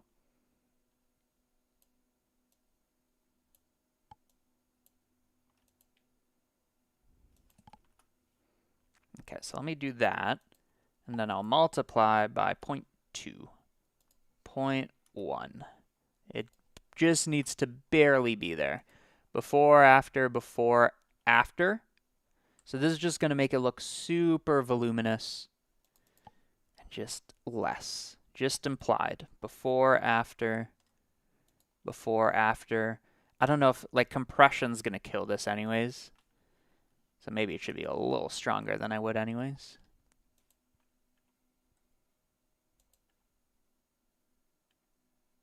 Yeah, that adds so much mood. Okay. So I'm going to save this render, right? So I guess that's render slot 2. And now in render slot 1, without really doing any extra work, I'm just going to change the shape of these asteroids. Just see what that looks like. So inside the asteroid, we have our 2 distortions, and it's mainly the low res one that will change. So maybe I'm going to bring up the scale to 1.5. I'm going to bring, and we don't expect to see anything yet because it's baked. So up to 1.5, and maybe the variation up to 0.5. And then let's see what that does. So I think we should just bake a single time and see what that does. Okay, so you can see that updated. It's definitely more varied. That's for sure.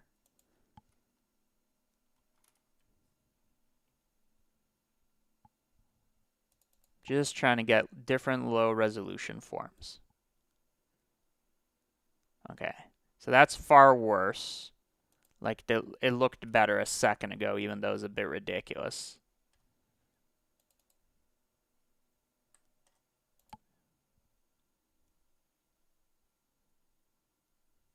Okay. And then what if we really let it go wild, right? Up to 1.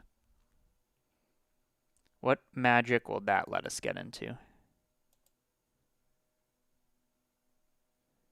Okay, that's the magic. So I think right now the limiting factor, weirdly enough, is actually the remesh.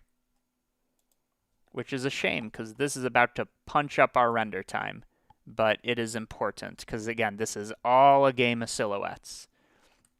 So I want you to look right here. You see this blobby shit? Check this out. Wait for it. Okay, I mean, that helped. What density are we at? Jeez. I can't. That's not the way.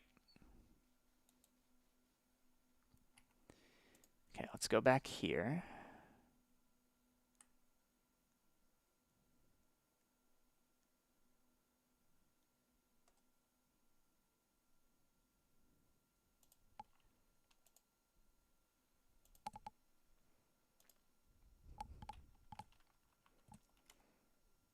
And dare I?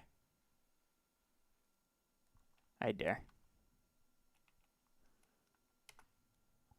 Okay, prepare for a crash, boys. One thing we can do, by the way, just to make the viewport better, is I'm going to run a isViewport node. And I'm going to switch geometry like this. So if it's the viewport, it's going to show nothing. If it's a render, it will show this. So this will just make it a bit faster. Somewhat. Okay, so what did I do? I bumped that up. I made it 0.006. Save. What do we got? Give it to me.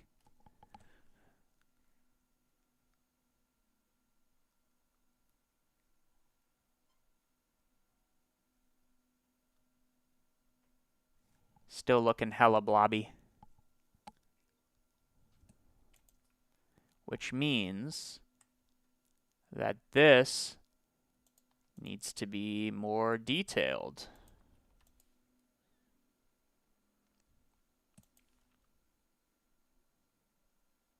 Come on.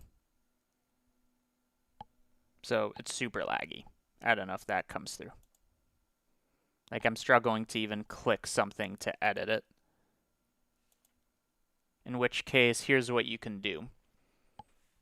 Okay, so let's see. I'm just trying to back out. Just back out. Okay, what you do is you cut the connection. You do your edits, whatever that may be.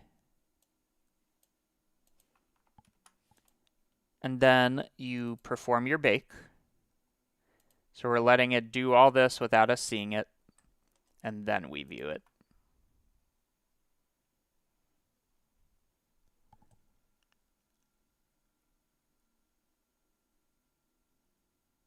Yeah. That's definitely better. I think we need to improve the form even a little more. And I'm going to do that by taking our Voronoi. Just get rid of that. Bake it down. View the result.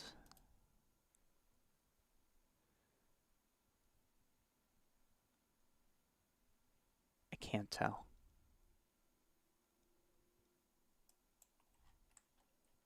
Back to the drawing board. Should this be higher? I will say this isn't taking too long to iterate considering how much freaking geo we're dealing with. Oh, you know what? I know what it is. I know what it is.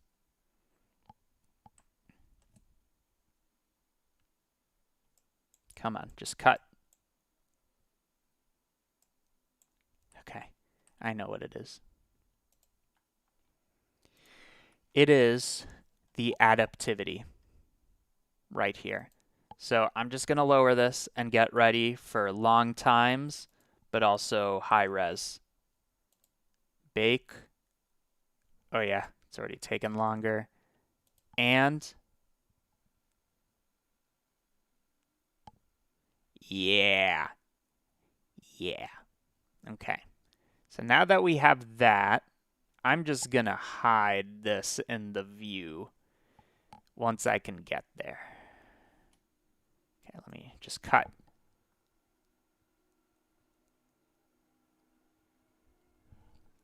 Okay. Outliner, hide this. Okay, now we're good. And remember, all we have to do is survive the render. So this is what we had before. All I'm looking for is more quality. Boom. Good luck to you, render. The little render that could.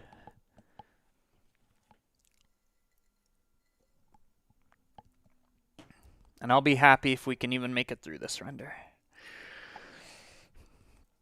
Because you got to remember, whatever I do here, I got to render 120 frames of it. Okay, once it makes it to sample like 6, we're good to go. Okay, good. It's going to make it through. I can already tell this is looking way better. And then I just got to figure out a way to optimize. I mean, the way to optimize is to find the points that aren't seen by the camera and call them. Which I'm doing, but like better. Especially things that are behind the camera as well. Like that could cut down the, if I do it properly, that could cut down the instances by 50%. Double the speed, half the geometry, or the instances. Okay, while we render, I'm just going to check something on my end.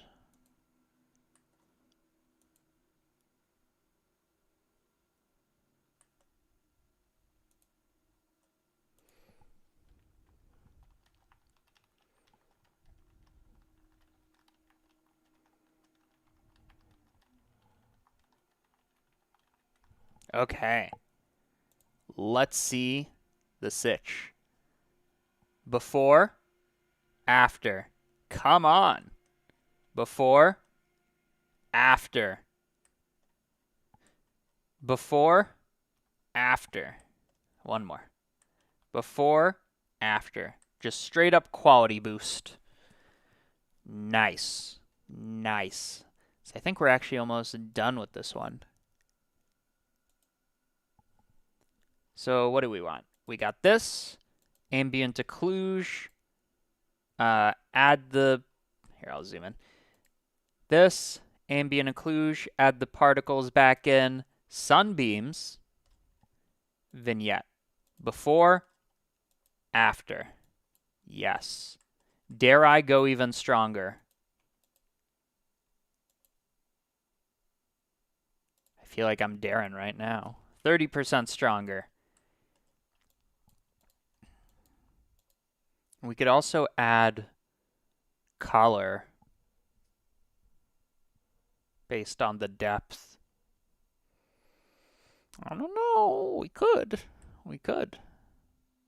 What else we got? We got our alpha. That's useless. We got our normal. Okay. It's just color now.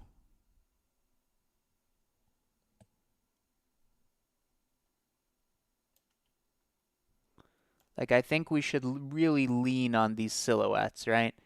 Like, they can be dark AF.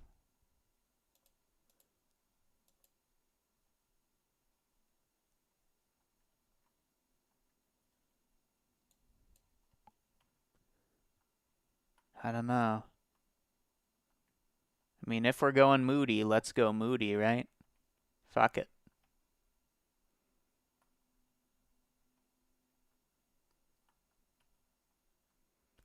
It's just a little much. Moodier. Too moody.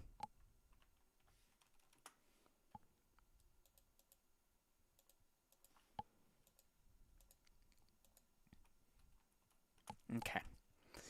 Now I'm going to go for gold. Depth of field sounds like a dumb idea, but I'm thinking about it. Looks more underwater than space. That's fine. Yeah. I agree with the chef's kiss thing. Yeah. What if I right here?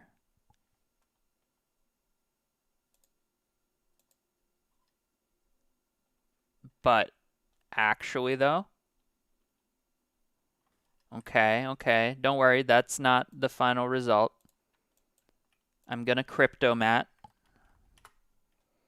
I'm going to look at the materials. I only want the asteroids. So we only want the asteroids. And I want to filter. And don't worry, this is still not the final result. Before, after. Before, after. And then tone it down a little.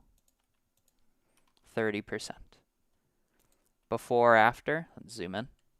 Before, after, before, after. Before, after.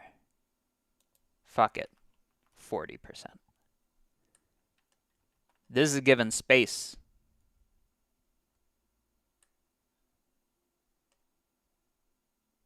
It does kind of look messy, but it is giving space.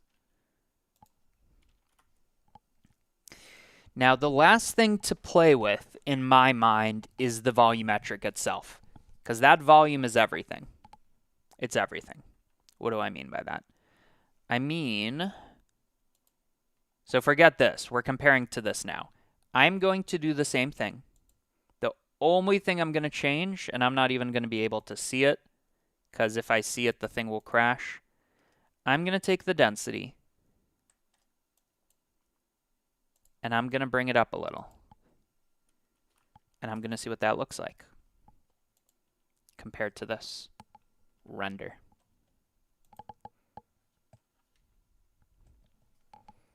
And while that happens, I'm just going to respond to a message on my end.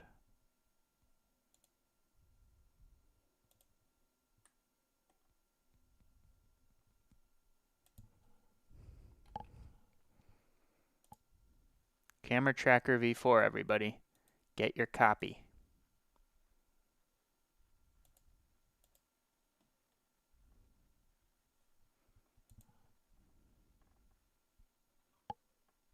Got to get back on the front page, you know? Okay, we'll wait for that to finish. Check my email.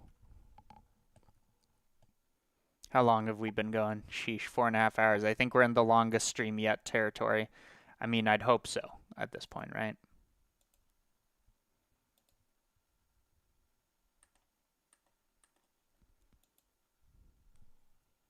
Almost done.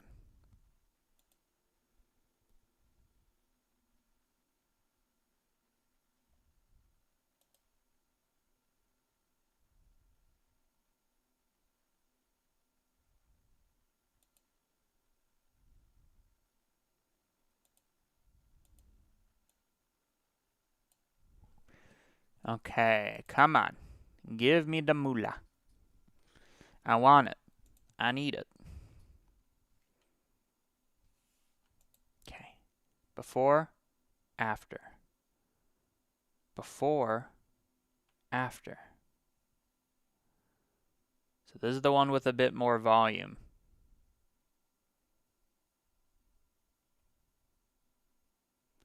I'm not sure. I'm going to put it up to a vote.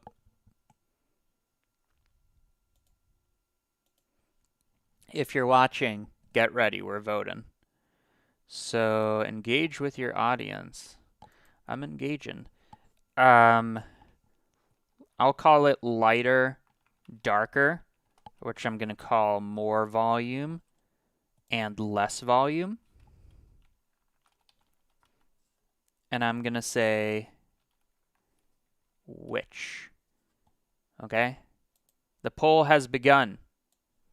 So just to show you, let's like go full ass screen. Okay? This is what we're comparing to. This is light fog. I mean light. This is less fog, more fog. Less fog, more fog. Less fog, more fog. I'll do it a few more times. Less fog, more fog. Less fog, more fog. Less fog, more fog. Less fog, more fog. Where are we?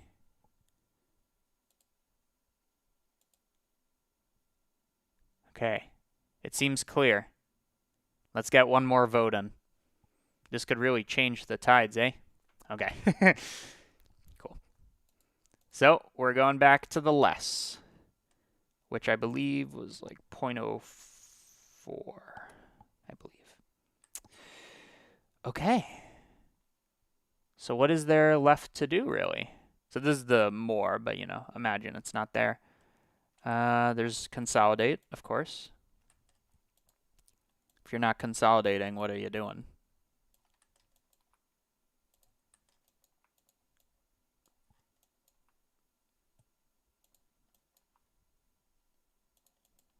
And then I think soon we'll be ready to move on to Nodevember, day 19. This one still needs a little something. Figure out what that is. Okay.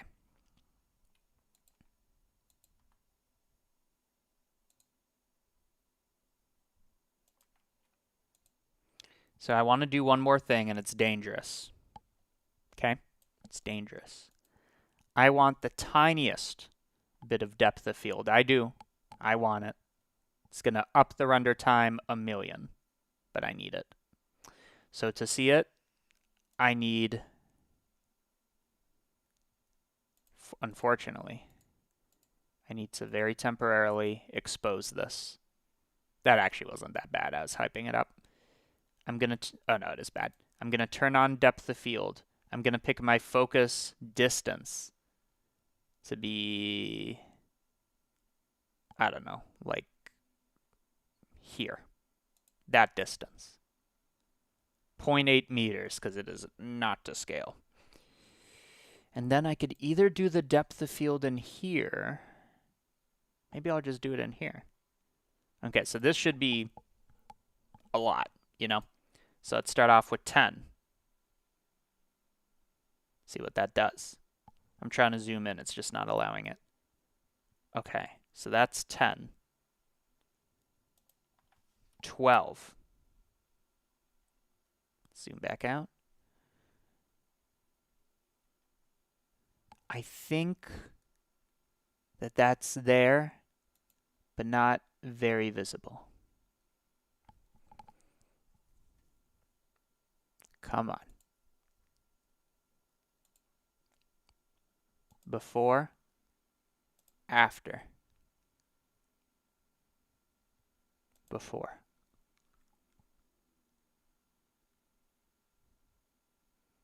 Just a little more. Like err on the side of like no depth of field. Okay.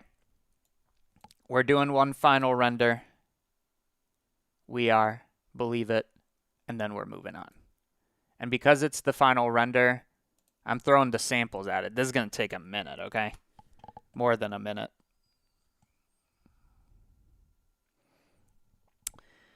Okay, so this is the render to rule them all. And then, of course, I'll like do it proper later. Okay, so clean up everything. Great. While I render, which I'm about to start, let's do a question. Because normally what I do is at the end of every stream, I answer one question. Not two, not three, one.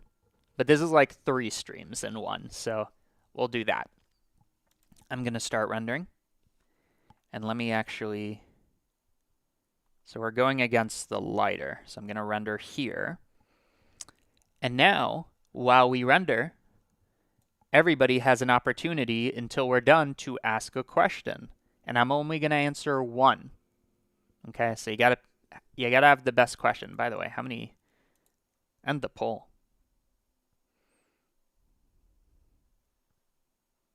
Okay, if you have a question, you ask it now while we're rendering, because we got time. Turns out.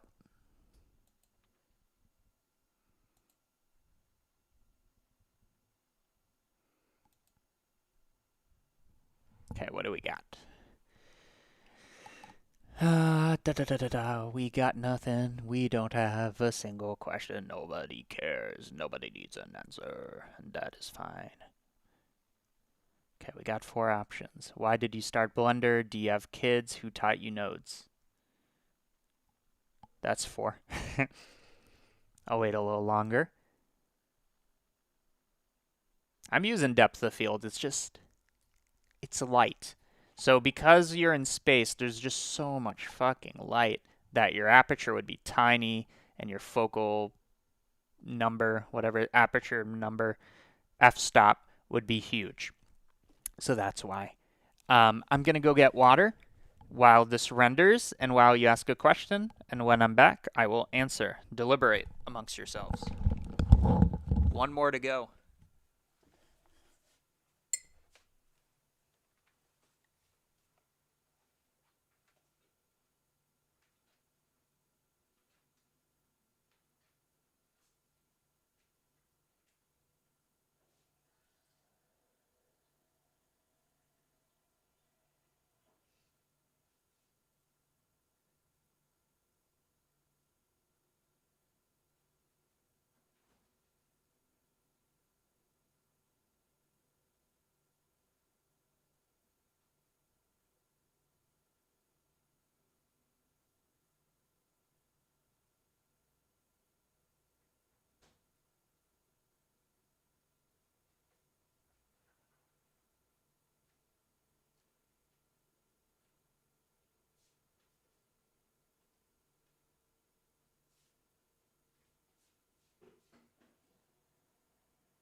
Okay, we're back. And almost done with the render. And I have to ask you, I actually have the question. Big hand or tiny apple? You tell me. You ready? Check this out. You ready? Nobody's ever done this with an apple. We have the apple. Oh, that was awful. I'm gonna take the apple and where did it go? Again, I'm gonna take the apple. It's too big. I can't do it with that. Smaller object. I take the lock, right? I put it in my hand. Where did it go? Take the lock, put it in my hand. Where did it go? Okay. What do we got? We got the 4 questions from before. What project out of the whole year was your favorite? Why do you keep saying the F word? What is the best thing you've made with nodes? Recommendations on resources for math. Do you have a dream on how many subs you want? What is better color? One CG Matter podcast. It's in your hand. I saw it. Okay, so my question that I will pick, and I will not answer another until the end of this whole stream, which is day 19, is... There's some good ones.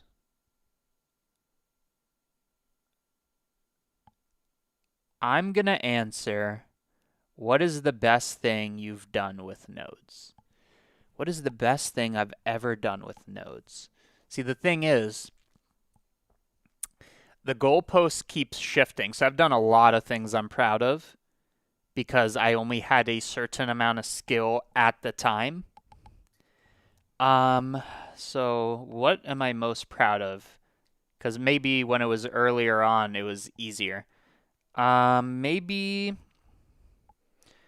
my first physics engine. Maybe when I made the dinosaur game, although that was...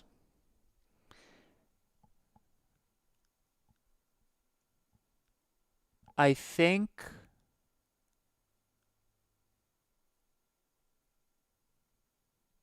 I've just made like a year's worth of shit.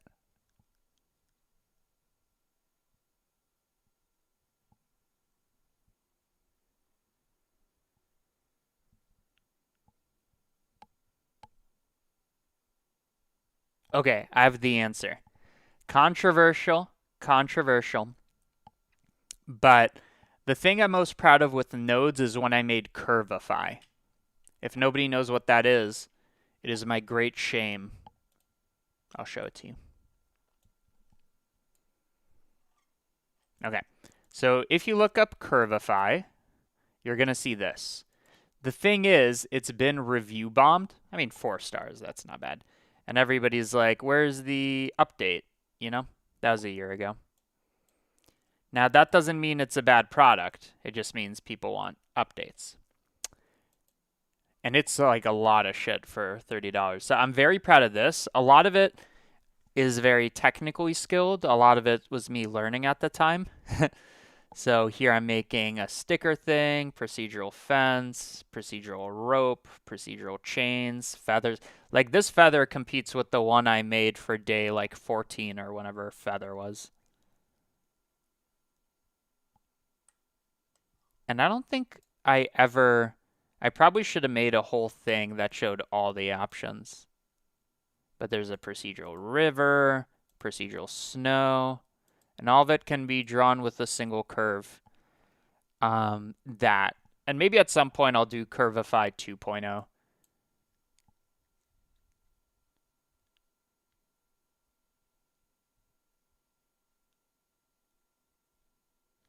By the way, you are on top chat, and it looks like for some reason my comments never show in top chat. I think it has to do with engagement. I honestly don't remember. It's nothing I pick. Okay, before, after. Let's just zoom in here. Oh no, the depth of field's shit.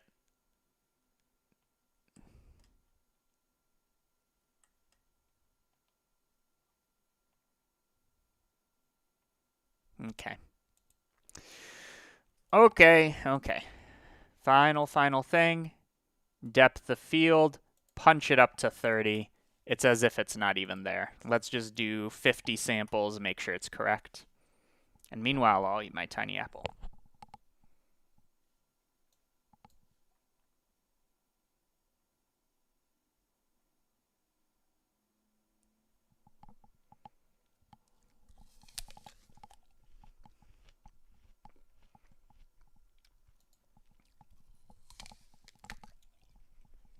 This apple's mushy. I don't like that. I think a worm's gonna come out of it.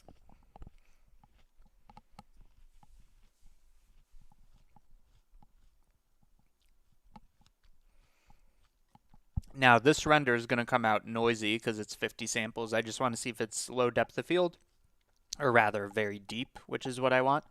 And then I'm going to move on because I know what this looks like at high quality. And once there's the motion and everything, it's going to be epic.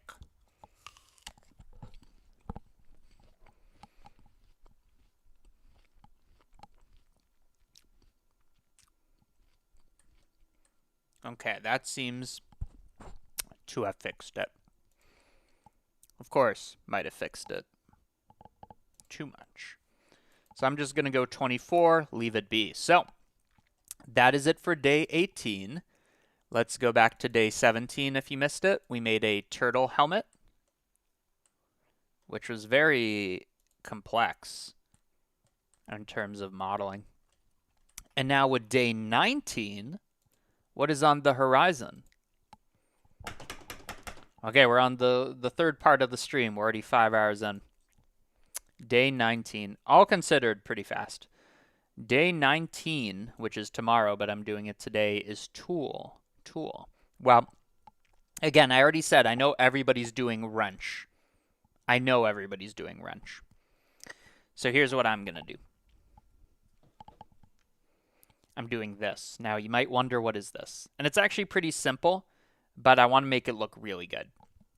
What this is it's called Captain of Crush. I don't know if you can see that. Captain of Crush. They're very famous hand grippers, and they go up levels. So I have like 4 of them. So the bigger the spring, the more intense it is. So for example, let me show you the ones I have. So they start out with, I think it's G. I don't have G. Okay, it starts with G. Whatever, that one's easy. Next we have S. S is sport. So once they touch and you hear that click, it counts. Then you go up, so that's sport. Then it goes up to T, and these jump up quite a bit each time. So now, probably only going to be able to do this once. That did click, but I'll show it again. That's T. Then you go up to 0.5. And once you get to the top, like only 5 people in the world have ever closed it. So it goes ridiculous. So this is 0.5.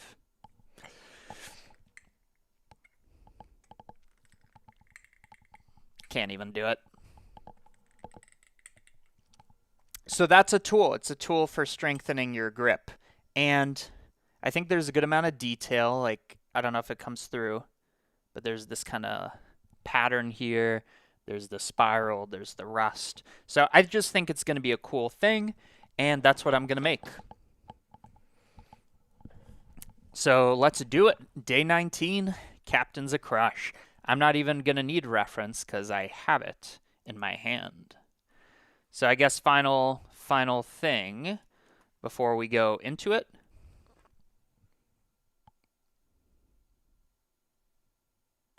That's what it looks like. And maybe I will, because this stream isn't only for me. Otherwise, I wouldn't be doing it as a stream. Let me just get a image that I think is good. It's rather clean, isn't it?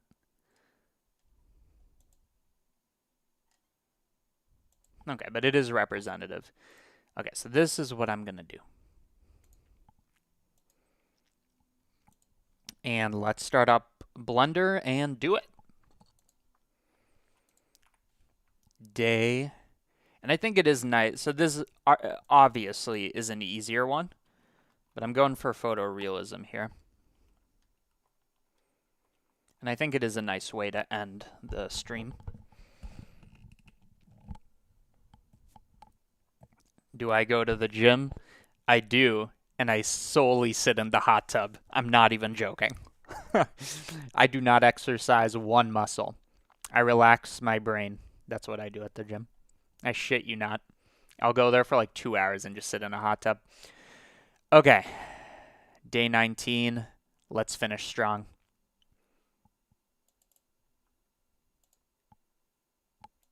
Okay. So let's get our reference in here and just kind of speed this one through. Because I think, weirdly enough, this one's going to be all materials. It's not going to be the modeling that's hard, of course, even though it's procedural. So, as you can see, it's quite easy because all it is it's a spiral. And coming out of each spiral is this kind of nunchuck grip looking thing, which are identical, I think. But I'm going for photorealism. So around the thing, you can see there's text wrapping around, so that might be difficult. We'll see. We'll see. So obviously the first part of this is a spiral. And since I'm going for this perfectly, I can see it wraps 3 times. 3 times. So 3 rotations, same width throughout. And then they end in a way where they're both pointing the same way. Or they both go downwards, I guess is a way to put it. So how do I do that? I guess it's not so obvious after all. So wait. It goes 1, 2, 3. Okay. 1, 2, 3. But it, how does it? Sorry, I'm confused. So, here, I'll do it like this. So, 1, 2, 3. Aha! I see the issue. So, it's like that, but they need to end up kind of going the same direction. So, you just kind of trim this such that both of these endpoints kind of go downwards somewhat.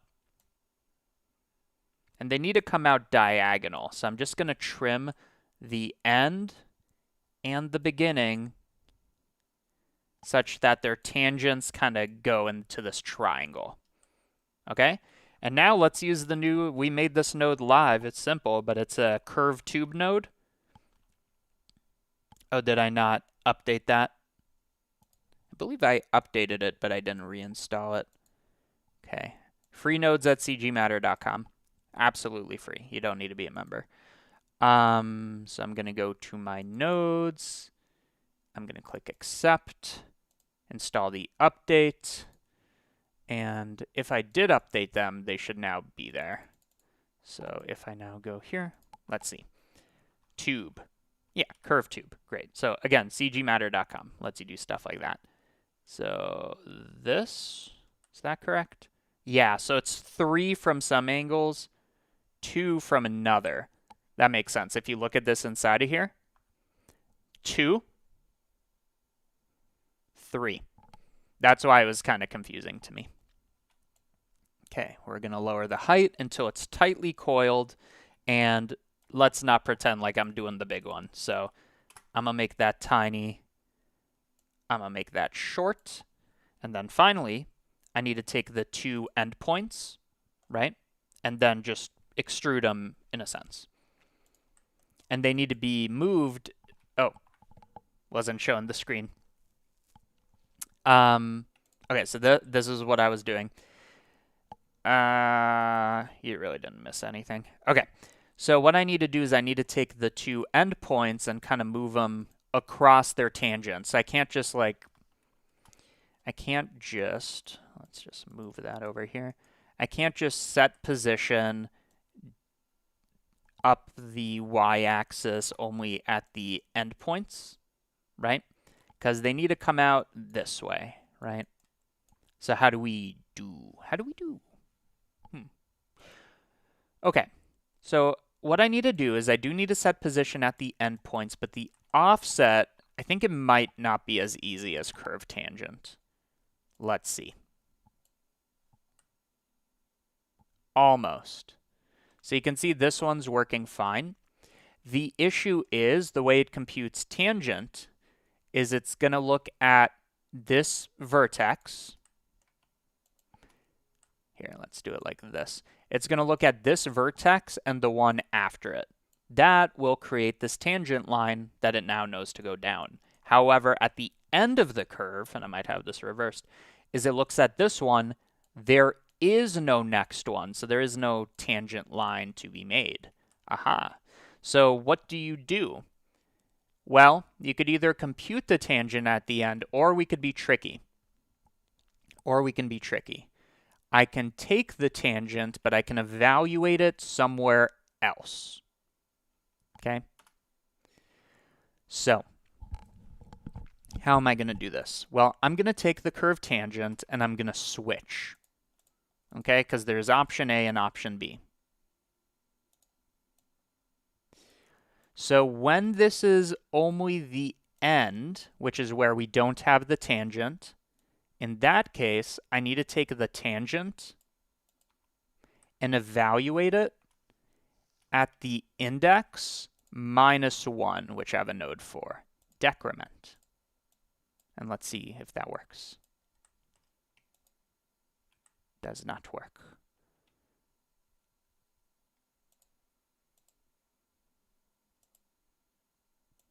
Hold up. We'll get there. Is it increment?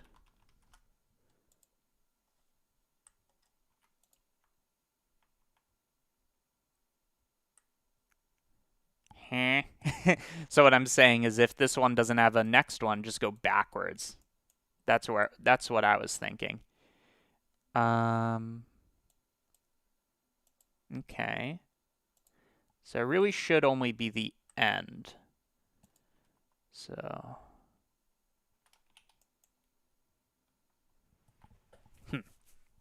why is it not inverting?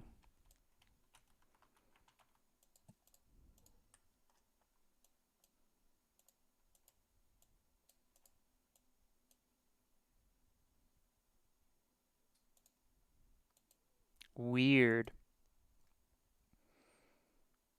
Let's try again. So instead of taking the index -1, let's take the domain size, which will tell me how many points there are on the curve.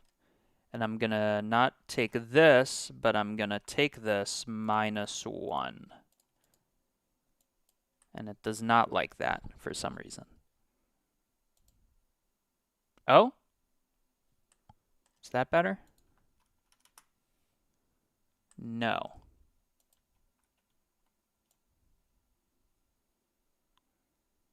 Weird. Weird.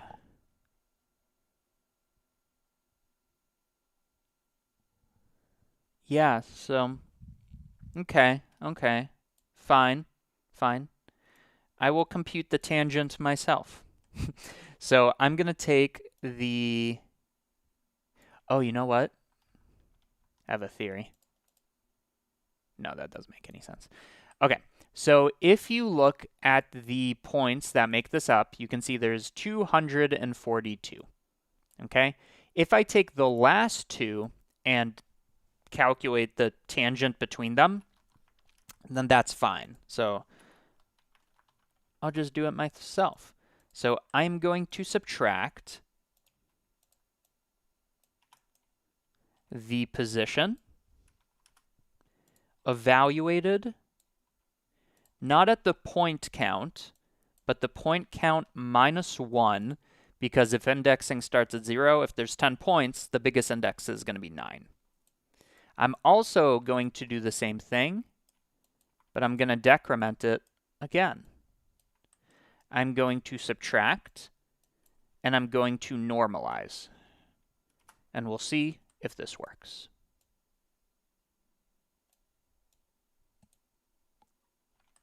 Flip it.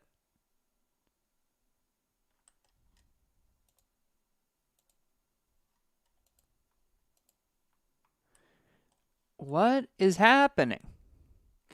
Oh! Is it that there's a Z component is the issue? Could that be it?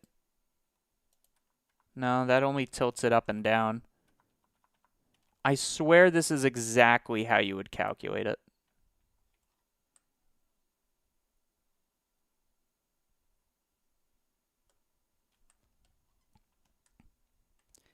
Let's see. Separate by index cgmatter.com. I'm going to take the curve and look at this minus 1.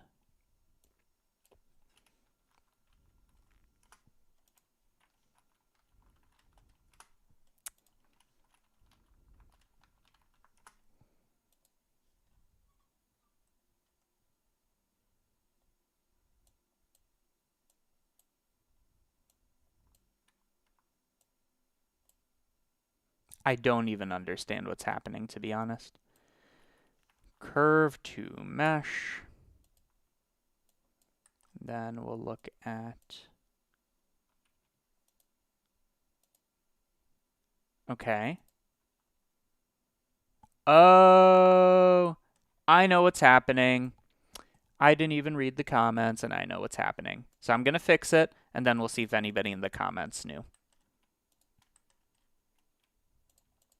Boom. Did anybody in the comments know? Ha! I think I was the only one to figure it out. So what's happening is I was trying to compute this, right? But the index of the maximum and that minus 1 is actually up here. I got it reversed. So I want to go 0 and 1, the first and second. Because if I trim it, now you can see it's working. Incredible. Okay, awesome. And now the cool thing about that is nothing. Is now I can make the nunchuck part of it. And when I'm done with that, I can just instance on the points using the tangent as the direction. Okay, boom. Nice.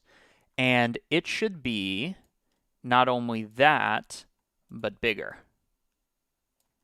for both of them.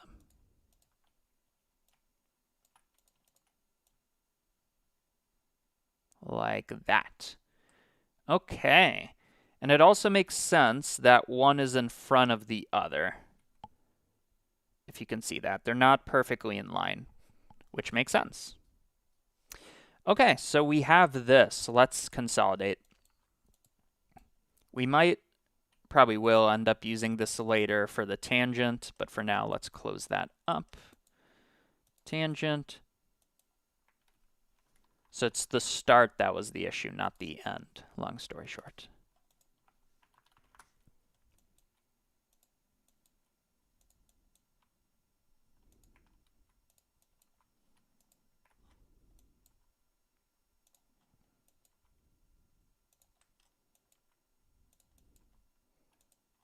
Okay, great.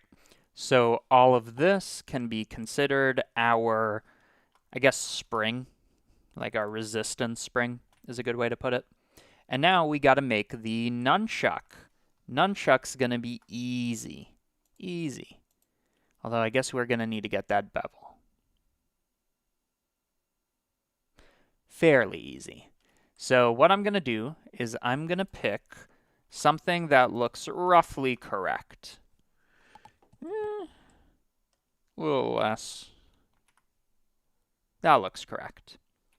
I'm going to bring up the segments, but I'm also, very importantly, I'm going to add, not this, I'm going to add side segments, because a lot of the modeling is going to happen there. So I'm actually just going to add 20 of them. 21, it needs to be an odd number so that we have a strip right here. Needs to be taller as well.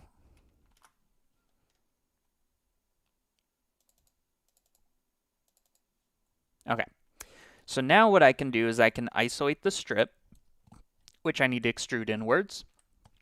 And then for this bevel, what did I just do? And then for the bev, fucking hell. For the bevel, I just take this and I scale it down. That's it. Okay, so let's start with the inner part. So how do I want to extrude, but not individual. How do I isolate the one in the middle? Well, if you think about it, those faces have a z height equal to 0. So I'm going to use my separate position node, cgmatter.com. Already had a couple people join today, the member part as well. Fancy that. So I need to see where this is equal to 0, because the face position's computed at its center. And only for those ones do we extrude. How did we do? Aha, we did. Amazing. And it would be inwards. Just a little. Even that's too much. Boom. Now, I'm probably going to do the scale at the top and bottom. I will. But the hard part's going to be wrapping text around here, like I said. Anyways, let's scale the top and bottom. So I'm going to... I've had issues with scale elements, but I'll try. I'm going to scale elements of the faces on the X and the Y. It'd be nice if this had double axis. Maybe I'll make that a node. On the X and the Y. So now when I put in a value here, it's going to shrink it like this while keeping the height. And I need the selection. Well, again, luckily for us, the top and bottom are uniquely defined by having an n-gon. Okay? So I can use my is_n-gon node with a index, so not a particular one. Okay, let's see, what does that give us? So that gives us top and bottom, it does. And then we want to scale, but it doesn't like that for some reason.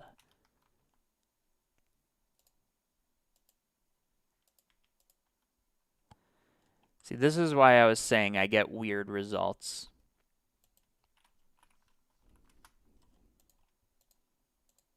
Okay, so now we've blurred it. And I'm going to check where is it greater than 0.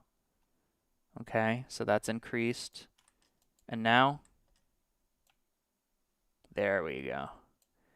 Now, why did I even need to... What? I must have not clicked something. Okay, either way, I shrink it to create that bevel, but it needs to also kind of be shorter in a sense. So I'm also going to scale elements on the Z for this selection, but this time I can kind of figure out the number myself. What is happening? Ah.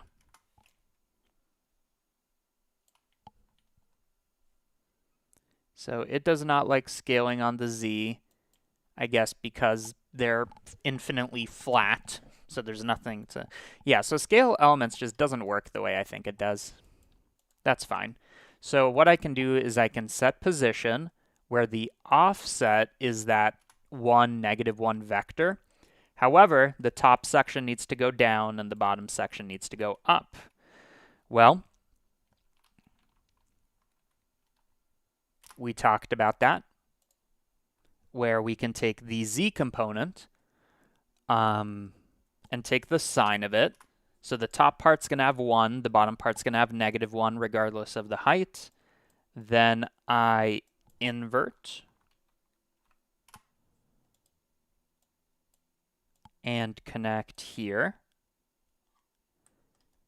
Okay. Is my invert wrong?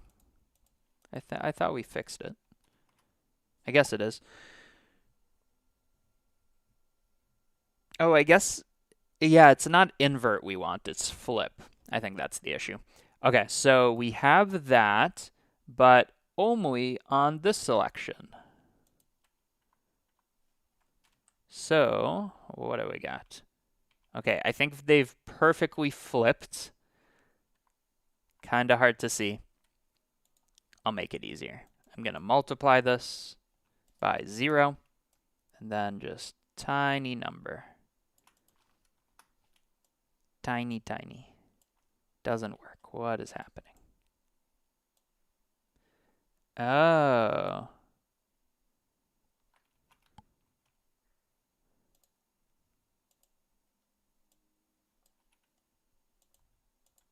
There we go. So we need the n-gon as a face, not evaluated as a point. Kind of a tricky one right there. And now I just increase it a little. Just a little. And this one, make it bigger. So at some point, there's a need for a bevel node. I'll consider it. That sounds impossible. Okay. Boom. Modeled it. Let's consolidate. So we got the cylinder. I extruded the middle section by a certain amount. That can be fixed.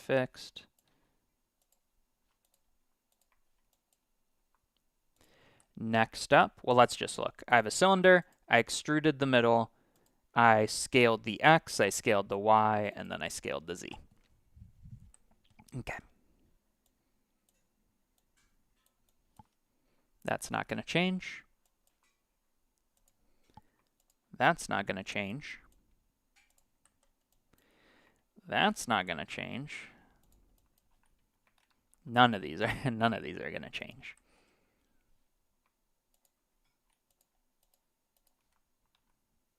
Assuming that I like my bevel amount.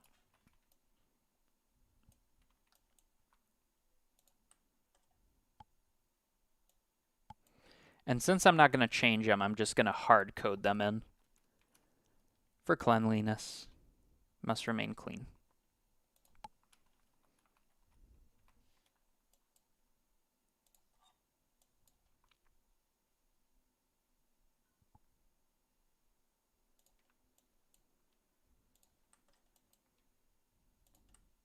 Okay. So all of that is our nunchuck, but it's tricky because, like I said, I want the text around this. As for the serrated thing, that's fine. I'll figure that out of the materials. But we need captains of crush. Captains? How many nodes have you made? I think 50. Some of them are more complex than others. Some of them are dead simple. Okay, so regardless, we know that until we need to think about how we implement it, we can definitely just type it in as a start.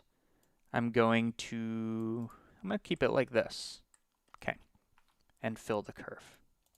So I need to get this around the surface. Well, because it's a cylinder, it's a perfect circle. And we've actually done this before. Okay, so if I treat this as going 0 to 1 on the x, I take that as we go along here and wrap it on a circle, sine and cosine. And then as for the height, that's going to be defined by the y-axis. So I'm just turning a 2D coordinate into a 3D coordinate. Might be tricky until you see the magic. So I'm going to take a generated coordinate of the x. That's my node, goes 0 to 1, cgmatter.com. That is going to be multiplied by 2 times pi, because we need 1 full rotation of sine and cosine. We're going to have our cosine, because that's x, sine, because that's y. You could totally invert them. Combine x, y, z. So right now, this is just going to give you, if we overwrite the position, it's going to give you a ring. Make sure to realize that. So it's geometry. Infinitely thin ring. But then the height of the z is going to be the height of the y. How tall is each letter? Separate position. So this also has to be a node for sure. Like that. Like that. Boom. Boom, boom, boom. Okay, how do we... So I guess now the issue is it's kind of... No, it really should wrap around... No, there is a bit of a gap. So if you look at the text, going to be hard to see, but there's text, text, text, and then like a quarter of it's not filled in. So to do that, just have it take less of the whole thing. Easy money. And of course, we can play with the height just like that. And the character spacing. Okay. Now this is going to be something that... Oh, sorry. I forgot. I don't know what I missed. Size. I think that's it. So yeah, shrink wrap node. Ultimately, all we need is the manifold thing. It needs to cut out. Okay. So let's make sure this is positioned correctly.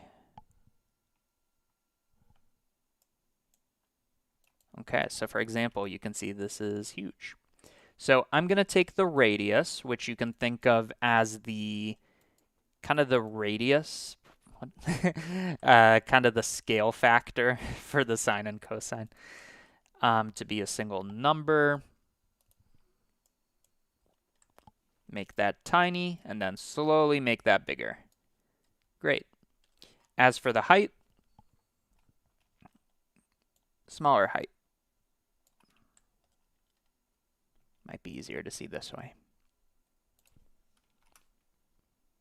And I'm going to center this vertically. And bring down the radius. Like we could do shrink wrapping, but in this case, we're shrink wrapping onto a circle cylinder, so we know exactly where it needs to go. Okay, hard to see. Now you can kind of see it. Okay. And I'm just going to make it, it doesn't need to be perfect, just small enough. And then we got to make sure the letters, is this a good font? Isn't it nice that we can just change the font dynamically? I'm going to make these a little shorter so that they fit within the confines. And I am going to solidify them and hope for the best.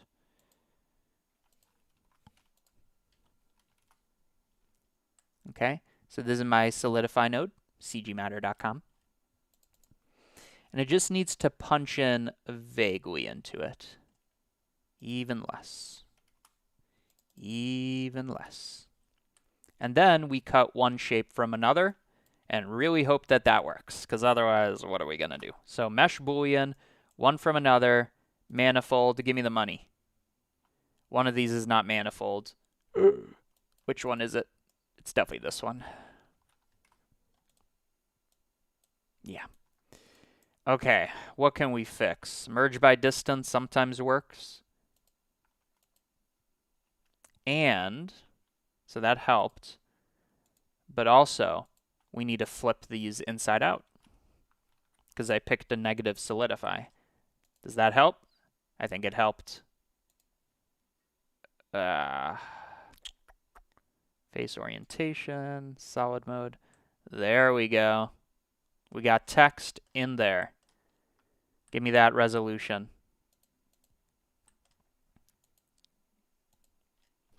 Give it to me. Even more. Yeah. So that was the hard part. Probably the hardest part. And now we can make the letters as big as would fit, because that seems about right. So 0.1, 0.11. No, now it started going out. 0.105. Nope.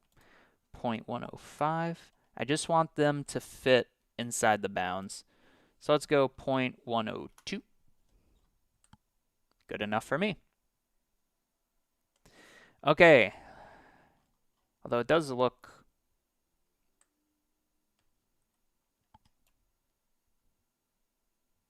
The letters look a little squished. Like they should be squished is what I'm saying. Yeah, I think that's nice. Okay, consolidation time. Boom, boom. This has to be a node at some point, but that's not right now. Maybe I could copy it after the stream. Okay, boom, boom, boom. These are hard-coded values that happen to work.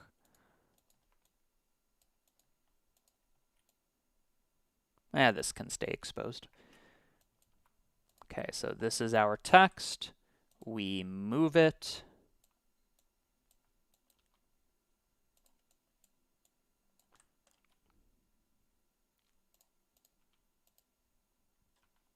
Like that. Nah, it should be exposed. Okay, so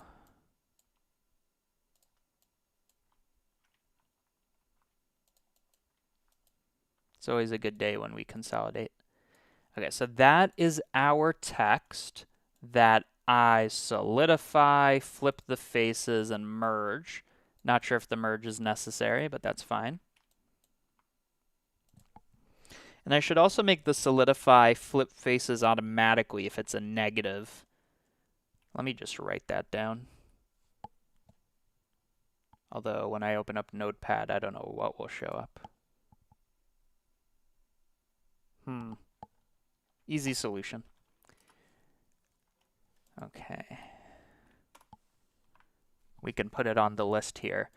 Solidify, flip faces when negative, wrap to circle. Anything else we made? That was pretty good. Okay.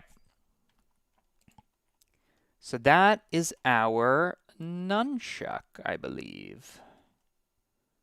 And it should already have UV coordinates. Let's see. Because I think the cylinder had coordinates, so let's see if that gets carried along. Check this. Do we have UV map? We don't. But we can easily make it in shading. We don't actually need that. Okay. So now we take whatever this is, whatever the nunchuck happens to be, and I instance it on our spring, which is huge. So I'm going to take all this. I'm going to call it our handle, maybe. So this is actually a great geometry nodes thing where it might be easier to model it in geonodes. That's rarely the case. So I have my spring, and I want to instance on the endpoints. So because of that, it might be useful to output the curve itself as well. Or actually, let me take this and do it outside. How about that? Okay. So now we have both of these exposed, and I want to instance on points only the endpoints. This. So now we got our two nunchucks. They need to be, well, bigger, but also oriented the right way. So I'm going to align rotation to vector, which will take in a tangent, and we already know that's going to create some issues. Oh, wait, does it?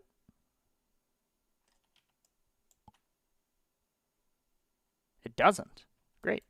The reason it's going into here is obviously because it's small, but also our handle should have an origin at the top so that it spawns at the tip of the thing.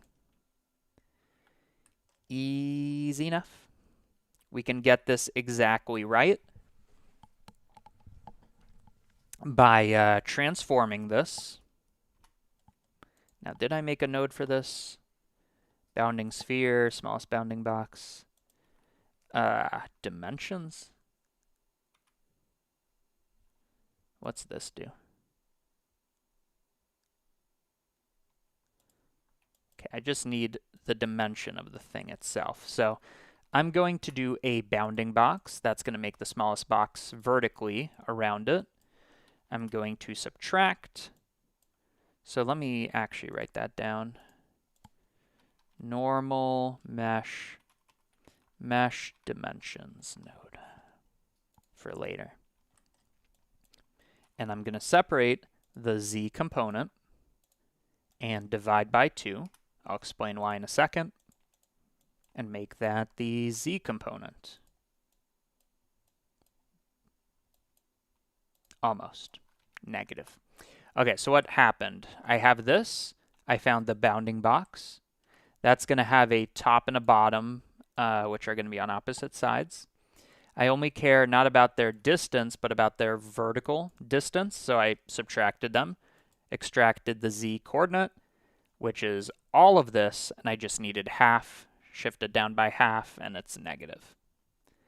That was the whole thought process.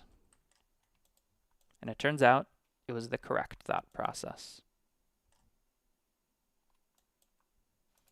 It's always time to consolidate.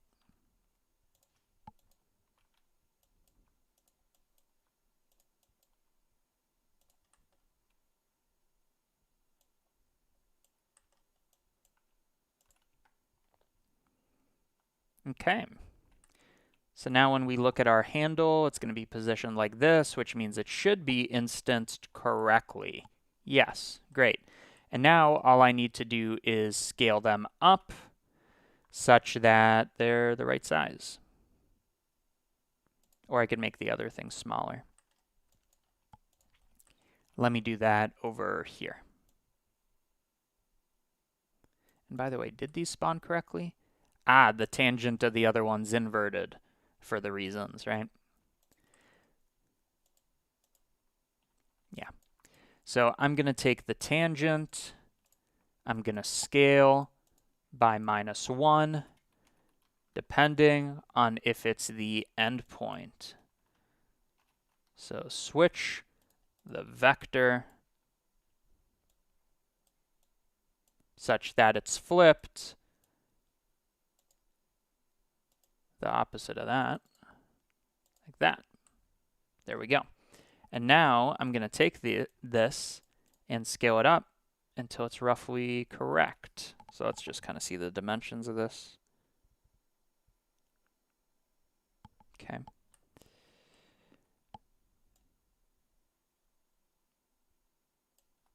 That is still a bit small. Okay. And now I can see that I extruded this out way too far. Easy fix because of some reason, because I scaled it. Prestige modeling, boys. Prestige. Okay. And then all of that, I'm going to rotate by 90 degrees. By 90 degrees. And I also have a center node.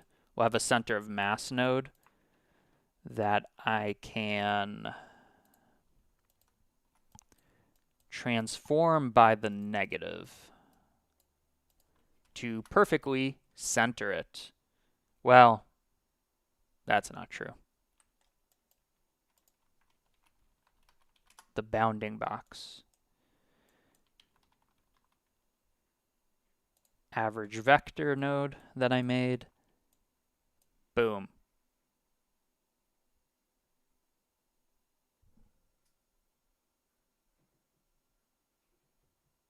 That makes no sense, does it?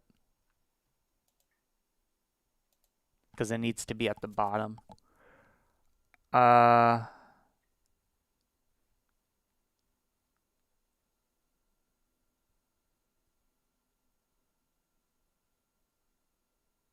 Okay.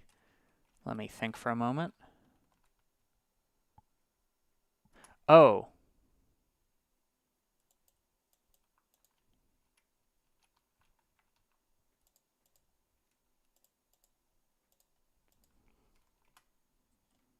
That wasn't right either. So this is the thing. This is the bounding. Ah! Instances. Instances.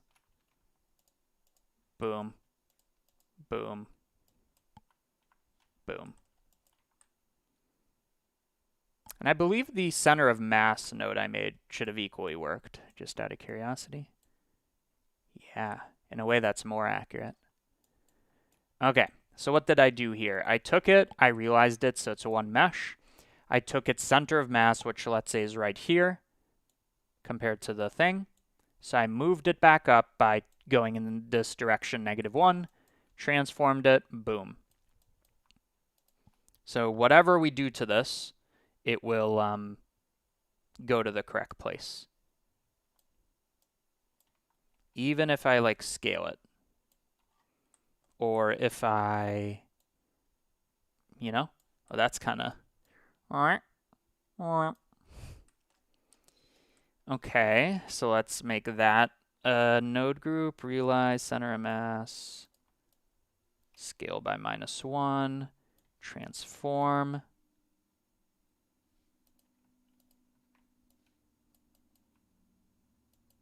Okay, so all of that can be like a centering node group.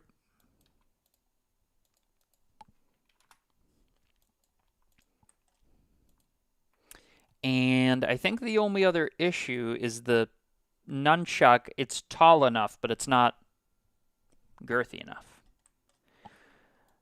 We could remodel this, or I can just do this myself.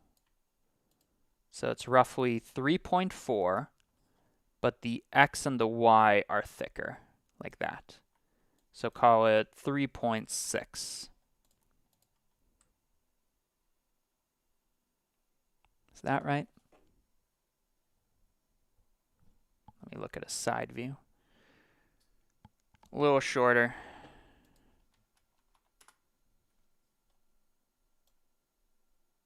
And note, by the way, that it keeps centering itself. 3?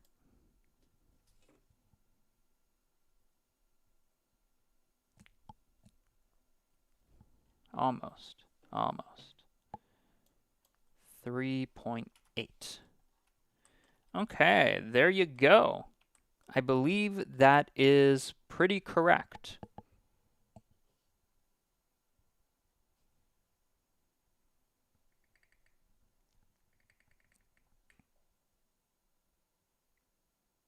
The center of mass is not rotated. Maybe it is. I don't know. Doesn't matter. It works. And now somebody's saying, okay, we did all that, which makes the letters distorted, which is true. So remember we did all this sine and cosine stuff somewhere here. We also multiplied by kind of like a stretching factor. So if I do this, it's much more contained. I'll just make it 4. And additionally, are these synced up? They're inverses of each other. They are inverses of each other. Or like rotated by 90 degrees. So what I mean by this is if I take my rotation, and let's say I rotate, rotation, like that, but about its own axis, right, like that, so I can rotate it. One of them should be rotated by 180 degrees. They're kind of inverted if you look at it. So here you can see an empty spot. If I flip it, here you can see an empty spot, which isn't the case right now, right? Here we have text, and then here we have an empty spot. Okay, so I'm going to rotate by 180 degrees when for this endpoint selection, which I could probably make a single thing, but that's fine. So do we have a switch rotation? We do. Boom, boom, boom.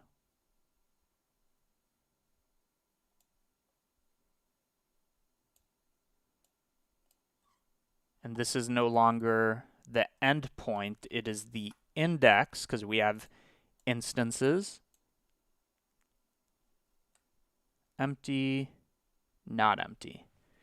But why?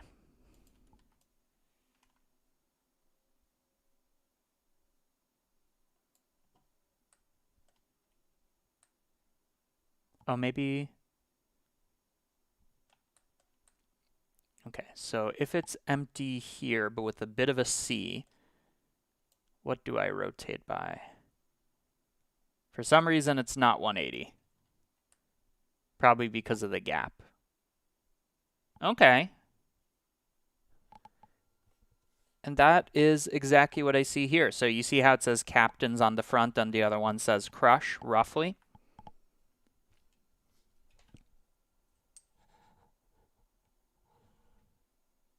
One says captains, one says crush. You probably can't see it, but it's fine. It is the truth. Okay, so this is our instancing logic, which is never, ever, ever going to change.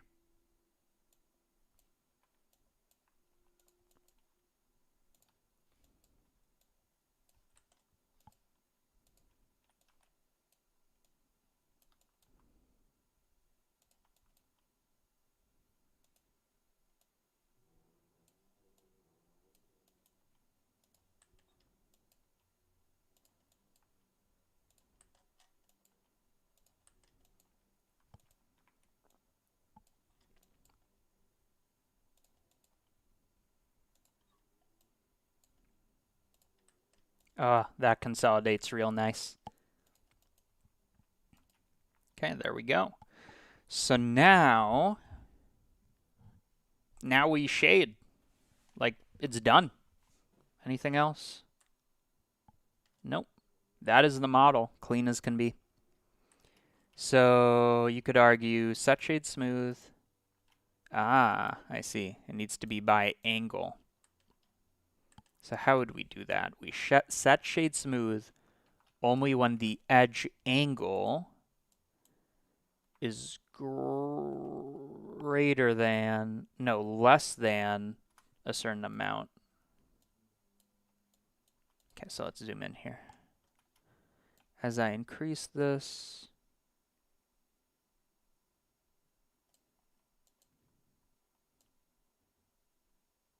yeah, might be hard to do it that way. It is important though, otherwise our metal reflection is going to be a bit wrong. Isn't there? I feel like there's a modifier for this. That is geometry nodes.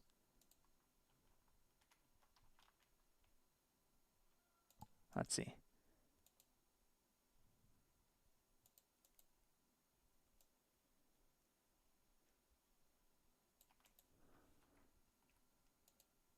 There we go.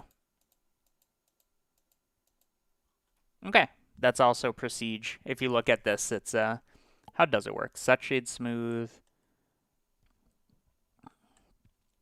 Something like what I did, but more involved. Okay, so this needs more geometry. Happy to give it to it. Boom. Even more, why not?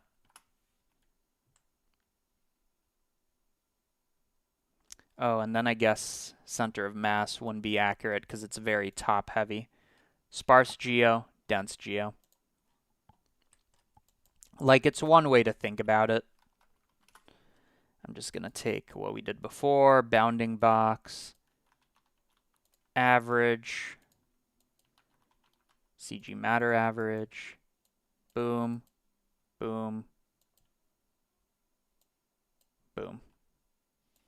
That way it's more even. It's the average, it's the center of the bounding box, which in this case makes more sense. Sometimes you need the true center of mass for physics and stuff.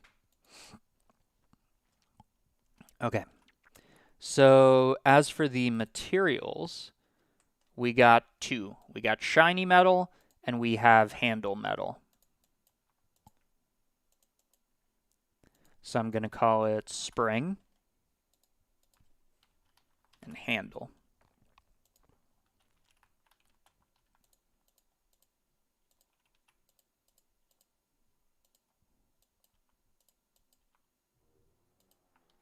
And did I add centering already? Center, transform, center of Center of mass / bounding box modes. Okay. So we have 2 materials. Let's wrap it up. This should be easy. I am going to add, I've decided for my own sanity, or the valuing of my time, that an HDRI is allowed. Even though it's Nodevember and an image texture. I mean, I guess you load it into a node. That's an argument. Is there a voxel size minimum in the mesh to SDF grid? Probably not, but every time you half it, so you make the voxels half as small, more resolution, it's going to get 8 times more dense. So think about that.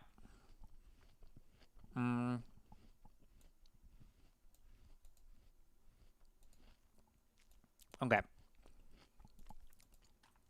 Let's finish strong. Cycles, GPU, film, transparent. Great. Okay. Object. Let's do the spring first. It's much easier. It's just a shiny metal, low roughness, high metal. Done. Bit of roughness. Now, does this have anisotropic? Easier to show you than to tell you. So that kind of bends the reflections. That one's not shiny. All of mine are rusted, which maybe I will add. Let's add some rust. So we have that. I'm going to make a diffuse BSDF. This is going to represent our rust. It's going to show up in some areas. What areas are those going to be? It's going to be this.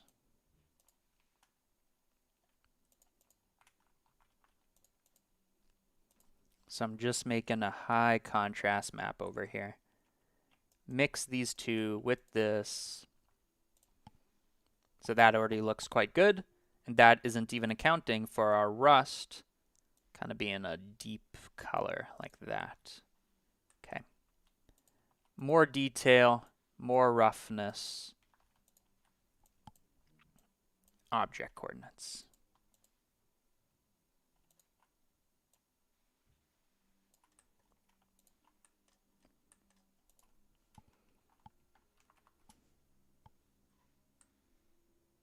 So that's already quite rusted. I'm also going to use this map that we made as a normal map. So connect that to the height, connect that to the normal, filter 1, distance 0.1. So before, after. So that really looks like rust, perhaps too saturated. But that's definitely rust. Okay. And then to bias it a little, all I need to do is addition. So look at that, procedural rust. How rusty is it? And it's going to have maximum roughness. Yeah. This should be like hella high resolution, contrast.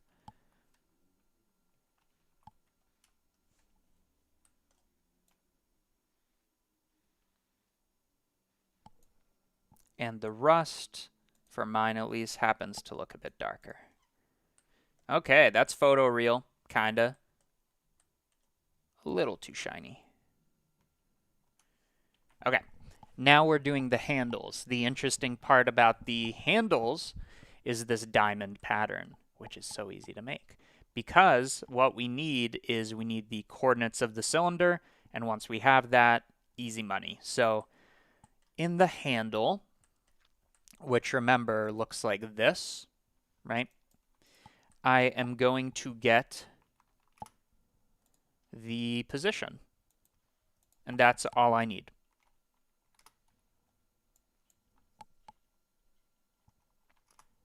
I'm going to make a circular UV map. Don't worry about it. Easy money. And that is even including all of the manifold stuff. It's just going to work.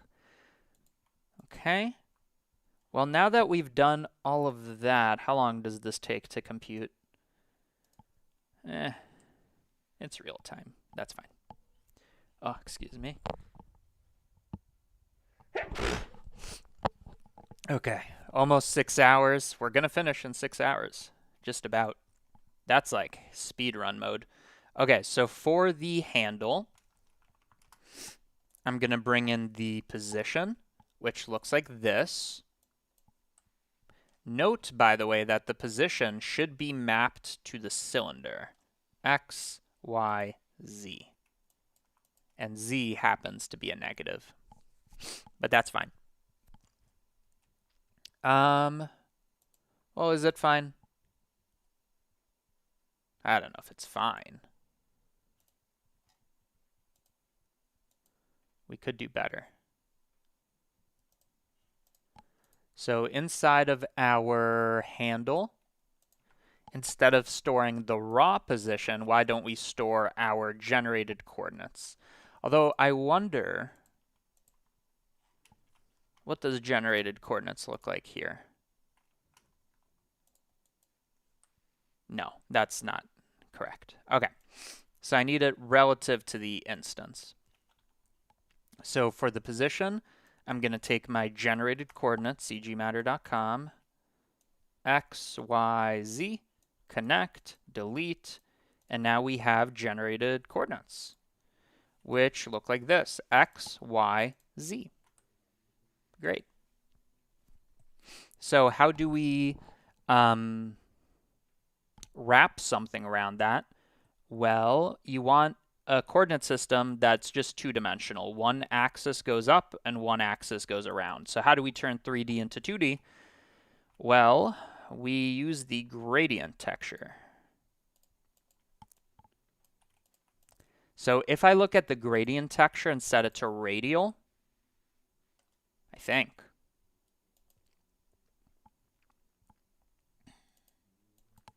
I can now see what is greater than something. Let's see. No. For some reason, no. Oh, because it needs to be centered.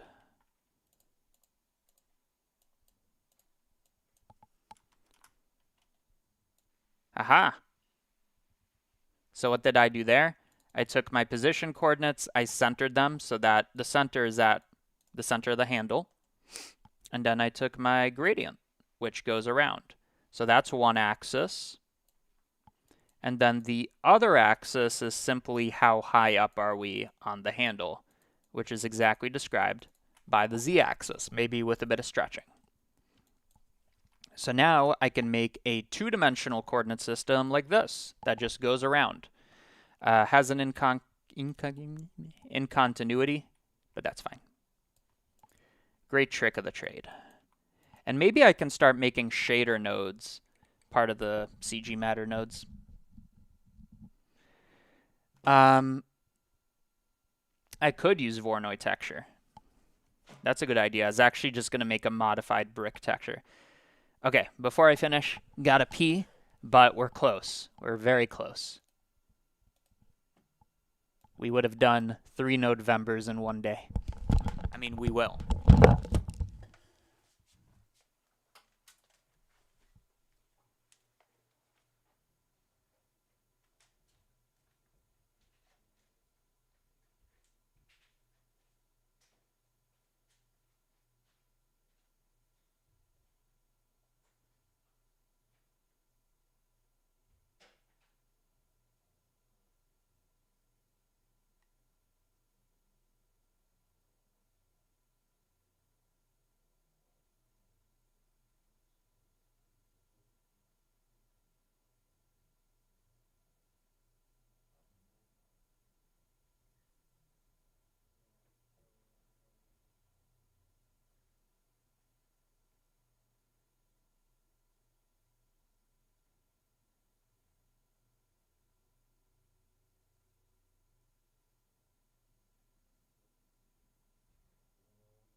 Okay. The goal, if you're asking, is just like a way for people, for the person streaming to ask for money. Okay. Okay, let's finish strong. Voronoi texture is a great idea. Great idea. So let's do that. I'm going to use a Voronoi texture, and again, we're going for this stretch diamond pattern. You're going to see initially doesn't give us that. However, you bring down the randomness, we get a bit closer. I'm going to look at distance to edge, and we got to make sure this is a two-dimensional coordinate system, because it is. Can you see that? Now, these need to be stretch diamonds and rotated, which I can approximate by using a mapping node. This will allow me to rotate about the z-axis, 45 degrees. And then for the diamonds, something like that. And then bring up the scale. You could even count how many there's supposed to be. And just get a sense of if it's right. Something like that. And remember, know that, like, I guess this is a thing that should be modeled. In other words, we should use it as bump mapping, not as actual color data. So I'm going to make this metallic and shiny, just like the other one. But the big difference is this time we got an ace up our sleeves. We got this bump map, which has a certain number. I don't know what that's going to be, but let's see. Oh, the photorealism is so good. It's definitely not that shiny, though, so I'm going to bring up the roughness. It's all about getting that ratio. Again, I'm making them rusted, because mine are. Just got to get that right shade. It's so good, though.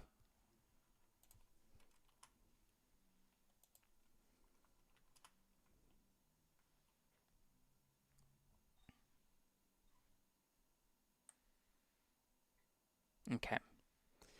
One thing, though, is that this pattern does not apply to the middle strip, which is fine because we can easily isolate it using our Z component.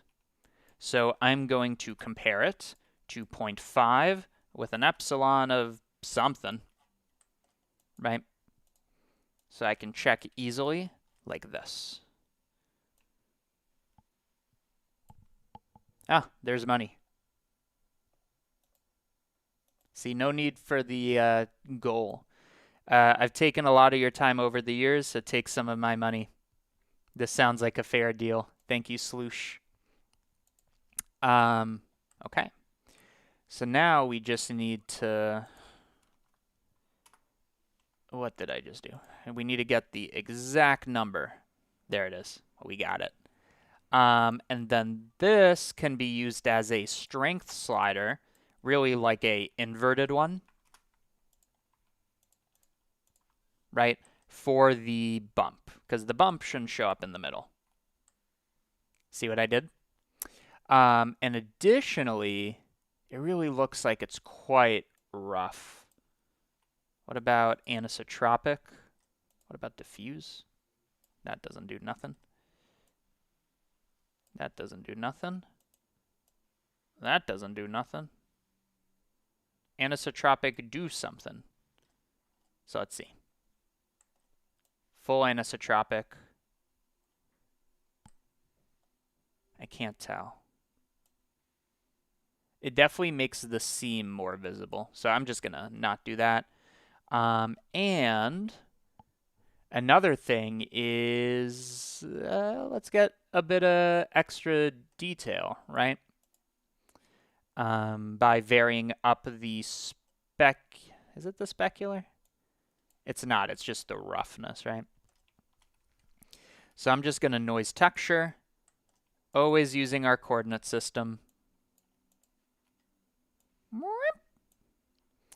And because it is stretched, because it's generated coordinates and it's taller than it is, wide or whatever, rotate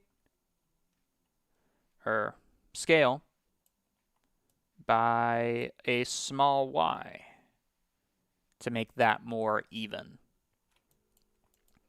Okay.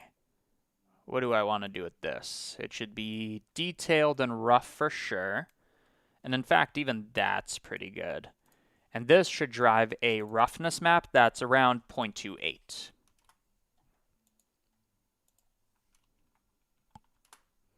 So maybe 0.2 to 0.4, something like that.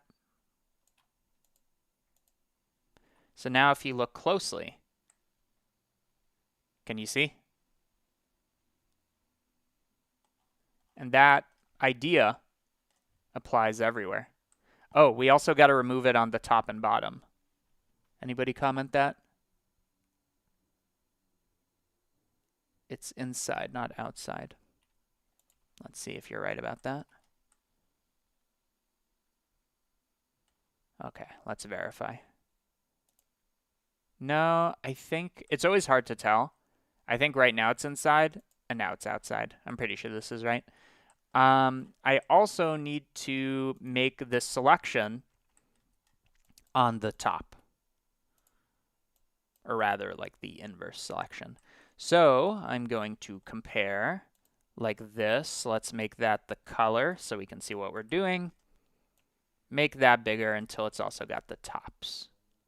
And that will get rid of those weird ass diamonds. Okay, 0.46, 0.48, 0.49, too small, 8.5, too big, or too small, 8.6, 5.5. There we go. There we go. So ultimately, we're doing this, but we also got that, so I can multiply. And now we have this map right here. That shouldn't be the color, but now is this. Photorealism, here I come. Okay. Still too shiny, maybe? Yeah, now it's much more visible. So let's add 0.2. So even that makes it much easier to see and read. Although it is still a little shiny. 0.15. There we go. Okay. So now, what is looking whack? I think the handle is looking whack. Sorry, the spring. So I think this is too shiny. And then I also think it should be darker. But this would be a new one. And I think also the angle of the triangle is too much. That one is actually quite important to get the feel of it. So if I go to my spring, I want to make sure that the start and end point are different. So check this out. Whee! Isn't that cool? You can like wrap it. Point is, it should be slightly closer. So maybe 0.825. Uh-huh. 0.825. 0.82. And that is going up by 0.05. So this. Yeah. I don't think those are the exact numbers, but definitely closer than it was.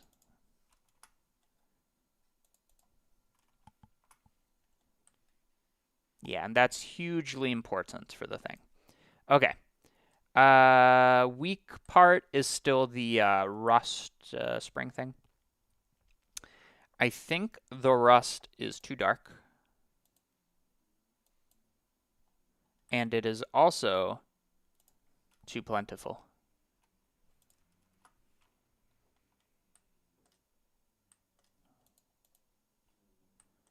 So let's see.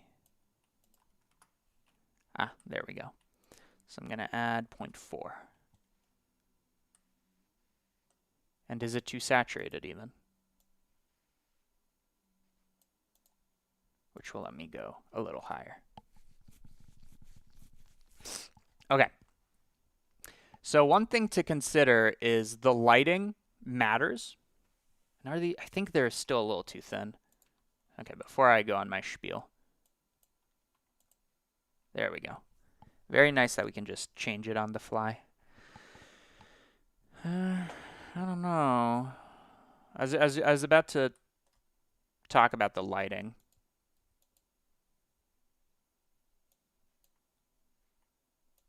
Is it too dark? I think something's a little off. It might be the normals. Because even if I change this, it gives an entirely different look.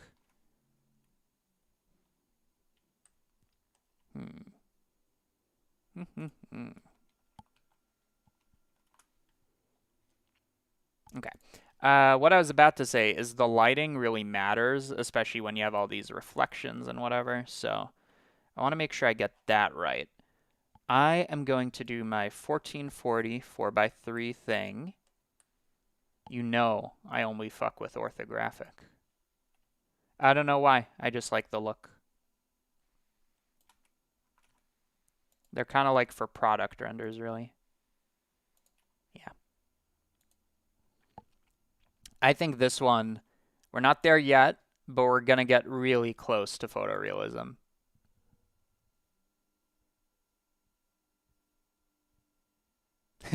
Ed Sheeran's giving a 3D class. Somebody's saying try the sky texture. I don't think that's going to be it, though, because we only see it in the context of, like, hold on a second.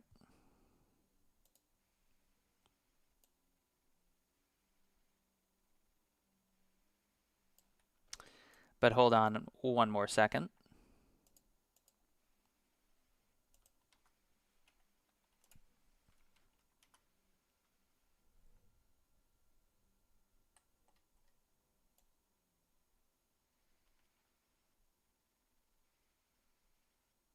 There's a time to eat your words.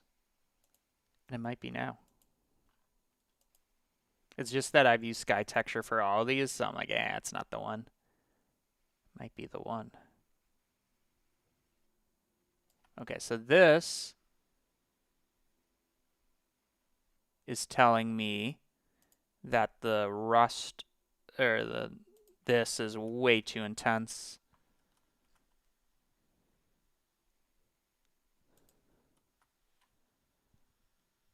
That is shinier, isn't it?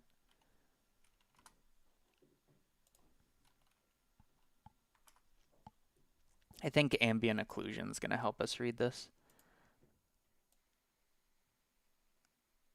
Yeah.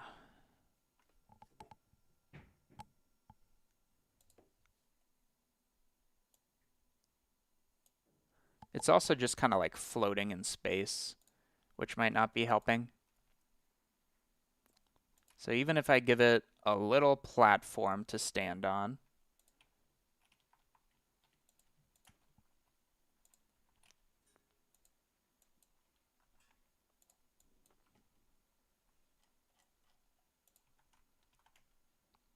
let's see if that would look any better.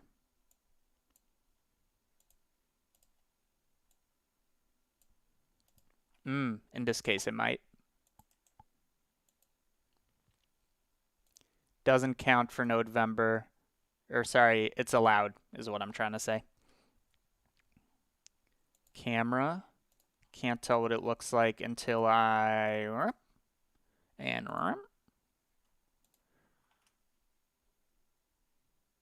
I guess it should be floating a little, right? Like that.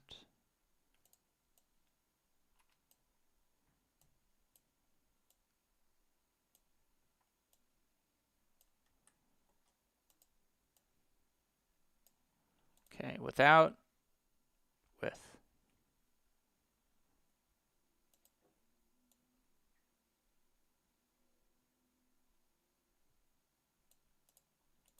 without, with.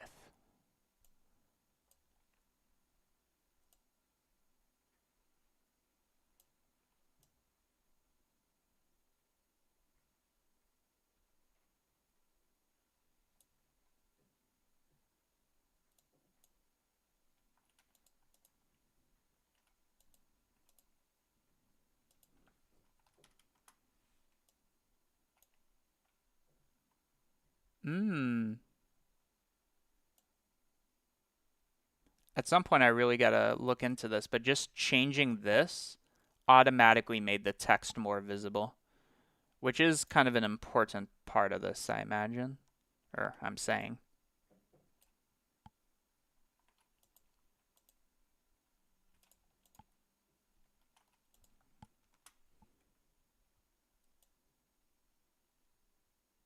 Ooh, that looked good though. That looked real good. How did I make it look so good just a second ago? Okay. We haven't even played with the color yet, so let's see. Before. Ooh, but now. You see, but now.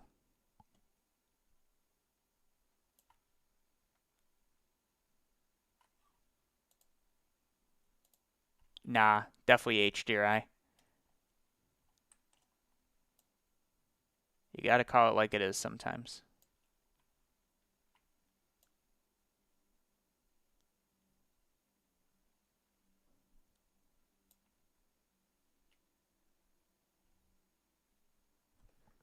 And somebody said, I believe correctly, that the diamonds are a bit small. Yeah. Before, after. And I think one final hit of detail is whenever objects bleed into each other, it's always a sign you didn't give a fuck when you modeled, which is fine. But I'm going to make it a little better. So I'm going to make little cutouts where this could have gone in. So just a final modeling thing. Super easy. So I'm going to take these handles and I'm going to realize them. So now they're this, right? And then we have that. For this, I'm going to fill the caps because my ultimate goal is to Boolean. And I'm going to cut one from the other, making sure to use manifold and hope for the best. I have that inverted.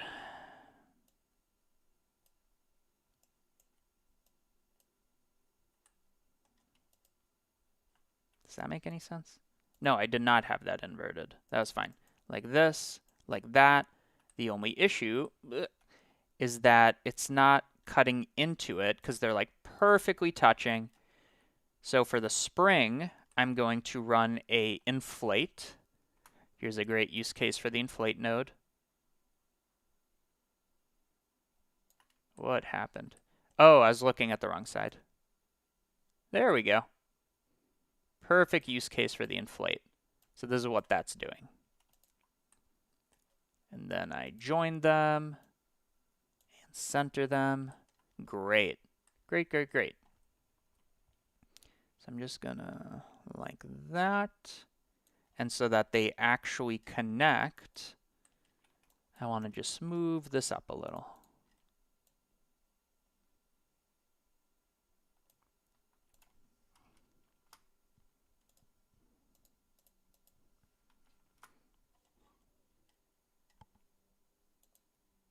Love me my prestige. Okay. So, before, after. Before, after. And it should be real tight.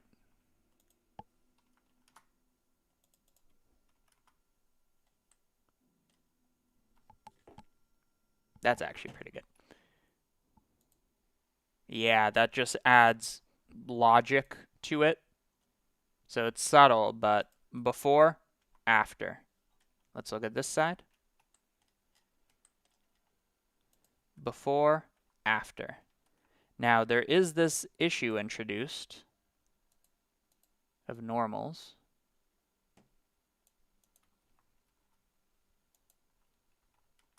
I'll be honest, I never even understand normals.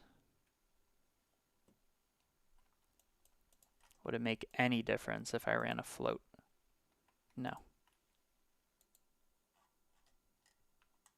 Okay, I might be asking for help in a moment. But you gotta zoom in real far to see that, right? I wonder, if you know what I mean, I wonder if I take the handle, and for that handle, I add some fill segments. That solves that issue.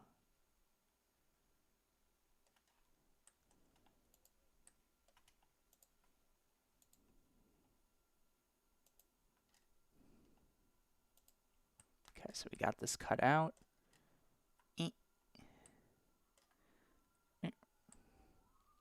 So now the issue is the top doesn't, so scale. Ah, because it's no longer an n-gon. I understand. So remember, before we were isolating the top, now the top is compressed. So I'm just going to blur, and I'm going to check where it's greater than 0. So this way I can just kind of fake the selection. So now I hope if I do this, that all will be fine.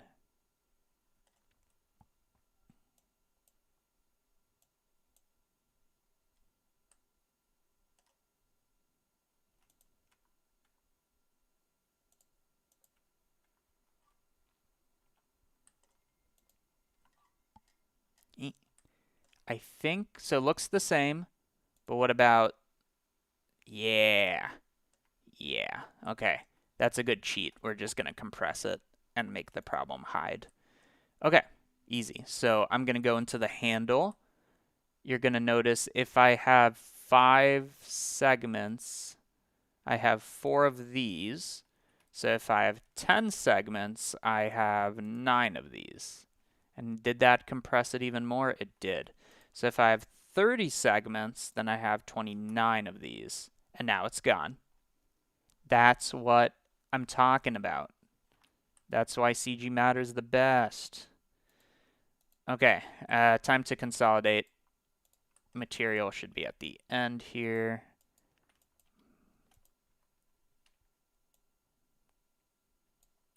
Okay, that's fine.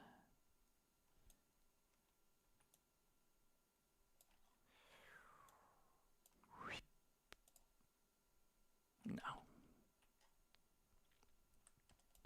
Oh yeah, I forgot. We're now in bundle and closure land. Next time.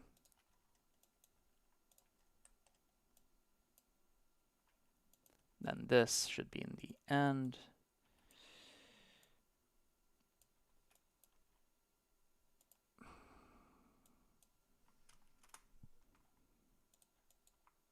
I'm curious if anybody came up with a solution though.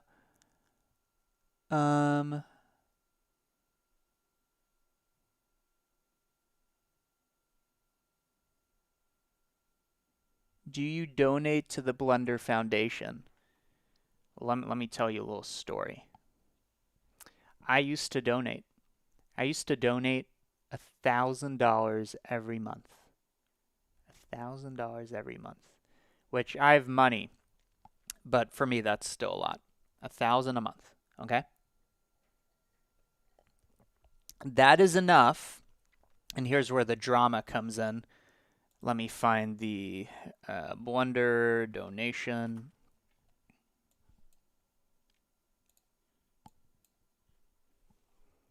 Okay, that is enough to get you one of these, right? Or not the corporate ones. Or no, maybe it is. Is that the case? What do these mean? How much is each? How do I know how much is each?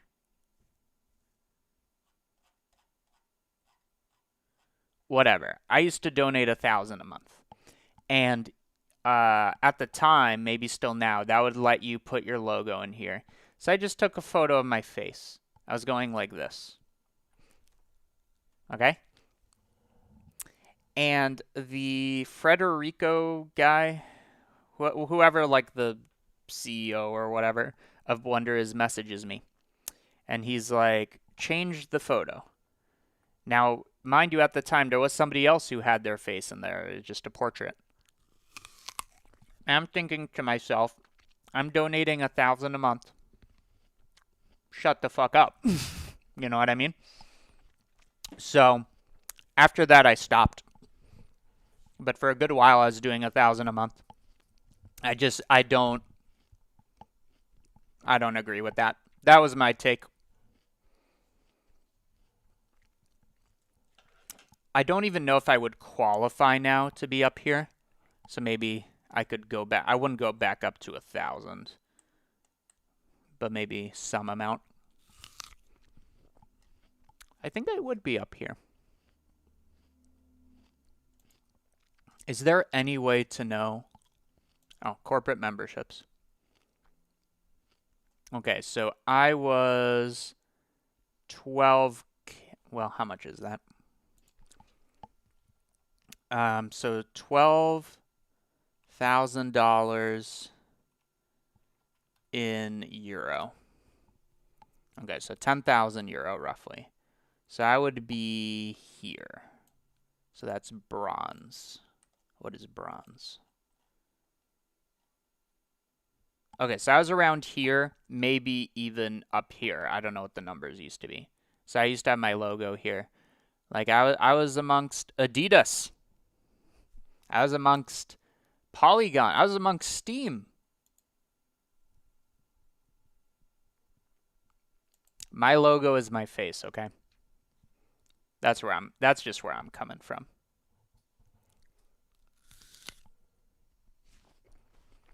So, that's my answer. If somebody's donating to you, within reason, you have no... What's the way to say it? If somebody's giving you $1,000 a month and their logo is their face, you have no ground to stand on. Okay? If you want your thing to look professional, great. I stopped donating. So, I don't like that. That's my origin story. Anybody have a take on that? Yes. I will say the Blender market sales, I don't know what percent, not a lot, maybe like 2%, does go to Blender Dev Fund. So that's still true. But I don't strictly donate raw, as it were. But yeah, you're right. I do the Blender market thing. So that's good. I feel less guilty. Okay. So we got that.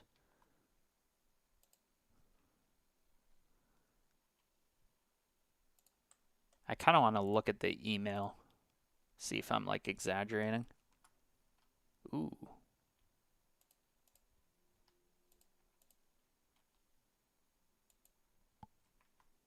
Ooh.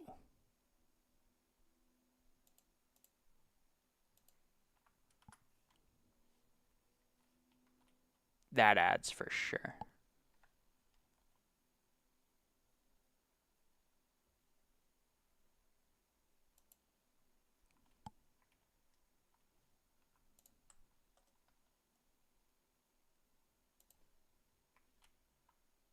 Okay.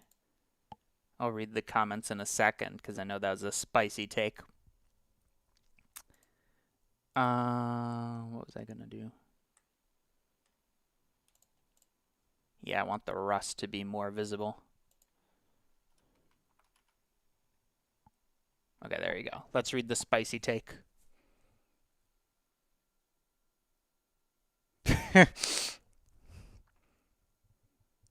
Fair enough, although I see how they could have problems if Adidas is on the side of a random dude.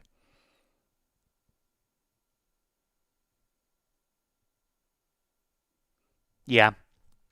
I mean, you just said, it is corporate, whatever, whatever.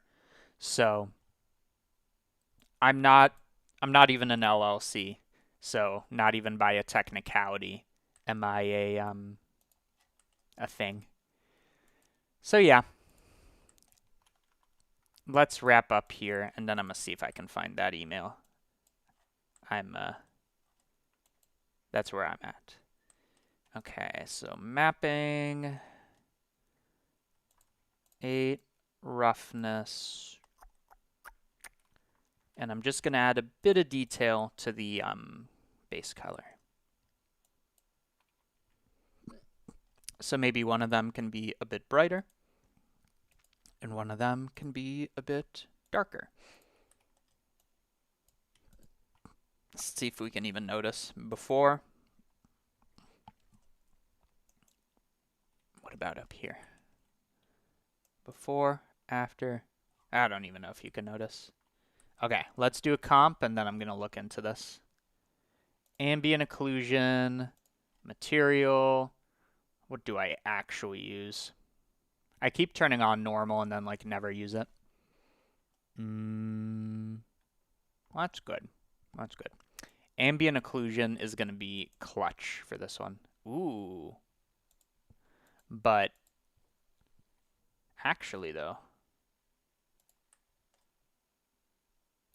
did I just become a lighter?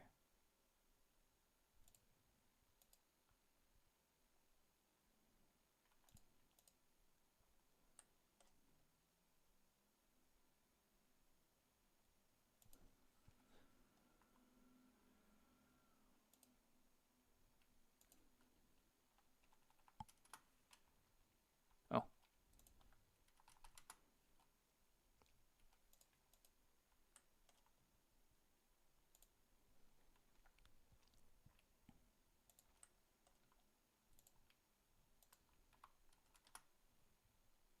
That's not bad. And then put this at like 30%. I think that's better than what it was. So let's see. Let's keep that in our memory versus this. Nah, that was better. That was better. But let's even out the contribution a little.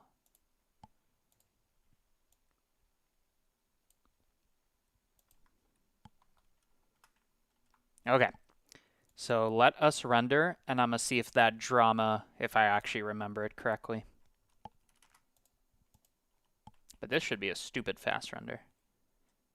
Oh, yeah. Where did you get the motivation to do so many days in one stream? I fell behind. I've never finished Nodevember. I'm finishing it.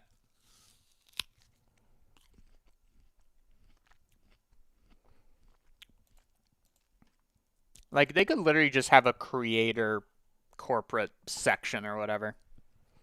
They should. Okay, let's see. What email would I have gotten that to?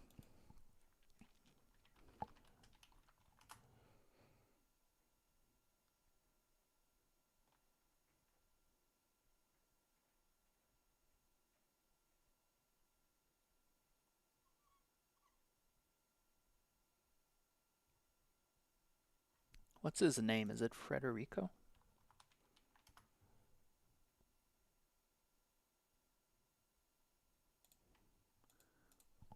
Who is new Blender CEO?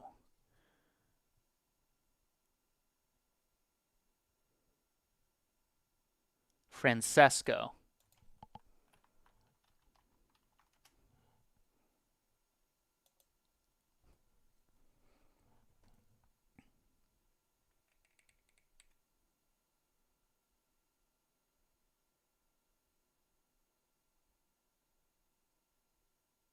Okay, so looking back at the email, it wasn't that bad. It basically said, you know, thanks for donating, and we've seen your YouTube thing. I've noticed you updated with the portrait. While there are no guidelines on it, the idea is to have a logo. Could you update your thing? Oh, this is what it was. So I didn't do that because I'm like, no. I didn't respond either. And then he messages me 5 days after saying, a follow up to let you know I've updated the appearance of your profile. So he just did it. Yeah, that's what pissed me off. Like, he just did it.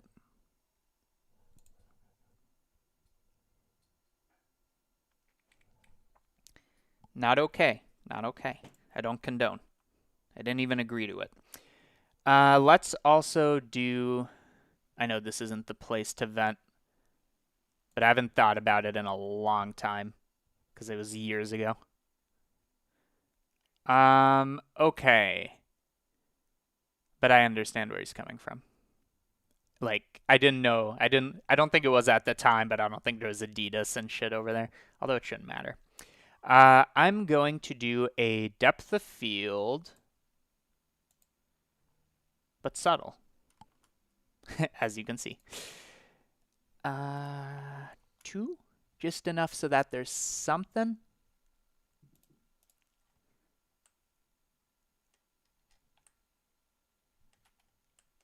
Let's make it around here. 3, and I just want there to be something. Yeah. Okay. Now we can composite. I'm just looking for drama.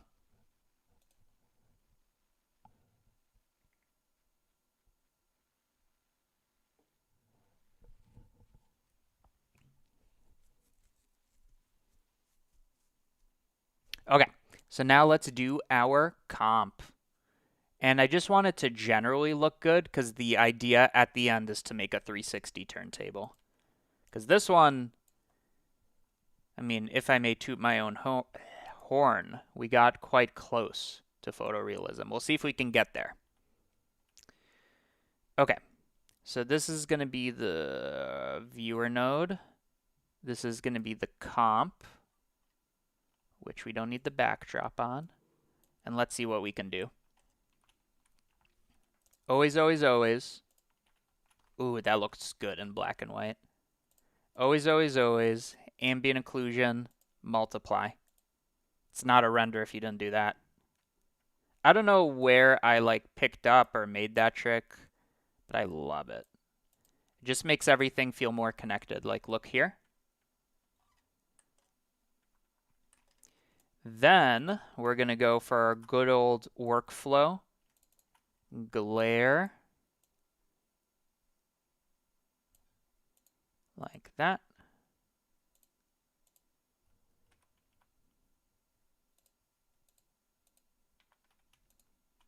Okay, before, after, before, after, before, after. Great. Vignette.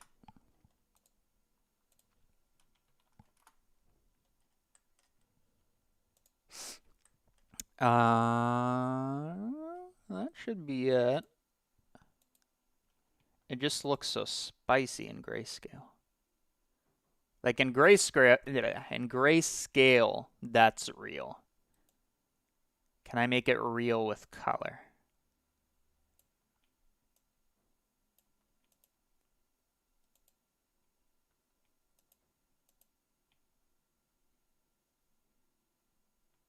Something's missing.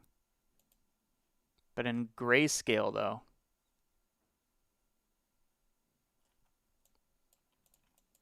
let's see.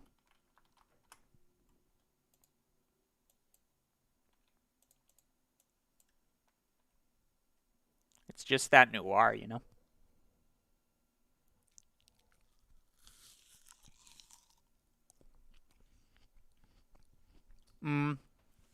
No, that was it.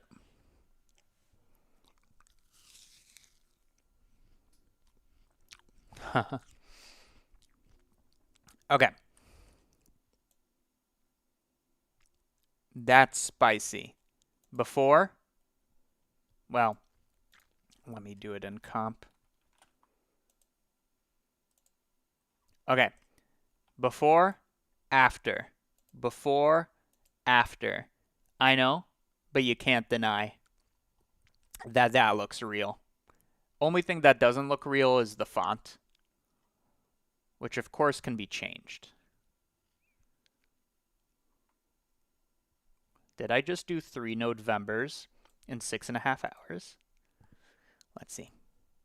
So this is our lights, this is our background plane, this is our Nodevember day 19 tool.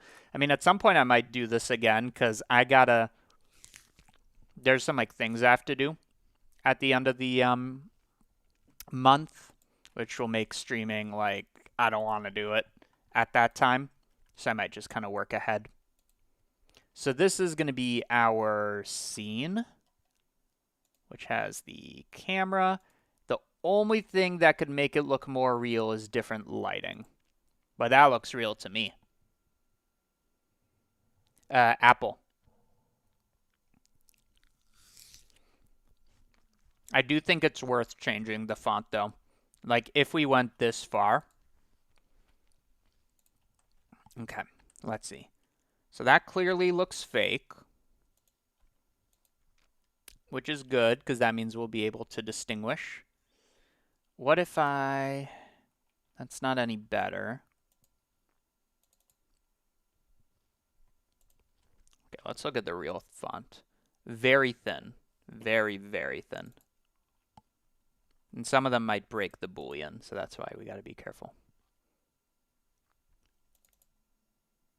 Ooh, that's almost correct. Uh-huh. That's what I wanted. Is that any better?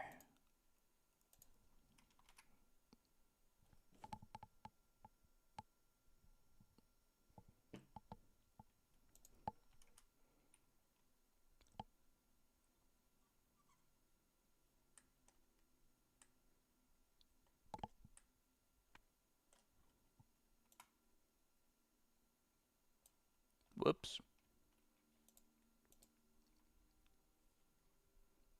Okay, so the letters should be more compressed, but now that it's not showing the right thing, I can just add offset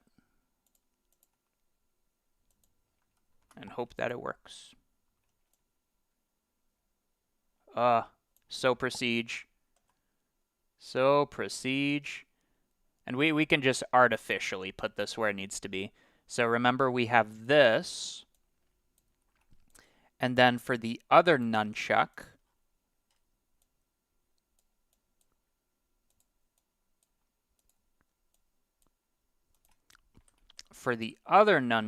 we did the instancing. One second. Okay, for the other nunchuck, we did the instancing where we rotated one of them by a certain number. But that was the wrong one, wasn't it? So I'm gonna... Okay, so that one's that, and let's also rotate this one. This one should just say crush. Like that. There we go.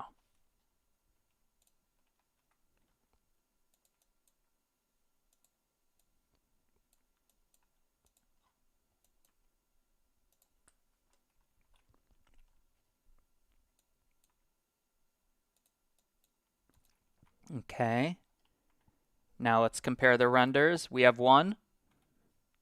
Give me 2. So all I changed is the font. 3090 RTX.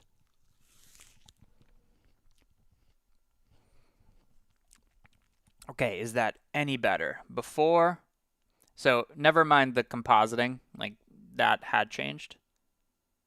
Did I spell captain correctly? I did. It's just a weird word. Captain's a crush. Okay. Dare I make it even more realistic? I know how to. Dare I, though? Here's how you do it. So far, we have this. But, like we talked about, somebody commented, the letters. It's just not perfect. Also, very quickly, the handle could have more geo. Even more. Like, who cares? Okay. The letters should be more integrated. And, like, just the bevels. So how about, and prepare for some render kernel nonsense. Oh, no, it worked. How about we take the bevel, we compare it to the normal in the geometry, not the one in texture coordinates. I learned that the hard way. I mean, I rendered a long time. Take the difference, boom. Boom, I say. Take the radius, bring down the radius. Incredible. Then I'm going to make it even messier with a noise texture using this so repetitive coordinate system.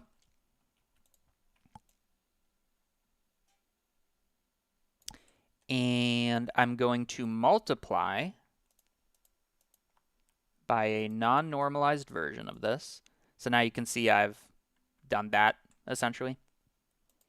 Detail, roughness, okay? And what do I do with this?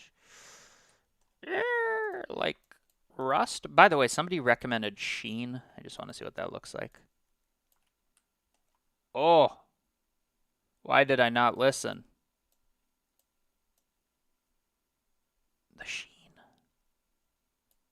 No sheen, with sheen. Look right here. No sheen, with sheen. No sheen, with sheen. Higher. No sheen, with sheen. Okay, now it's a bit intense. No sheen, with sheen. Okay. What I was going to do is I was going to take something. Doesn't really matter what it is. Well, it does. I was going to take a diffuse BSDF and use this as the factor. Okay, let's zoom in.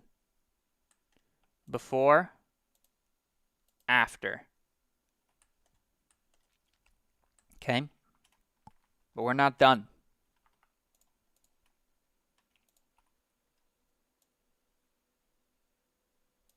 Should be really subtle.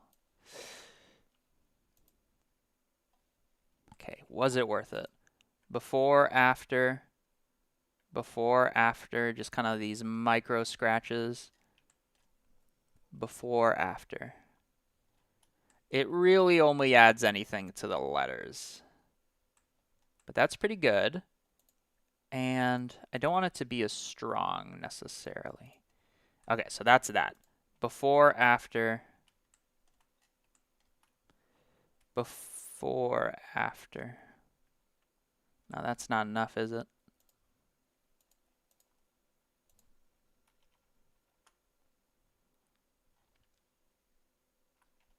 Okay, let's compare. New render.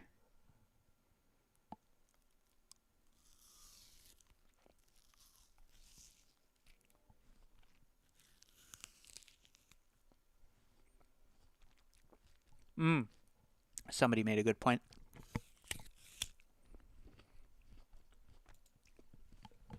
Somebody made a good point. That point was this idea should also happen where they connect. If that's the case, there's a name for that. It's called ambient occlusion, which also covers the letters. I'm going to make a inverted map.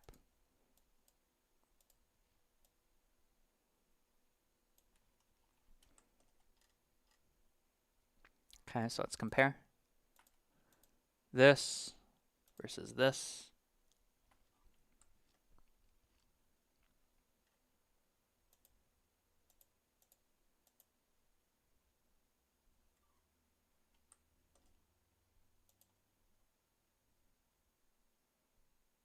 Okay. Well, what I can do is I can keep the logic. That's kind of weird the way it's working, but that's fine. What if I use true normal? Doesn't matter. What if I take this and I add the ambient occlusion, which is now going to have both, but instead of adding, I just take whichever one's bigger. Okay? With, without, with, without, with. Let's just, I don't want the ambient occlusion on there. There we go. Boom. The question is, did it help? Let's make it like red. You can't even tell, can you?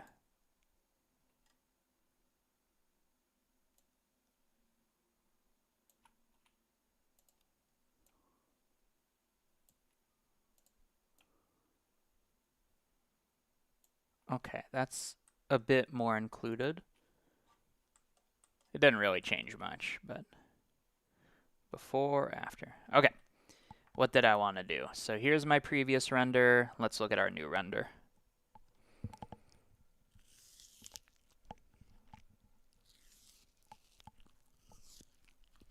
Lighters are too perfect? Maybe.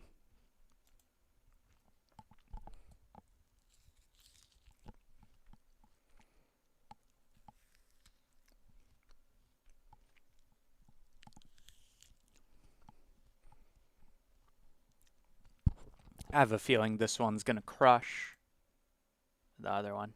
We'll see. Once the compositing hits, let's make sure we're not doing any viewport nonsense. Okay, let's compare. Before, after. Before, after. So this like light thing is new. And that's mainly the sheen, but you can see also the letters are there. A little less sheen. It does definitely bring it up a notch, but it just needs to be less. Let's go to slot 3. Take that sheen. Bring it down. Render.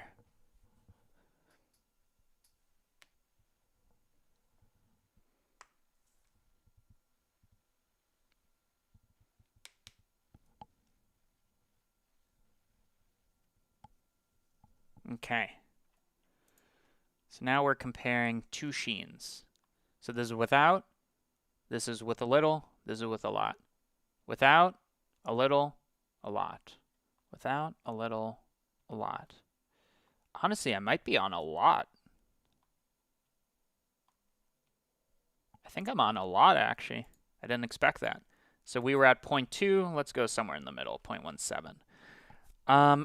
Other than that, I don't know. I mean, I'm sure there's things I can do, like mild distortion and shit. Like, you're right that the weakest link is the letters. I agree, but okay. Let's just consider, let's play with the idea. The handle. Let's just go big. The handle. We end up making text and cutting it away. What if we did an SDF remesh? And we're going to make it higher quality. A lot higher quality until you can kind of see the letters. So already it's kind of looking more broken in a good way. Before, after. And I'm just going to make it crispy. I mean, that's already better in my opinion. Okay, so there's the initial idea, but I'm not done. I'm going to distort by such a tiny amount. What does that do? With detail. Yeah. Yeah, we're there.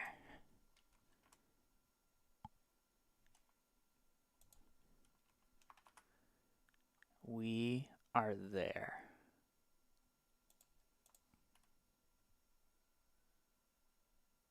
But even less.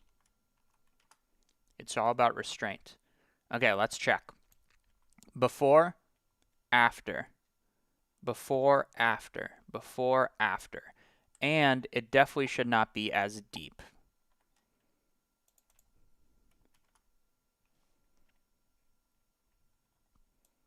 Before, after.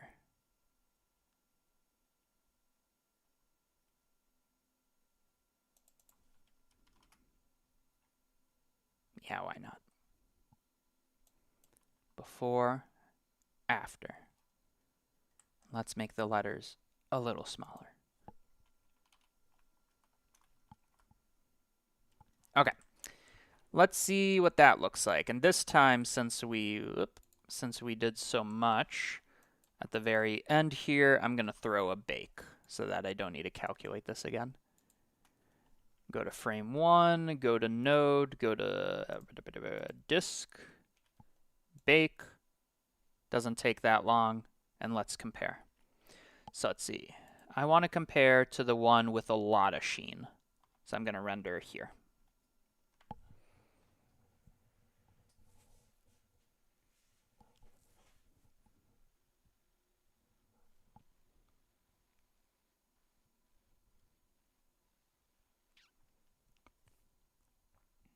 Okay, before, after, before, after. Let's see what happens here. It's definitely in the right direction. It is a bit much. I agree. It is a bit much.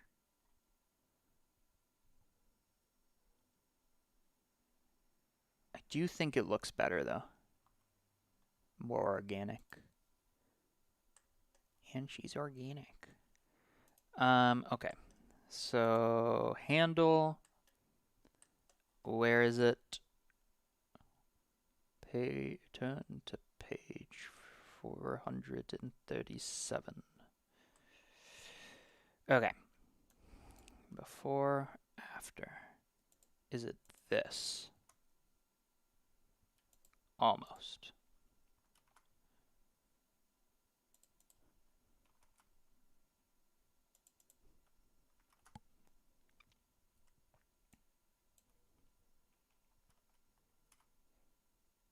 Okay, that's cleaner. Before, after. Is it going deeper as well?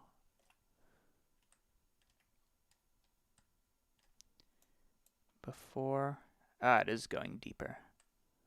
Let's account for that. What is this one?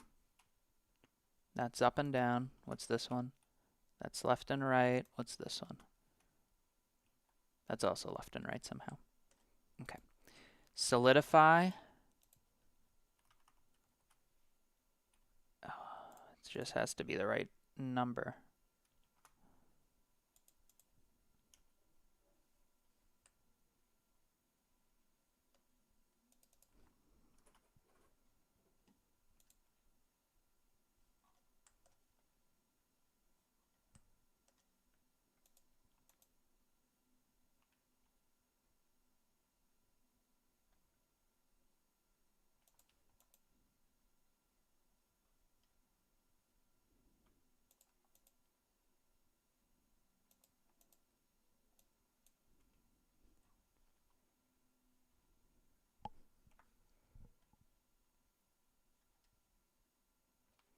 I would argue it's better than it was.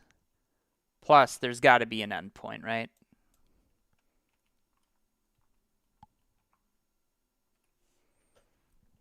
Okay. We're at the endpoint, or we're near it. So let us bask in the final render. 1,000 samples, OpenAI denoise, or OpenImage denoise, and I think that's it. Let's wrap up this motherfucker.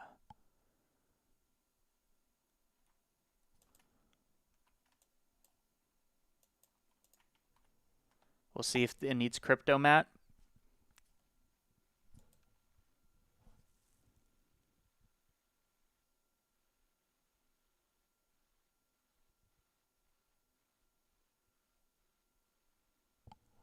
Can you inset the extrude? Yeah, you could scale elements based on the top. That's good, though. That's looking good. I don't even think I need a crypto mat.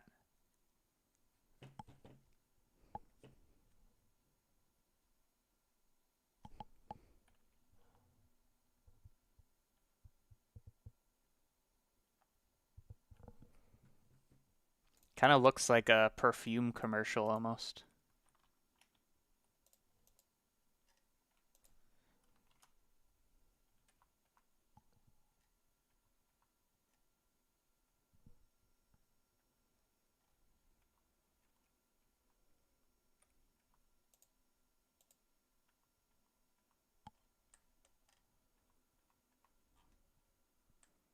Yeah. Okay.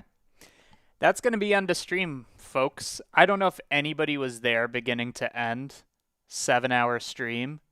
But, damn. Let's review what we made over this 7-hour stream. So it was this. Probably the best looking one. Not the most complicated, though. But just pure perfection. The other one we made was the helmet.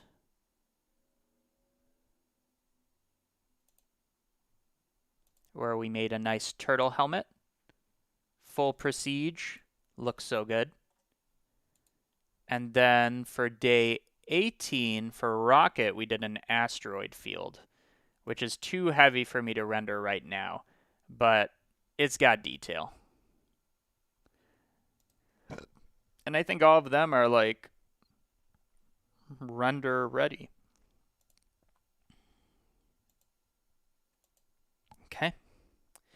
So, as you know, I always end these streams with a question. Anybody can ask a single question, and I will only answer one question. And now I'm a day ahead, the way it's supposed to be. So, I'll give it 30 seconds. If anybody has one, ask now, and then I will end it. You know, I did think about downloading all the videos, all the live streams, and putting them in one video. But I don't know. So let's say the average day takes 2.5 hours. That means 30 days takes 75 hours of like medium quality video. How long of a YouTube video can I upload?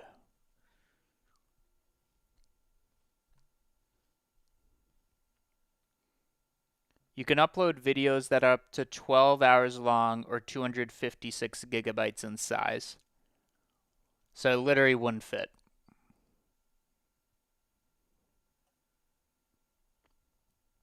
Let's see if that's still current news.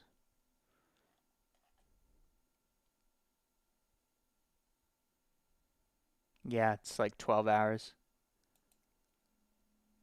Okay. Let us look at the questions. Okay, this time 5 options.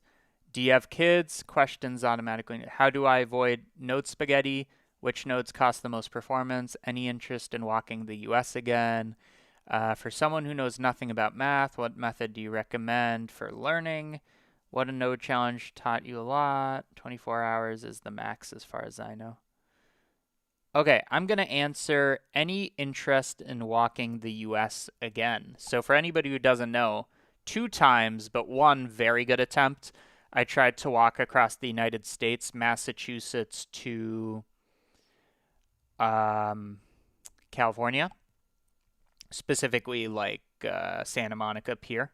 So from Cape Cod to Santa Monica Pier, that attempt I made it 500 miles, which was a month or so of like sleeping on the side of the street and stuff, and it just got to me. I didn't want to do it anymore. And then a bit after, I come back, and a bit after I meet wife Prime, who of course isn't the wife at that point. So I'm very lucky to have come back when I did. So I don't think I'm gonna do it again. Like, one obvious thing is like I can't like leave people for like or mainly wife Prime for that long. But I also like don't have an interest in it anymore. So the first time that I didn't make it, a few months later I tried again because I'm still like, oh, I should do it. made it even less that time. So I think I'm done with that, honestly. If you want, let me see if it's still uploaded. Some of them I privated, some of them I didn't.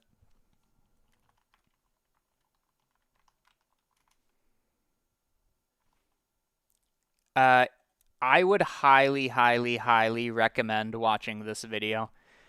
I walked across Massachusetts. That was my first like big one when I got into it, and it's completed, and it is so found footagey. Like I filmed it with an iPod Touch. Add audio. Yeah. So it's just straight up iPod. This is just an almost intro. died.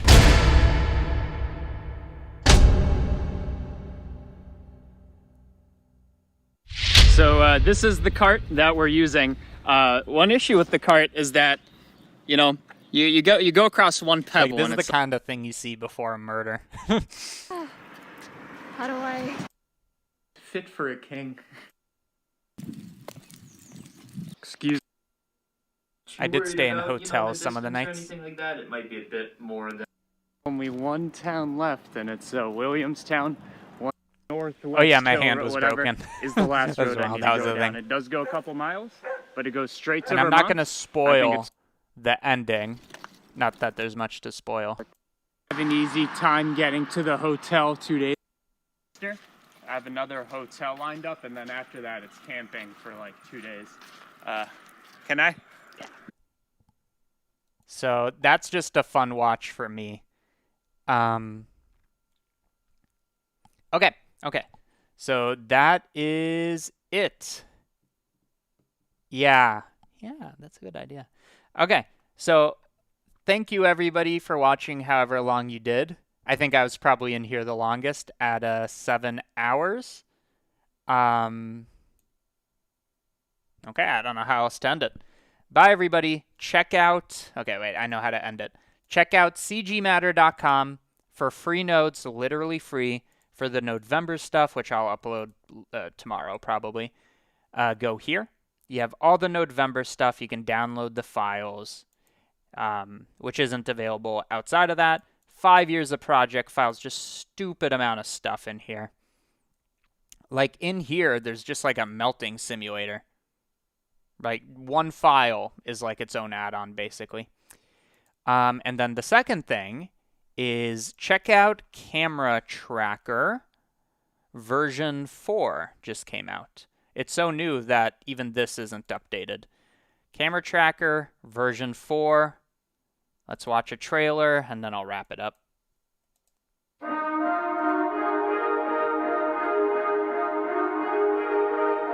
Came out yesterday.